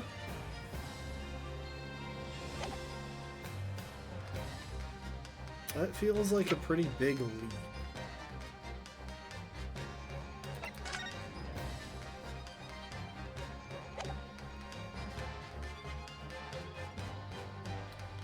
Thing is, the only other argument that I could see is that it's the article. That he is technically a witness, or at least someone capable of commenting on the truth.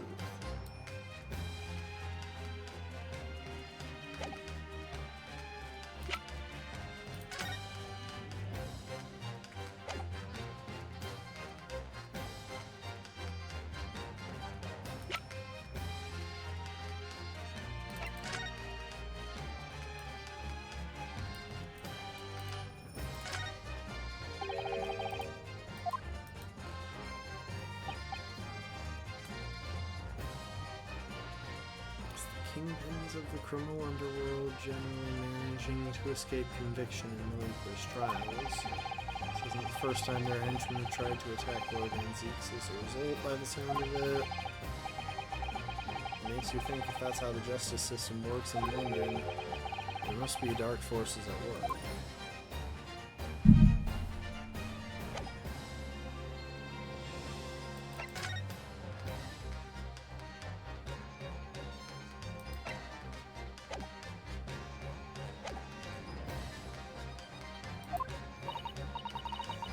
Yes, I might have tampered with the crime scene and concocted a fake report. But murdering someone for no reason is a very different story. Objection!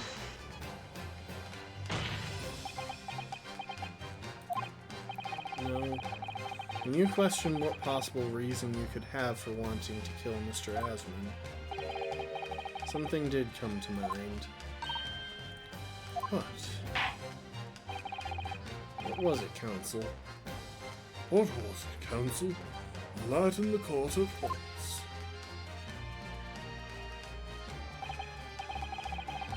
Yes, we saw it yesterday, didn't we? Something that seemed strange, but we had no... Wait! This isn't even in the court record. It's the fraud that's going on in her coroner's office. They were listing hundreds of scalpels that they didn't actually need in their requisition, which is kind of an obvious sign of fraud.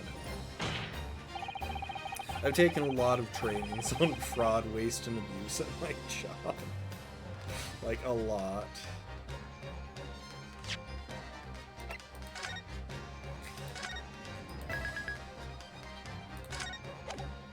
I'm so tempted to click the wrong answers here.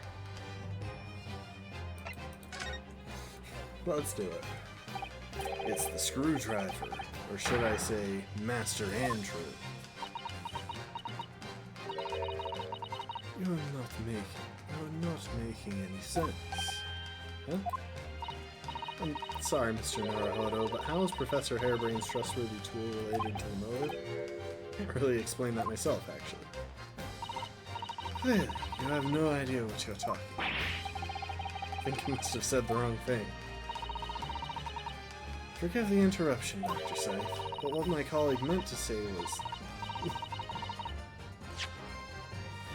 No, I want to see the other routes.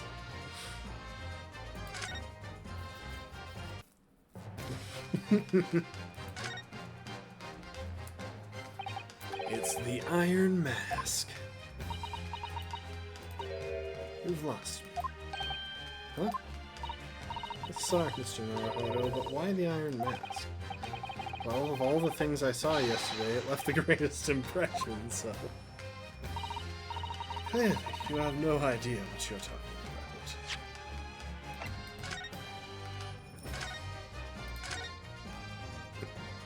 about. Alright, let's select the correct one. I want it on record that I knew the correct answer. I just wanted to see the wrong answers play out. It's a scalpel, or rather, scalpels.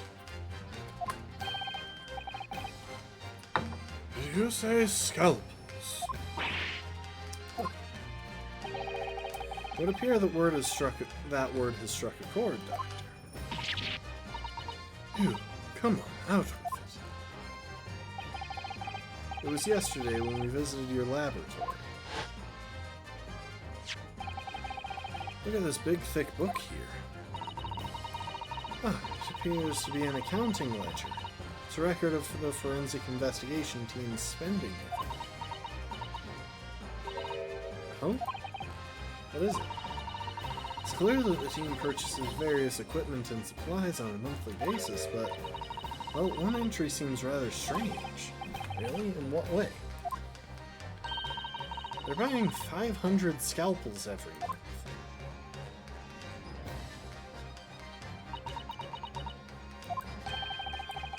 500 scalpels a month. At first, I wondered what on earth you could be using that many scalpels for. But actually, I realize now it's not the scalpels themselves are significant. It's the money for them, disappearing every month from the department's accounts. Osmond's criminal organization relied heavily on extortion for its funding. Tracing the money from the forensic investigation team's account to find out where it was gone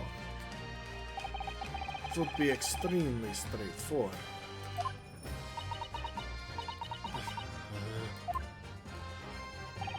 10 years ago, when Mr. Asmund was still a journalist and wrote this article about Mr. Drebber, you may well have stumbled upon information he was researching as he was researching the story. Information relating to Dr. Scythe's darkest secret that he would use to rack money from her for the next decade. The darkest secret? Good lord, you mean... I don't know what happened on the night of that execution 10 years ago, but clearly the opportunity to rid yourself of that menace was too tempting to pass up. So in the end, you weren't coerced at all, were you? You did it entirely of your own free will.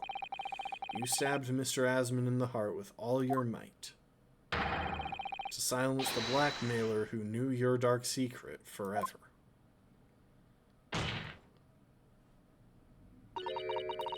You'll never understand. None of you. What we've had to keep covered up all these long years.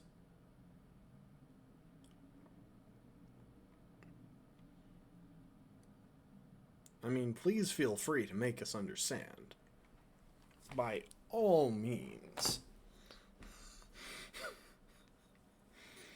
Because I'm pretty sure this has to end by unlocking that mask.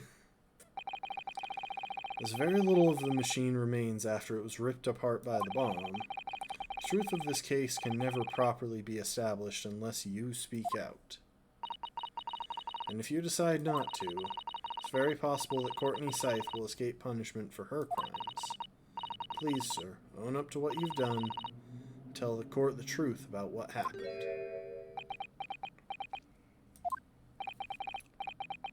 10 years ago, you told the truth, and you were robbed of a bright and successful future as a result. I can certainly understand your bitterness and your consternation now. However, this is surely the chance you've been waiting for, to sever the hold that fates had over you all these years.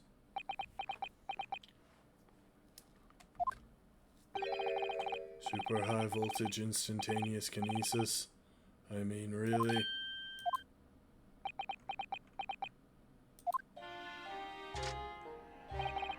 It's the addle-brained mock scientists that are the worst, you know? They don't recognize the fact that they don't have talent, they can't even get that right. And so they end up chasing impossible dreams, having unbridled faith in their abilities. They go on and on about their wonderful hypotheses, their stupid eyes shining like a little child's. They make me sick. I can't abide their foolishness. Careful, Mr. Drebber.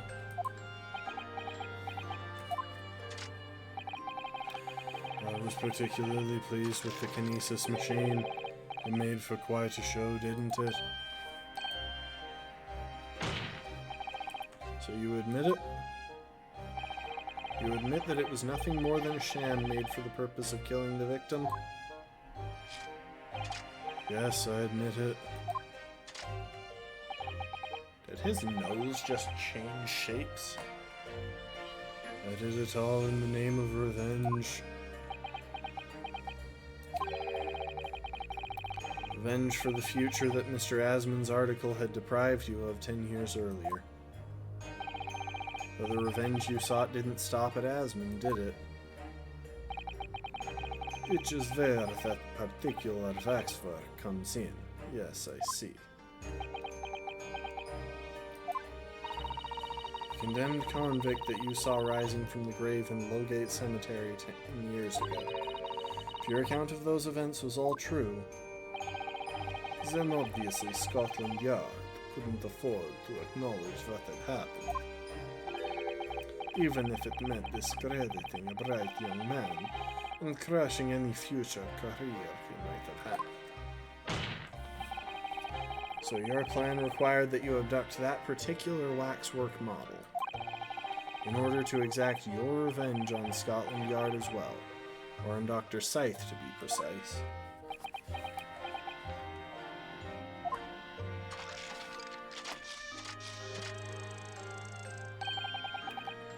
It was a year ago. By some extraordinary twist of fate, Asmon turned up at my workshop. He didn't remember who I was, of course. He just wanted to employ my services as an engineer. And he happened to have a paper with him. An article on the front page caught my eye. About the coroner who handled that bogus autopsy, being appointed head of a new forensic team. When I learned that news, my cognitive processes started to devise a plan. What a horrid tale. He robbed me of my future, so I wanted to use the man's own wiles against him for revenge, and have that rotten Scotland Yard eating out of my hand at the same time. I wanted them all to suffer the same humiliation I'd had to suffer. Well, you've kind of succeeded, to be honest. Like, he's dead, and they are going to be humiliated over this.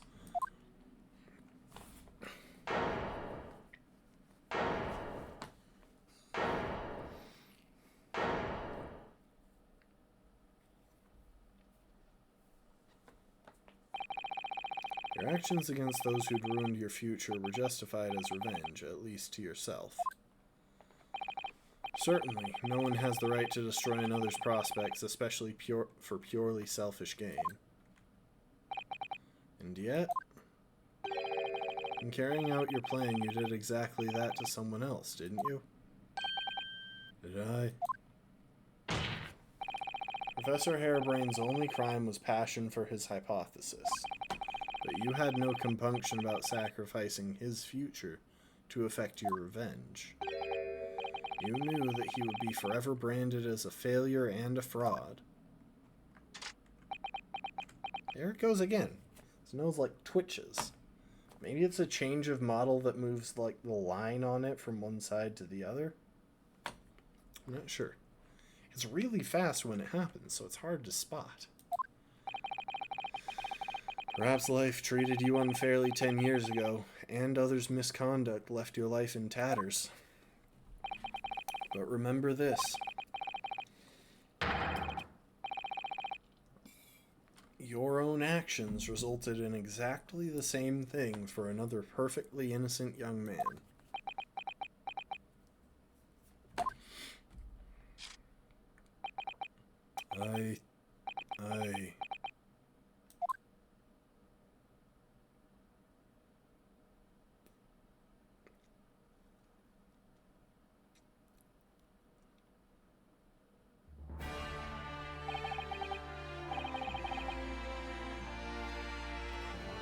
Lord Van Zieks, what of Dr. South? An immediate warrant for her arrest has been granted, and she's been remanded in custody, my lord. I presume she will face trial in the coming days, along with Mr. Dredd. A most regrettable situation indeed. She's made great contributions to her profession over the years. It really is a hard truth to swallow. However, that is a topic for some future occasion. For now, Professor Harry. Oh, yes. It seems there was a great deal more to your experiment than you realized. However, I think we can assume now that all the sordid details have been brought to light. This has been a very long and profound trial, but I'm pleased to say you are absolved of all guilt. This whole experience has taught me a very great but painful lesson. I've been, me, this dedicated scientist, this devotee of natural philosophy. I've been selfish and self-centered, and above all, a fool. Professor. I've spent my life thinking of nothing but my research, misguidedly believing that I could do whatever I set my mind to, despite my lack of talent. And the worst of it is, in the process, I've caused others pain and misery. Others who are far, far greater people than I. No, Professor, that's not true. What? Don't tar yourself with the same brush as Dredd. What happened was his doing, and his alone. This outcome is his fate, not yours. You're not to blame in any way. Lord Van Zieks. In the derision with which he referred to you earlier, calling you a fool, talentless even. The man has no idea. To believe in yourself and work your fingers to the bone, to realize your dreams, that's laudable, not laughable. No one has the right to deride another for such choices. Oh. Thank you, Baroque. So, ladies and gentlemen of the jury. Yes, my lord. It is this court's expectation that you find the defendant not guilty of the charge of which he stands accused. I presume there are no objections. None from me, my lord. Certainly not. This trial has really made me think, but this is the right decision. It's all been proven methodically and rigorously. I have no misgivings whatsoever. What's that? He's doing, is he? So over? I don't know, it's becoming a yard these days. I don't recognise the place. Very well. In that case, I hereby pronounce the defendant not guilty.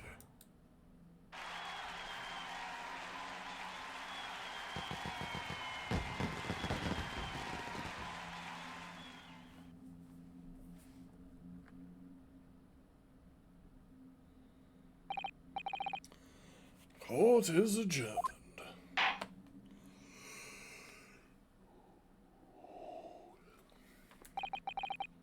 It's over. That was some trial. Was a heck of a case. 24th October, 4:33 p.m. in the Old Bailey Defendant's Antechamber. Professor, what a splendid outcome, isn't it? Oh, it is, it is. Congratulations, Professor Harebrain. Mr. Naruhodo, Mr. Sato, I'm truly beside myself with gratitude. How can I ever thank you enough? I'm just glad it's all been cleared up. That you realize you were just caught up in a bad situation. Right now, you know, if I had that research grant money, I'd give the whole lot to you, every penny. I think that would technically be, like, very illegal. There are stipulations on what the grant money can legally be spent on. Well, that's very kind, but I'm just a student, so... We don't need any financial reward. Your acquittal is more than... I mean, I'm not opposed to getting paid.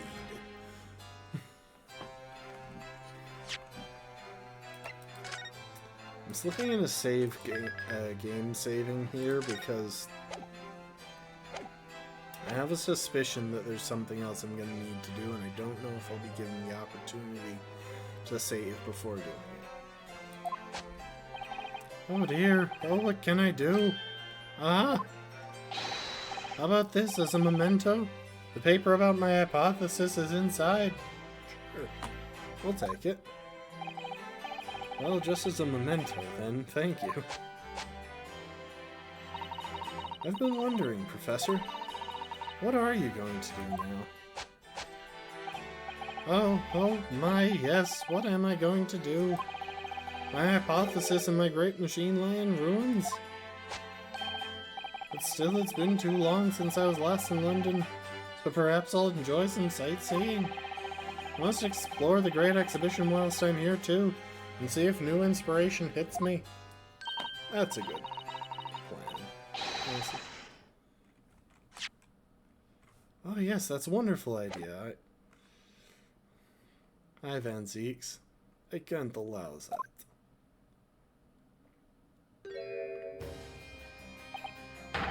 Lord Van Zeeks, what are you doing in here? Baroque?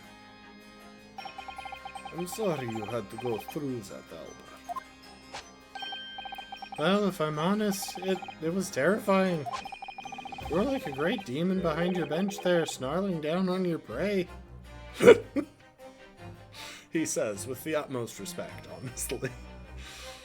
It's so weird that these two guys are friends. But I kinda love it. You're one of the few true friends I have. I couldn't leave it to anybody else to handle the prosecution, or the defense. Sorry? Or the defense? Did I just hear that right? I always knew that you had my best interests at heart, don't worry. How about you show me around while I'm here in town? It's been a long time since we left university. We have a lot to catch up on. Lord Van Zeeks is going to get him out of the country as fast as humanly possible.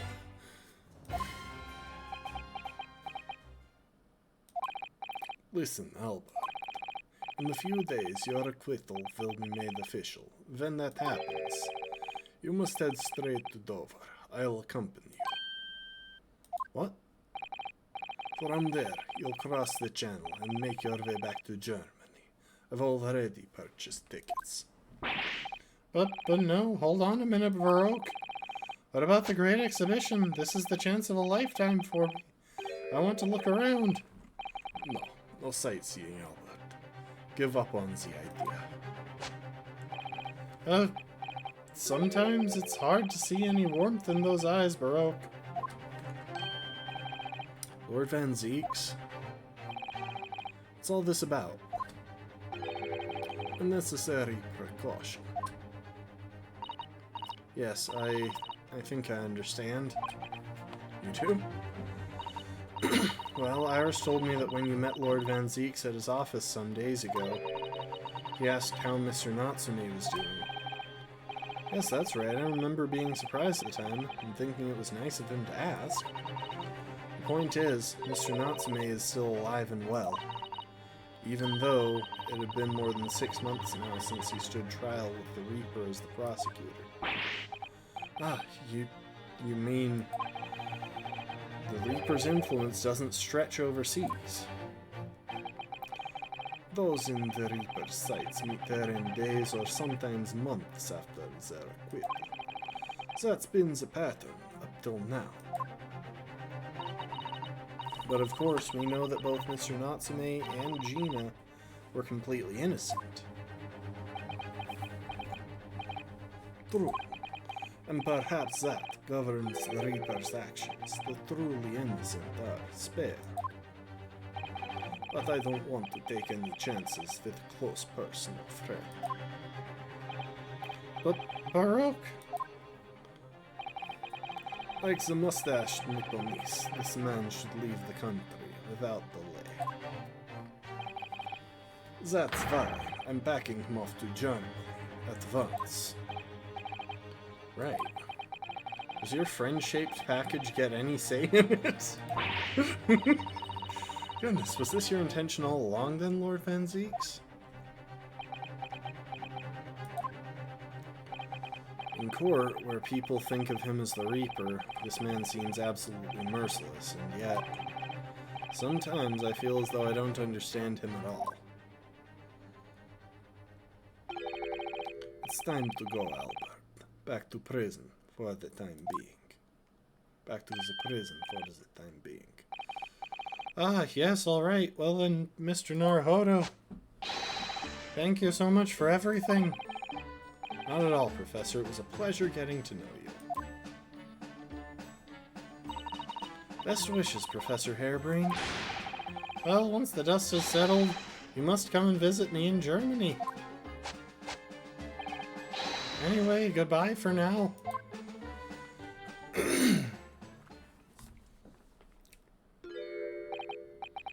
Now, my Nipponese friend. Oh, yes? Thought you'd gone too. We have matters to discuss. Can you spare me some time? He is a really polite guy out of court. Like, when it's not to do with his professional dealings, he is pretty dang polite. You want to talk with me? I'll be waiting in the courtroom in 10 minutes. Oh, is this going to be about Kazuma? Well, that was strange. For some reason, I didn't get that sense of impending doom as he walked away this time.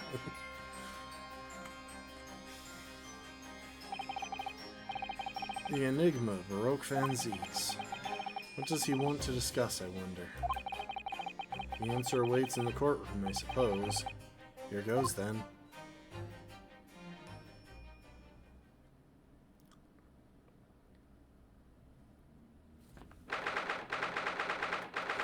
Oh, this is either about Kazuma, or we're going to unmask the professor. 24th October, 4:58 p.m., the Old Bailey courtroom.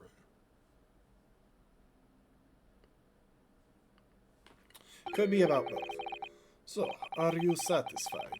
You saved the guileless scientist from a great injustice.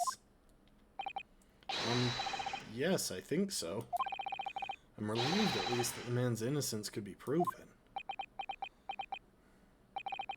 Anyway, I imagine you've been wondering where my animosity towards you Nipponese comes from. Wait, is the professor Japanese? Is that why he hates Japanese people?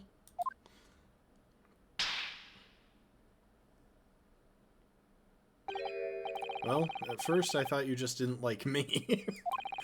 I imagined you saw me as a pretentious child from an unimportant land who had no business being here. But now I think differently.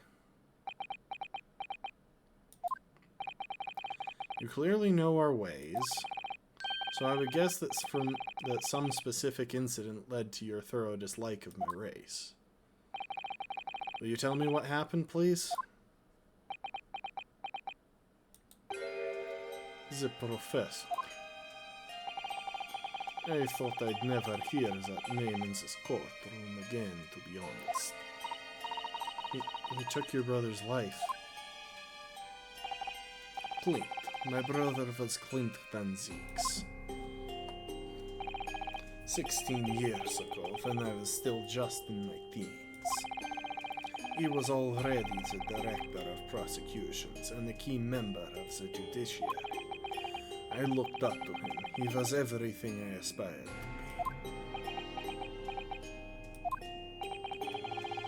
be. He was involved in the establishment of justice systems in foreign countries as well. There were exchange programs between Britain and other nations then too, to share knowledge and ideas. As part of one of those programs, 3 judicial assistants came to Britain from your homeland, the Empire of Japan. Oh, it was 16 years ago, then one of them could have been my father. Of course. I remember Dr. Mikotoba well. I had no idea. I was a minor at the time, training at the prosecutor's office. One day, Clint introduced me to the 3 visiting Nipponese. So you've actually met my father. He and his colleagues were polite and amicable. They were adept at their work and exacting in their standards. It was my first encounter with the Nipponese spirit, and it made a very great impression upon me. But 6 years later, that's when it happened. The investigation was going nowhere. There were no suspects even, just an ever-growing list of victims. And in the end, my brother became one of them. The last, in fact, before the case was finally resolved. I'm so sorry, Van Zieks, truly. Clint was always ready to put his life on the line for justice anyway. So he wouldn't have wanted it any other way. He lost his life to the killer, but it was his victory in the end. For me personally, though, it was a great loss. I found myself in a very dark place indeed. When I finally found out the killer's identity, the reason why no one had been able to catch the man sooner ceased to be such a mystery. He'd been hiding in plain sight all the time. In plain sight? Are you aware of the political events 10 years ago? It was a period of extremely sensitive diplomacy between the British and Japanese empires. A new treaty was being forged, I think. Correct. The Anglo-Japanese Treaty of Friendship and Navigation was being concluded. The leaders of both countries were deep in extensive political discussions. Which is why this particular killer's appearance in court was conducted as a closed trial. If the British public had known the identity of the killer, not only would the treaty have been in jeopardy, other nations could very well have ended up at war. What? A war between Britain and Japan. That would mean... Oh my, you mean to say the professor was... your father, Susato? When the trial reached its conclusion earlier, I thought to myself, yes, it's time. Time for you to come face to face with this hideous monster. I borrowed the key for the mask from the proprietress of the Waxwork Museum. So see for yourselves now. Confirm it with your own eyes. The truth that's been hidden this past decade.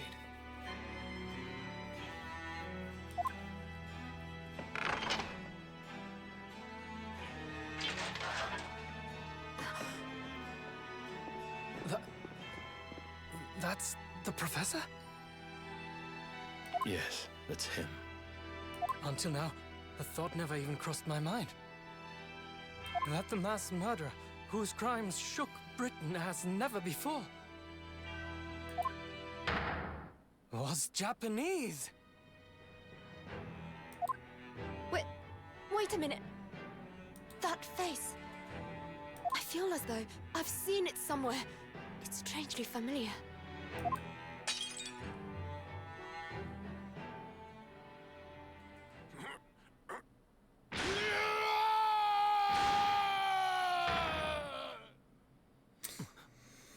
You know, that really doesn't sound like Kazuma normally does.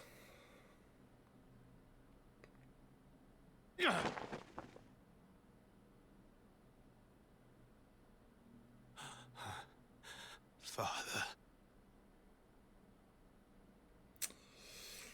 That explains a lot. What? Father?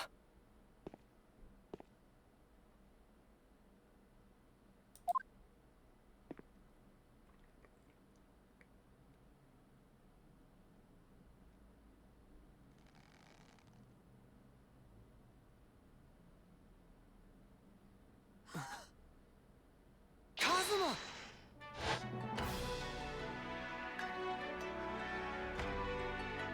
My best friend, Kazuma Asogi. After a whole year, finally his memories returned.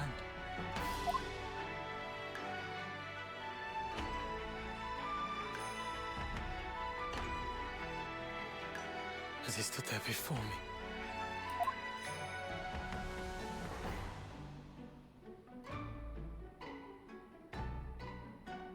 Ryunosuke.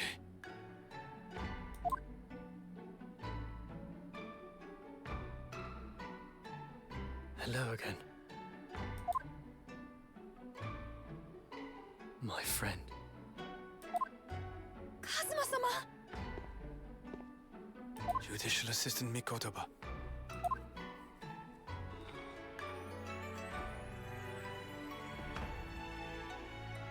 It's been a very long road. Thank you. Thank you for guiding my friend here when I could not. It was an honor.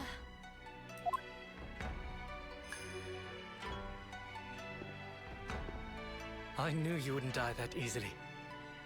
Kazuma. You absolutely thought he was dead, Ryu. I owe you thanks, too. For taking good care of that in my absence. Oh.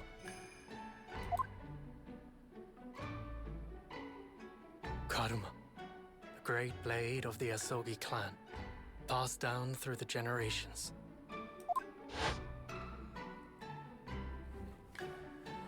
When we left Japan, this sword was at my friend's side. The Japanese man's katana is his soul, and he couldn't be parted from it. But then, when the incident happened, it was Susato-san's wish that I inherit the sword. And I've kept it with me ever since, along with my memories of the friendship we shared.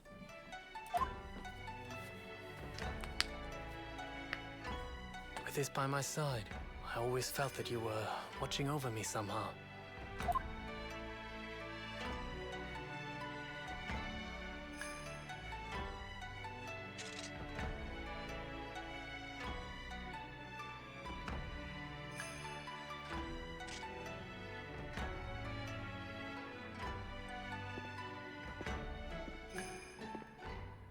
I've made it.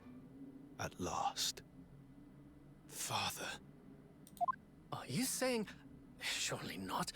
You mean, you knew all this time? I'm looking at it. But... I still can't believe it. This mass murderer is Kazuma's father.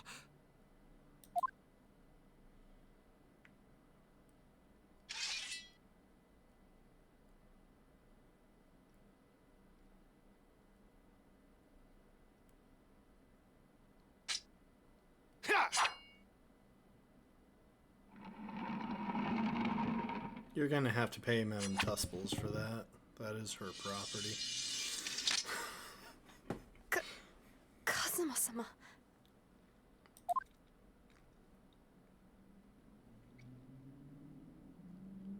Ryunosuke, we have much to talk about. But now is not the time.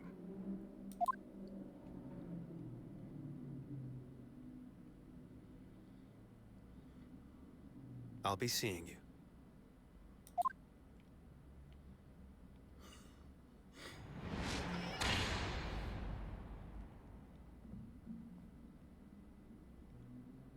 That's all Kazuma said. He's gonna be the accused in, like, the last case, isn't he? Before he turned and left us there, in the courtroom. So, did Lord Van Zieks duck out at some point in those proceedings?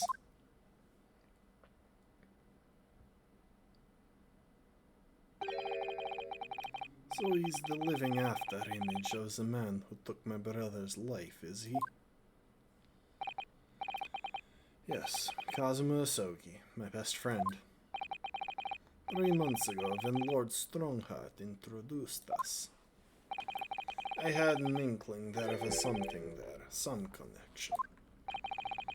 Why did Lord Strongheart do that? Why did he make Kazuma Lord Van Zieks' apprentice, and when he was suffering amnesia too? The man was apprehended, even executed. But his legacy just won't die. That's the sad truth. Anyway, that's all I had to say. I thank you for meeting with me as I asked.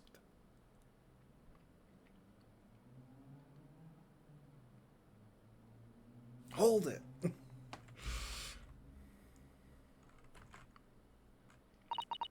10 years ago.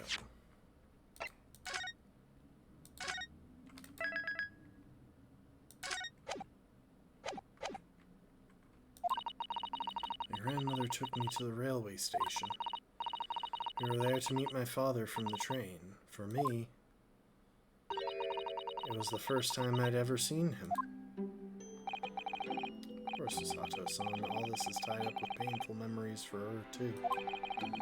She's never talked about this with me before, though. It took time to adjust to having father around, but just when I was starting to get used to it, he called me into his study one day.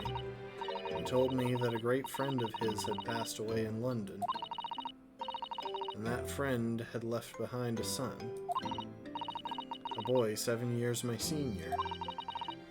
Father told me the boy had made a promise to his late father, so he was studying to become a defense lawyer.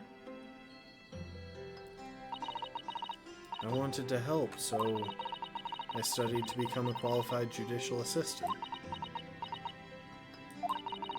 As I'm sure you've worked out, that young man's name was Kazuma Asogi.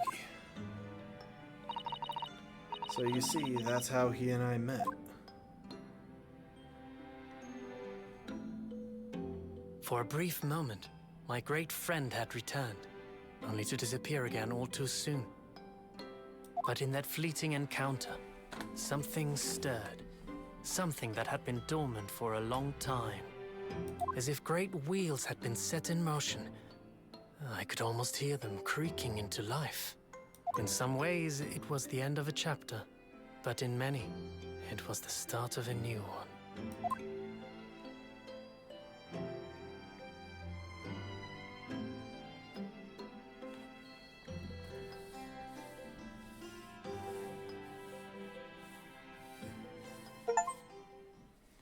The Demasking.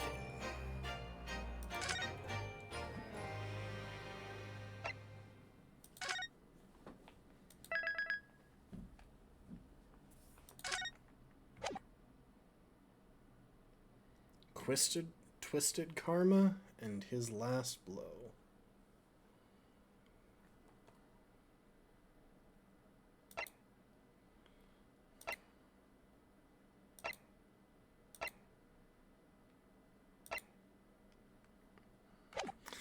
But that is a story for another time. I'll go ahead and switch costumes real quick, since I'm assuming the next story will start with an investigation portion. That is one more new accolade.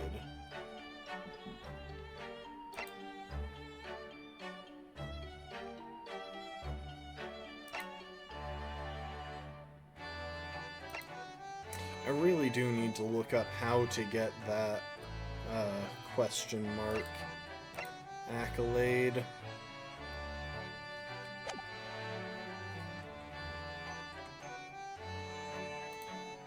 You know what?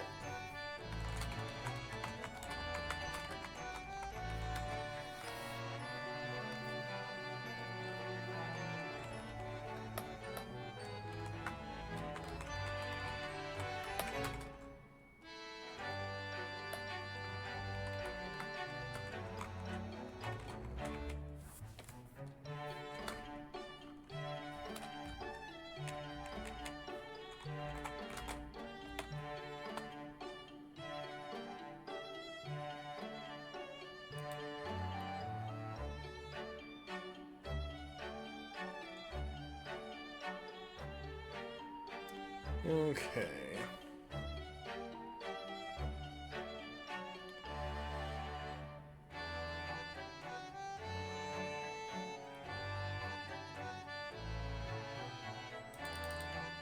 Okay, so apparently at some point when one of the Skulkin brothers is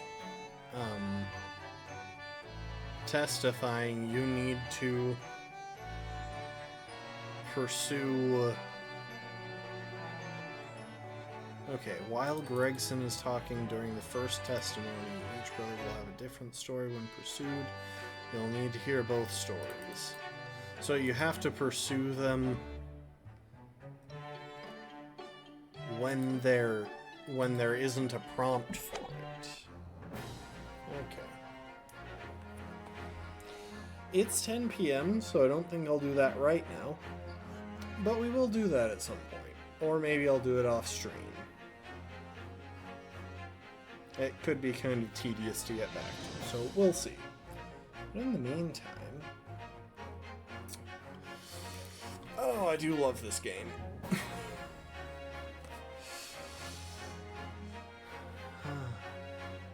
Yeah, we're gonna call it there. I don't think I've got anyone lined up to raid, so...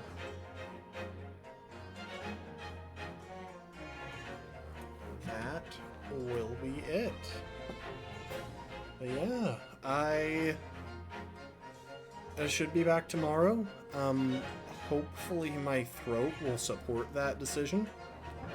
If not, then there could be, maybe we would, if my throat won't support that decision, maybe we'll play something else. There's always a chance of that, just because narrating these for like 5 hours straight isn't an easy thing. Like, I start to feel the strain in my throat pretty soon. But yeah, we will see. Hopefully, we'll be back tomorrow. We'll be able to start the next case. That's the plan. If that plan has to change, we should still be on tomorrow, I think. In the meantime, I appreciate y'all, and I hope you enjoyed. And I hope to see you next time. Later, folks. Bye, bye, bye, bye, bye, bye, bye, bye, bye, bye, bye, bye.